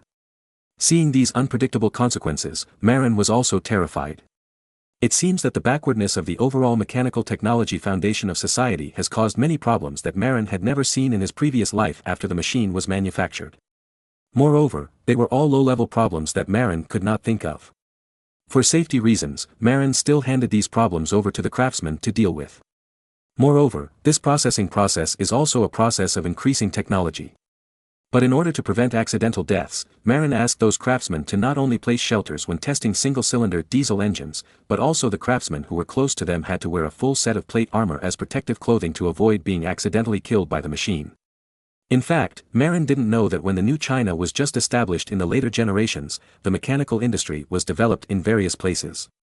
Even with the guidance of mousy experts, many accidents still occurred. And every time there is a machine accident, someone may be injured or even killed. Over the past few decades, I don't know how many workers in the machinery factories have broken their fingers or entire hands, and some have been killed by machines. There is no way. At that time, the country was newly established and the foundation of the machinery industry was equivalent to nothing, which was not much better than Marin's current situation. The only thing that is better than Marin's current situation is that there are mature foreign theoretical guidance and many advanced foreign prototypes for reference. Even so, there are still many workers in New China who have suffered many accidents due to machine problems or improper operation, resulting in many casualties. Marin read a report in later generations that said that in Wuhan alone, the number of casualties from work-related accidents in a few decades has reached more than 50,000. Among them, the highest proportion is limb disabilities, mainly hands. Chapter 1667, Taking the Lead in Subscribing for Indulgences. Germany is very big, and the indulgence sales team headed by John Tetzel is a ruthless person. So, up to now, his team has only visited a few bishop states. Now, the bishop states in the northwest of Germany have basically been visited. Next, it is the secular principalities. However, those secular principalities are currently waiting and watching, and no one wants to be the first to try. So, John Tetzel came to Marin for help. After all, the North Sea Kingdom is currently the strongest country in the northwest of Germany. The North Sea Kingdom took the lead, and it was difficult for other principalities to say anything. John Tetzel came with a handwritten letter from his master Giovanni di Lorenzo de' Medici, hoping that Marin could publicly take the lead in subscribing to indulgences and make a good start for the sales of indulgences in secular principalities. Moreover, Marin has fought many wars in recent years and committed a lot of murders. If we talk about the need for atonement, Marin is definitely at the forefront. What is an indulgence? It is used to eliminate sins. It stands to reason that generals who fight a lot, especially those who often win battles, must be sinful. For example, Marin, who has won so many battles and killed so many enemies, ranks among the top sinners in Europe. In addition, after annexing several vassal states, the North Sea Kingdom has become a secular power ranked among the top in the German region. It is indeed a good idea to let Marin take the lead in subscribing to indulgences. However, Marin was not very happy. Because everyone knows that this indulgence is a nonsense thing, which is used by the Holy See to make money. As for the role of atonement, it is simply nonsense made up by the Church. However, despite his reluctance, Marin had to take the lead in subscribing. After all, he is on the side of the Holy See and cannot hit the face of the Holy See. In addition, the person in charge of this matter is the future Pope Leo X, and he must give him face. However, Marin was very reluctant to ask Marin to take out real money, especially gold coins, to subscribe to indulgences. The North Sea Kingdom is still short of currency, how can it be taken away by the Holy See? After thinking again and again, Marin agreed to subscribe for indulgences, but he asked to pay with grain. It is true that the North Sea Kingdom is short of money, but it has never been short of food. If grain can be used to replace coins to subscribe for indulgences, Marin is willing to buy a lot. Anyway, there are plenty of old grains in the many granaries built with cement. But John Tetzel was dumbfounded, because Marin's request was not in line with the rules. According to the process of selling indulgences, the penitent throws the gold coins into a money box similar to a merit box. When the gold coins jingle, the penitent can go to heaven after death. If Marin uses grain, it is impossible to make a crisp jingle sound when thrown into the money box. Seeing that John Tetzel can't make the decision, Marin simply uses a carrier pigeon to contact Giovanni di Lorenzo de' Medici and his father-in-law, the Pope, in Rome. In the letter, Marin said that it was okay for him to take the lead in buying more indulgences. The only problem was that he didn't have so much cash and could only use food instead. So he asked to use food instead of gold coins to buy a batch of indulgences. The son-in-law's face must be given. After thinking about it, Pope Julius II agreed that Marin would use food instead of gold coins. However, gold coins are still needed in the ceremony of subscribing to indulgences. It's just that Marin is allowed to exchange gold coins for equivalent food afterwards. After receiving the approval, Marin officially decided to use food instead of gold coins to subscribe to a large number of indulgences. Moreover, the grain price in Germany is used to offset the value of gold coins. At the same time, Marin promised that these offset grains will be shipped to Rome by merchant ships of the North Sea Kingdom and delivered to the Holy See. This can make the Holy See a lot of money, because the grain price in Italy is much higher than that in Germany. Because of the war, the grain price in Italy has been high for a long time. For example, rye is only 1 pfennig per pound in Germany, but 2.5 pfennigs per pound in Rome. If Marin directly handed over the grain, the Vatican would make a lot of profit. Later, Marin held an indulgence subscription ceremony in the square outside the Auric Palace, witnessed by envoys from various countries, to build momentum for John Tetzel's indulgence sales team.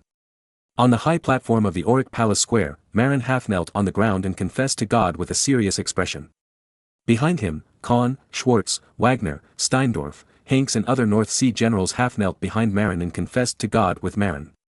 After Marin and a group of deeply sinful North Sea generals recited the prayer of repentance like a show, each of them took out a pocket, and then, ding ding dong dong, poured gold coins into the money box, blinding the eyes of the onlookers. Among them, Marin poured the most, almost 10,000 gold coins, and John Tetzel had to change the money box several times to load the gold coins. Several generals also poured a lot, each of them had at least thousands of gold coins. Afterwards, a group of officers from the North Sea Kingdom also came forward to confess and subscribe for indulgences. Everyone threw gold coins into the money box one by one, forcing John Tetzel to change the money box many times. Afterwards, according to statistics, the generals in the city of Auric, the soldiers of the First Legion, as well as the nobles and officials of Auric, bought a total of 220,000 gold coins worth of indulgences, shocking the envoys of other countries who were present at the ceremony. This is not counted, because the 3rd Legion stationed in the east, and the 2nd and 6th Legions stationed in the middle and south, have not started to subscribe yet. In short, the 40,000 troops of the North Sea Kingdom are the biggest part of this indulgent subscription. After all, in terms of sin, is there any deeper than a soldier who kills people like crazy? Although ordinary soldiers have little money, the other 3 legions of the North Sea Kingdom and the nobles in several cities have joined forces.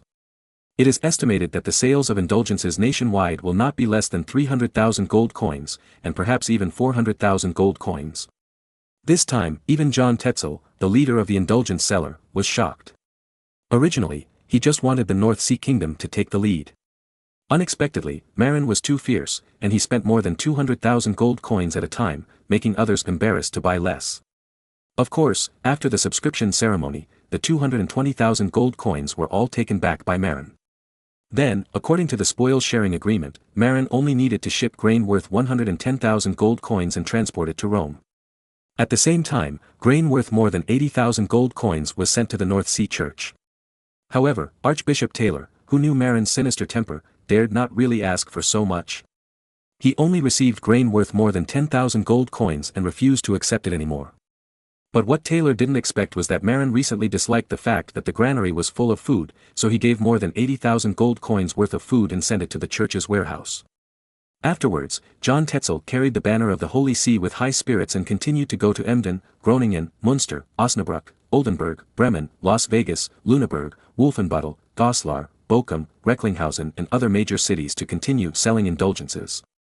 With so many cities down, plus the generals of 3 legions, indulgences worth hundreds of thousands of gold coins will definitely be sold. Of course, Marin didn't suffer any loss. Because he took the lead in subscribing to indulgences and had a very good attitude, Pope Julius II took the opportunity to order that the tithe of the North Sea Kingdom would be fixedly levied according to the current arable land area of the North Sea Kingdom, 2 million acres, 12 million acres. The levy standard is 90 pounds of rye per acre, equivalent to 15 pounds per acre. In the future, as long as the territory of the North Sea Kingdom does not change, this tax amount will be fixed and will not increase or decrease. In other words, even if the North Sea Kingdom reclaims new arable land in the future, there will be no tax increase. This is great news for the North Sea Kingdom. Moreover, everyone knows that the tax rate of 90 pounds per acre is not even 1/10 of the per acre yield of the North Sea Kingdom. Because the grain output of the North Sea Kingdom has always been high. Chapter 1668, Food Robbery. In fact, in this era, few sovereign states are willing to pay the tithe to the Holy See honestly. Often, monarchs of various countries will secretly collude with their own churches to embezzle the tithes collected by their own countries. Then, they will report natural disasters and man-made disasters to the Holy See, and deliberately refuse to pay most of the tithes that should be paid to the Holy See. Although the Holy See only requires local churches to hand over half of the collected tithes to the Holy See, local churches and government officials will collude and embezzle most of them. Then, they will take out part of the embezzled tithes and bribe the relevant cardinals in the Roman Catholic Church who are responsible for the collection of the tithes in the region, asking this person to help conceal it. In this way, the local church and government have benefited, and the cardinals related to the Holy See have also benefited, and most of the tithes are gone. The Pope actually knows this very well, but successive popes dare not do anything about it. Because the Pope is elected by the cardinals. Moreover, the Pope often comes from a prominent family and is counting on his descendants to come to the fore, so how dare they lift the lid? Moreover, many popes did this a lot when they were cardinals before being elected. After becoming pope, they will not be willing to lift the lid. Because, if they really investigate, they will have to pay for it. Cutting off someone's financial resources is like killing their parents. Those cardinals who have no real power live on bribes from the diocese they are responsible for. If anyone dares to touch their interests, these cardinals will not be sure to take risks. In the end, I am afraid that only the church principalities in the German region will send relatively more tithes. Because even if the church principalities are elected, they must obtain the approval of the Pope to officially perform their duties. The official hat is in the hands of the Vatican, and they dare not cooperate. In most secular countries, only part of the tithe will be sent to the Vatican. And for rogue countries like France that dare to kidnap the Pope, the Holy See never expected them to give. Of course, Marin will definitely pay half of the tithe to the Holy See honestly. Because he still needs the support of the Holy See. Even in the future religious wars, he needs to carry the banner of the Holy See. Therefore, he will not cheat when paying tithes. Otherwise, he will not be able to borrow the name of the Holy See at that time. However, Marin is not stupid. He did not honestly pay the tithe according to the actual per acre yield, but paid taxes according to the low standard of £150 per acre. This standard is considered a very high standard in general countries. Because the average per acre yield in most countries does not reach £150 per acre. But in the North Sea Kingdom, this is really a very low yield. The reason why the Holy See agreed to collect according to this low standard and set the amount is mainly because the Pope is Marin's father-in-law. But the tithe that the North Sea Kingdom honestly paid shocked the Holy See. Because, after the autumn harvest, Marin transported 90 million pounds of rye to Rome according to half the standard. Of course, they were all old grains. And these rye were enough for 200,000 people to eat for a year. Together with the grain converted from the sale of indulgences, the granaries of the Roman Catholic Church were about to be filled up. Just when the North Sea Kingdom began to transport grain to Rome, the Spaniards also began to land on the northern coast of Italy, and their troops were aimed directly at the Duchy of Milan. Gonzalo de Cordova adopted Marin's suggestion. At this time, the autumn harvest was over, and the city of Milan was full of grain harvested from the Po River plain. At this time, sending troops to Milan would definitely get a lot of food. Moreover, Marin also told Gonzalo implicitly in the letter of advice that the German mercenary general Ludendorff, who controlled the Duchy of Milan at this time, secretly reached a tacit understanding with Maximilian I. So, the bold Gonzalo de Cordova directly suggested to the Spanish royal family to bribe Ludendorff to ensure that this action would not be obstructed. You know, Ludendorff has 16,000 German mercenaries in his hands anyway, and his strength should not be underestimated. If the other party fights with him to the death, Gonzalo is confident of winning, but the loss will definitely be great. So, he simply asked the two kings of Spain to secretly send envoys to secretly bribe Ludendorff with 200,000 gold coins, so that he would deliberately turn a blind eye to Gonzalo's military actions. How did Gonzalo act? In order to quickly advance into the grain-producing area of the Po plain, he mobilized 5,000 Spanish backless cavalry, plus 3,000 light cavalry, and landed in the Lucca area. Then, he rode north quickly, and while Ludendorff was still leading his troops to attack the Mistare Valley, he rushed to the city of Milan at a very fast speed. On the day when the army arrived in Milan, Ludendorff's men, who had been arranged long ago, quietly opened the city gate in the middle of the night. Then, 8,000 Spanish cavalry forced 20,000 Milanese people to drive carriages and carts the next day to transport a large amount of food to the port of Lucca in the south. When Ludendorff learned the bad news, and led the army to return for help, most of the food in Milan was taken away by the Spaniards. Fortunately, the Spaniards also abided by the rules and did not take it all away. Even without robbing Milan, they retreated in a hurry with the food and grass. Therefore, Ludendorff's army just missed the opportunity to confront the Spanish army head-on. But this army is not out of food, because the autumn grain collection in the Po plain of the Duchy of Milan is still in progress. The food robbed by the Spaniards can only be regarded as most of it, and a small part is being sent to Milan. Therefore, Ludendorff's 16,000 troops will not starve to death. But when the news reached Paris, Louis XII felt uncomfortable. Because Louis XII had planned to rely on the Duchy of Milan to provide food, and then send a large army to help the Swiss drive the Habsburg family's army out of Switzerland. As a result, the food in Milan was robbed, and the French idea of helping Switzerland was shattered. What's more serious is that because the northeastern region of France suffered from autumn rain disasters and poor harvests, a large amount of food was needed for disaster relief. Without the food in the Po plain of the Duchy of Milan, let alone sending troops to help Switzerland, even disaster relief was far from enough. Louis XII was very angry, but after being angry, he realized the danger because the Spaniards took action again. Originally, the Spaniards were defeated by the French and lost the Kingdom of Naples. Louis XII knew that they would not be willing. However, Louis XII did not expect that the Spanish counterattack would come so quickly. According to Louis XII's idea, the Spaniards suffered such a great loss, and they should wait for a year or two before counterattacking. After all, many Spaniards died in the last war. But Louis XII didn't know, because Marin deliberately found someone to leak the roll of volcanic ash to the Spaniards, making the Spaniards realize that if they didn't organize the French to continue to obtain volcanic ash from the Kingdom of Naples as soon as possible, the end of the Spaniards would come when the French stored enough food and grass. Therefore, even if they haven't completely recovered, the Spaniards can't wait, and they will never allow the French to continue to easily obtain volcanic ash from the Kingdom of Naples. At least, before the spring plowing next year, the Spaniards will cut off the French path to obtain volcanic ash. At the same time, seize the volcanic ash producing areas by themselves, and dig them back to promote agricultural development. This time, Spain sent troops to the Duchy of Milan to rob food, which means that the Spaniards are ready and have begun to fight back. Chapter 1669 officially begins. The French were very nervous when they learned of the Spanish move. Louis XII urgently ordered a large amount of money and food to be transported to Naples by land from the southeast region, and prepared to deal with the Spanish siege. But he didn't know that Gonzalo de Córdoba had no intention of attacking Naples this time, but only to cut off the French access to volcanic ash. Because of the losses in the last war, the Spaniards now have only more than 30,000 main forces. The French army left in Naples is as high as 35,000, including 5,000 highly skilled French knights. Gonzalo's army is barely the same as the French. If you attack Naples, you will die. After all, half of the troops of the siege party must be much stronger than the defending party. Gonzalo de Córdoba is also a family member who knows his own business. The Spanish army is strong in field battles because of the power of the phalanx. If you really want to break into the city and fight street battles with the French, the phalanx will not work. In a small space, people pay more attention to personal force. In this regard, the French are much better than the Spanish. Therefore, after thinking again and again, Gonzalo decided not to take the initiative to attack the solid city of Naples, but to sweep other parts of the kingdom of Naples and confiscate food. At the same time, cut off the route for the French to transport volcanic ash to the country. And this plan was also agreed by the two Spanish kings. Of course, the two kings also proposed that after cutting off the route for the French to obtain volcanic ash, they might as well send people to transport the dug volcanic ash back to Spain.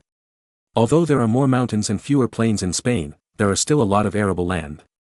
If volcanic ash can be used to apply fertilizer, it would be best to increase production.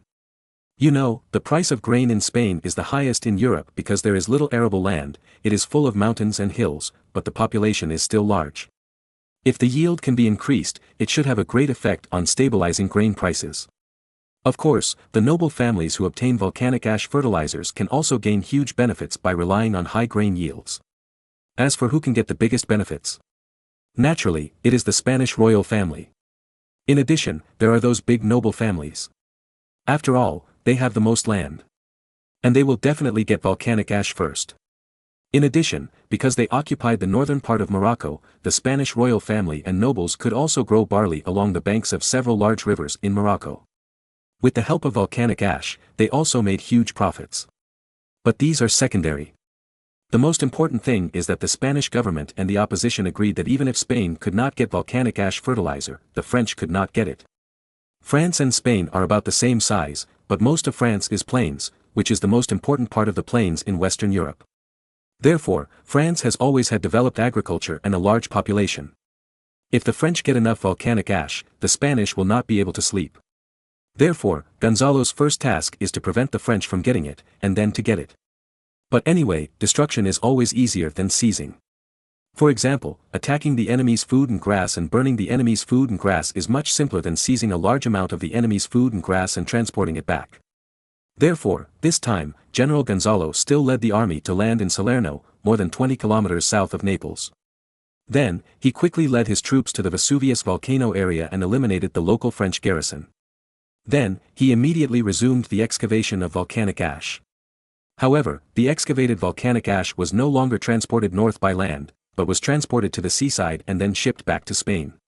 At the same time, Gonzalo ordered the army to dig many trenches and build many fortifications on the road from Vesuvius to Naples to block the French counterattack. As for attacking the city of Naples, which was not far away, Gonzalo never thought about it. At present, the main source of volcanic ash for the French is Vesuvius.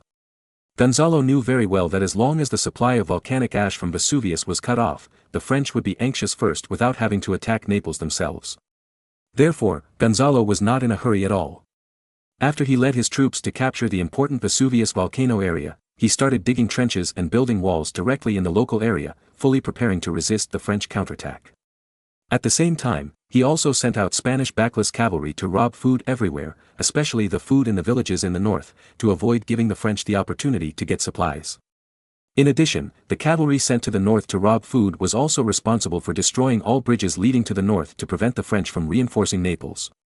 Of course, the stone bridge that was too big could not be destroyed. But the small bridges on the small river were destroyed by these cavalry. The French also realized the danger and sent French knights to block it. However, the Spanish backless knights' horses were not armored, between heavy cavalry and light cavalry, and the French knights could not catch up at all. If light cavalry was sent, they would not be able to beat those Spanish backless knights. When the French made up their minds to let the French knights remove their horse armor and plate armor pants and chase the Spanish backless knights, the Spanish backless knights had already completed their mission and returned to the camp. Charles III, Duke of Bourbon, the commander-in-chief of the French army responsible for guarding the Kingdom of Naples, was anxious, and there was still a lot of money and food that had not yet been transported from the mainland. If the road was cut off, the food and grass in the city would only be enough for half a year. But fortunately, he had a counselor named Charles beside him. As the former Duke of Guedes who was able to defeat the Duchy of Saxony, the current Count of Nantes, Charles's ability was unquestionable. After carefully checking the topographic map of the Kingdom of Naples, he made a suggestion to Charles III, Duke of Bourbon, secretly transport grain from the coastal plains. Charles III, Duke of Bourbon frowned and said, "That won't work, Count Charles. I remember that the Orange Mountains in the northwest of Naples cut off the coastal plains. Therefore, the Roman road went inland. In other words, there are no main roads along the coast. Moreover, the grain transport team is too close to the sea and is easily bombarded by Spanish warships." Count Charles of Nantes nodded and said, "That's true, but, Duke, although the Orange Mountains cut off the coastal plains, there are still some roads." Charles III reacted, "You mean, take the mountain road?" But then he shook his head and said, "That's not right. Our army needs a lot of food. I'm afraid we can't transport much food by just taking the mountain roads. Generally speaking, the army's food is transported by carts on the road. How can we take the mountain roads? How much food can we transport?" Count Charles shook his head and said, "No, Your Excellency Duke, it's not that grain cannot be transported on mountain roads, it's just that the transportation efficiency is low and it's difficult. But for our army, the problem we have to solve right now is not whether it's difficult or not, but whether we can do it. As long as we can transport grain, we don't care about the capacity of the mountain roads. Moreover, I have seen the topographic map. On the west coast of the entire Apennine Peninsula, there are only a few places where the mountains are close to the sea, cutting off the narrow coastal plains.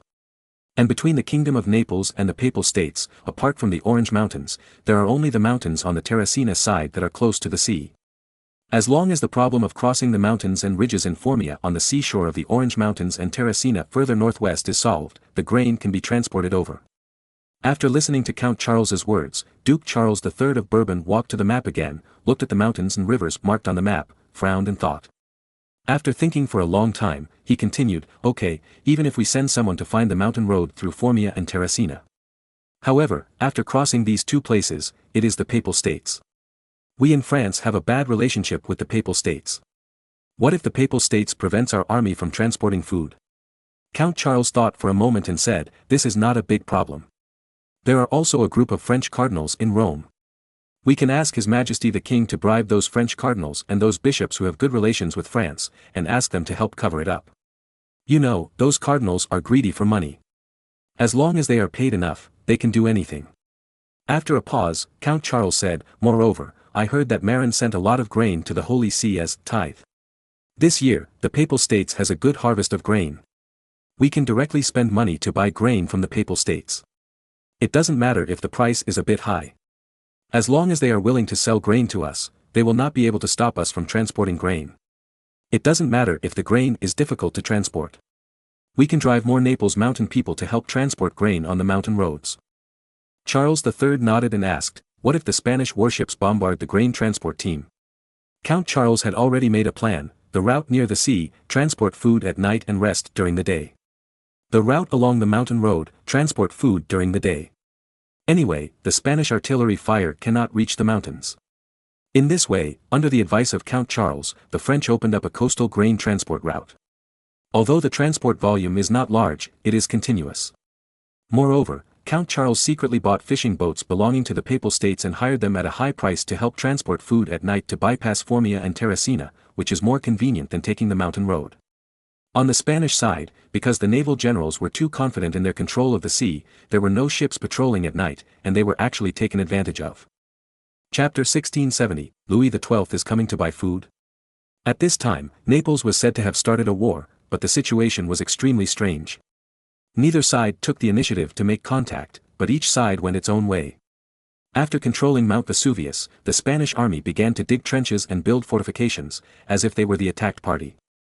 On the French side, the French army has always liked to use plate armor knights to launch a group charge. However, the army currently guarding the city of Naples is mainly infantry, and the field combat capability is not strong.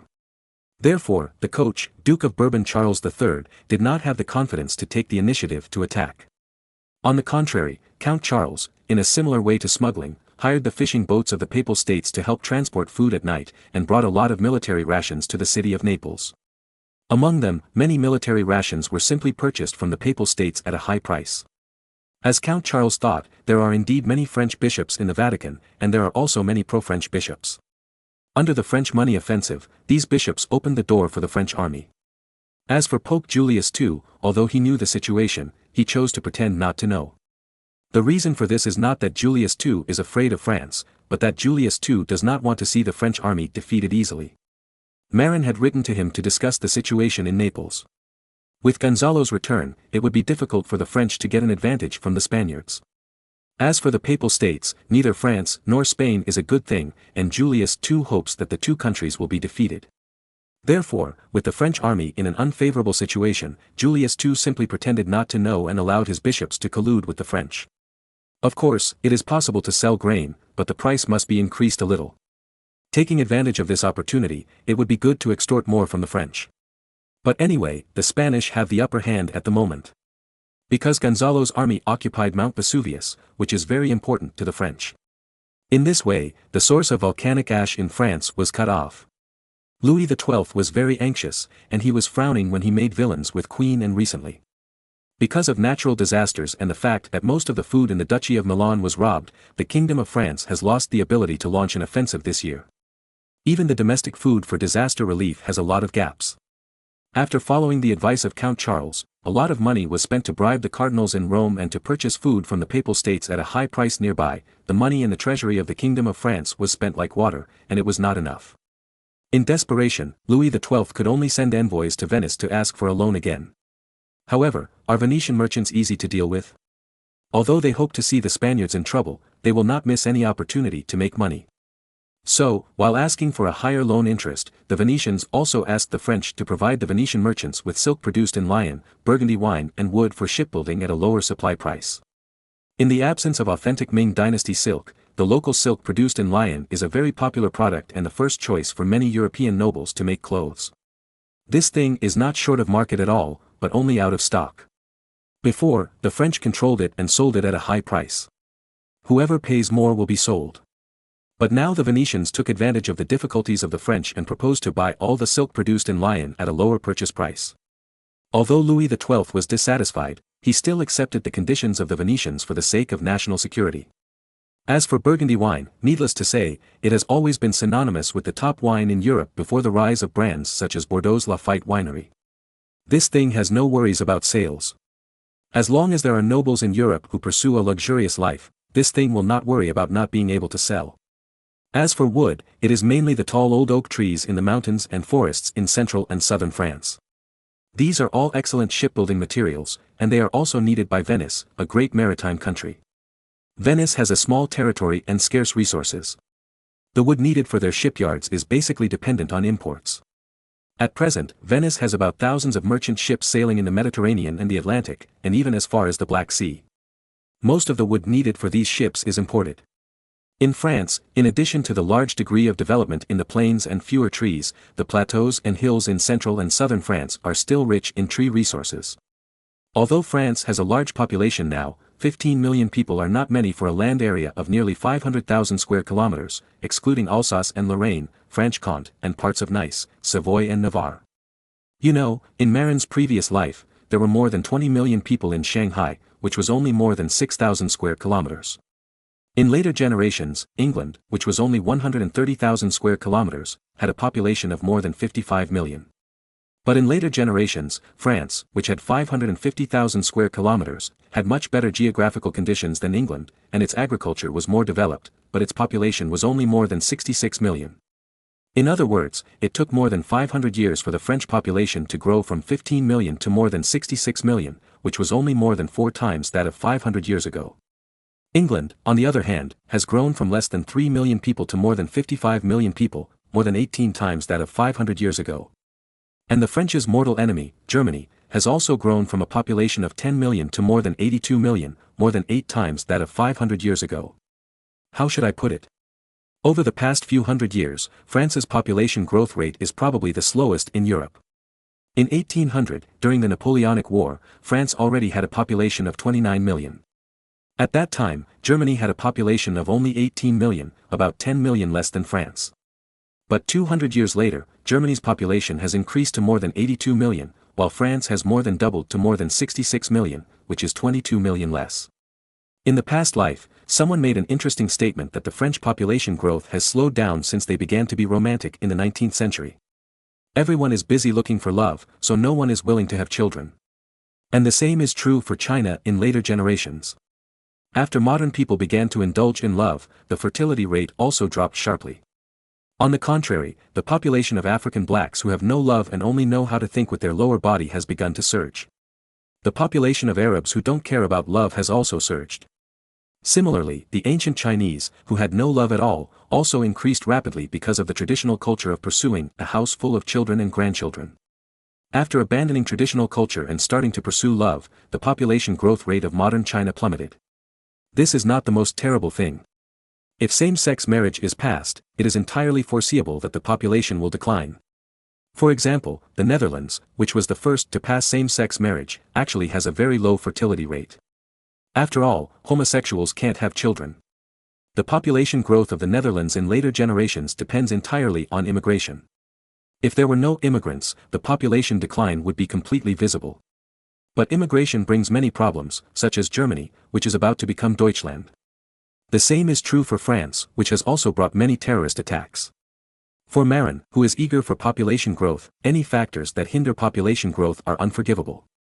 Therefore, Marin intends to strictly prohibit the promotion of love in the North Sea, and even prohibit homosexuality that cannot be created by humans. Only in this way can we ensure that the North Sea Kingdom will have enough population growth in the future to cope with the huge population needs for the development of America. After finally borrowing money from the Venetians, Louis XII naturally planned to buy food for disaster relief. However, looking at the whole of Europe, Louis XII was surprised to find that it seemed that he could only buy food from the North Sea Kingdom. Because, in this era, only the North Sea Kingdom had so much surplus food. In other countries, food could barely meet domestic needs, and there was no surplus food at all. Louis XII had no choice but to send an envoy with a lot of money to the North Sea Kingdom to find Marin to buy food. But after seeing the envoy, Marin's nose was almost crooked with anger. Many of the coins brought by this guy were French fake silver coins forged by Marin using nickel white. Wouldn't he be stupid to accept this money? But such a direct and blunt refusal would be a slap in the face of Louis XII. Marin thought about it and finally came up with an excuse. Because he did not trust the quality of French silver coins, the North Sea Kingdom only accepted high-quality gold coins generally accepted in Europe, such as ducats, florins, and guldens. After getting Marin's reply, Louis XII was very angry. But he had nothing to say. Because the French were really shameless in minting silver coins. Fortunately, many of the Venetians' loans were ducats minted in Venice. So, Louis XII had no choice but to take out a batch of ducats to buy food from Marin.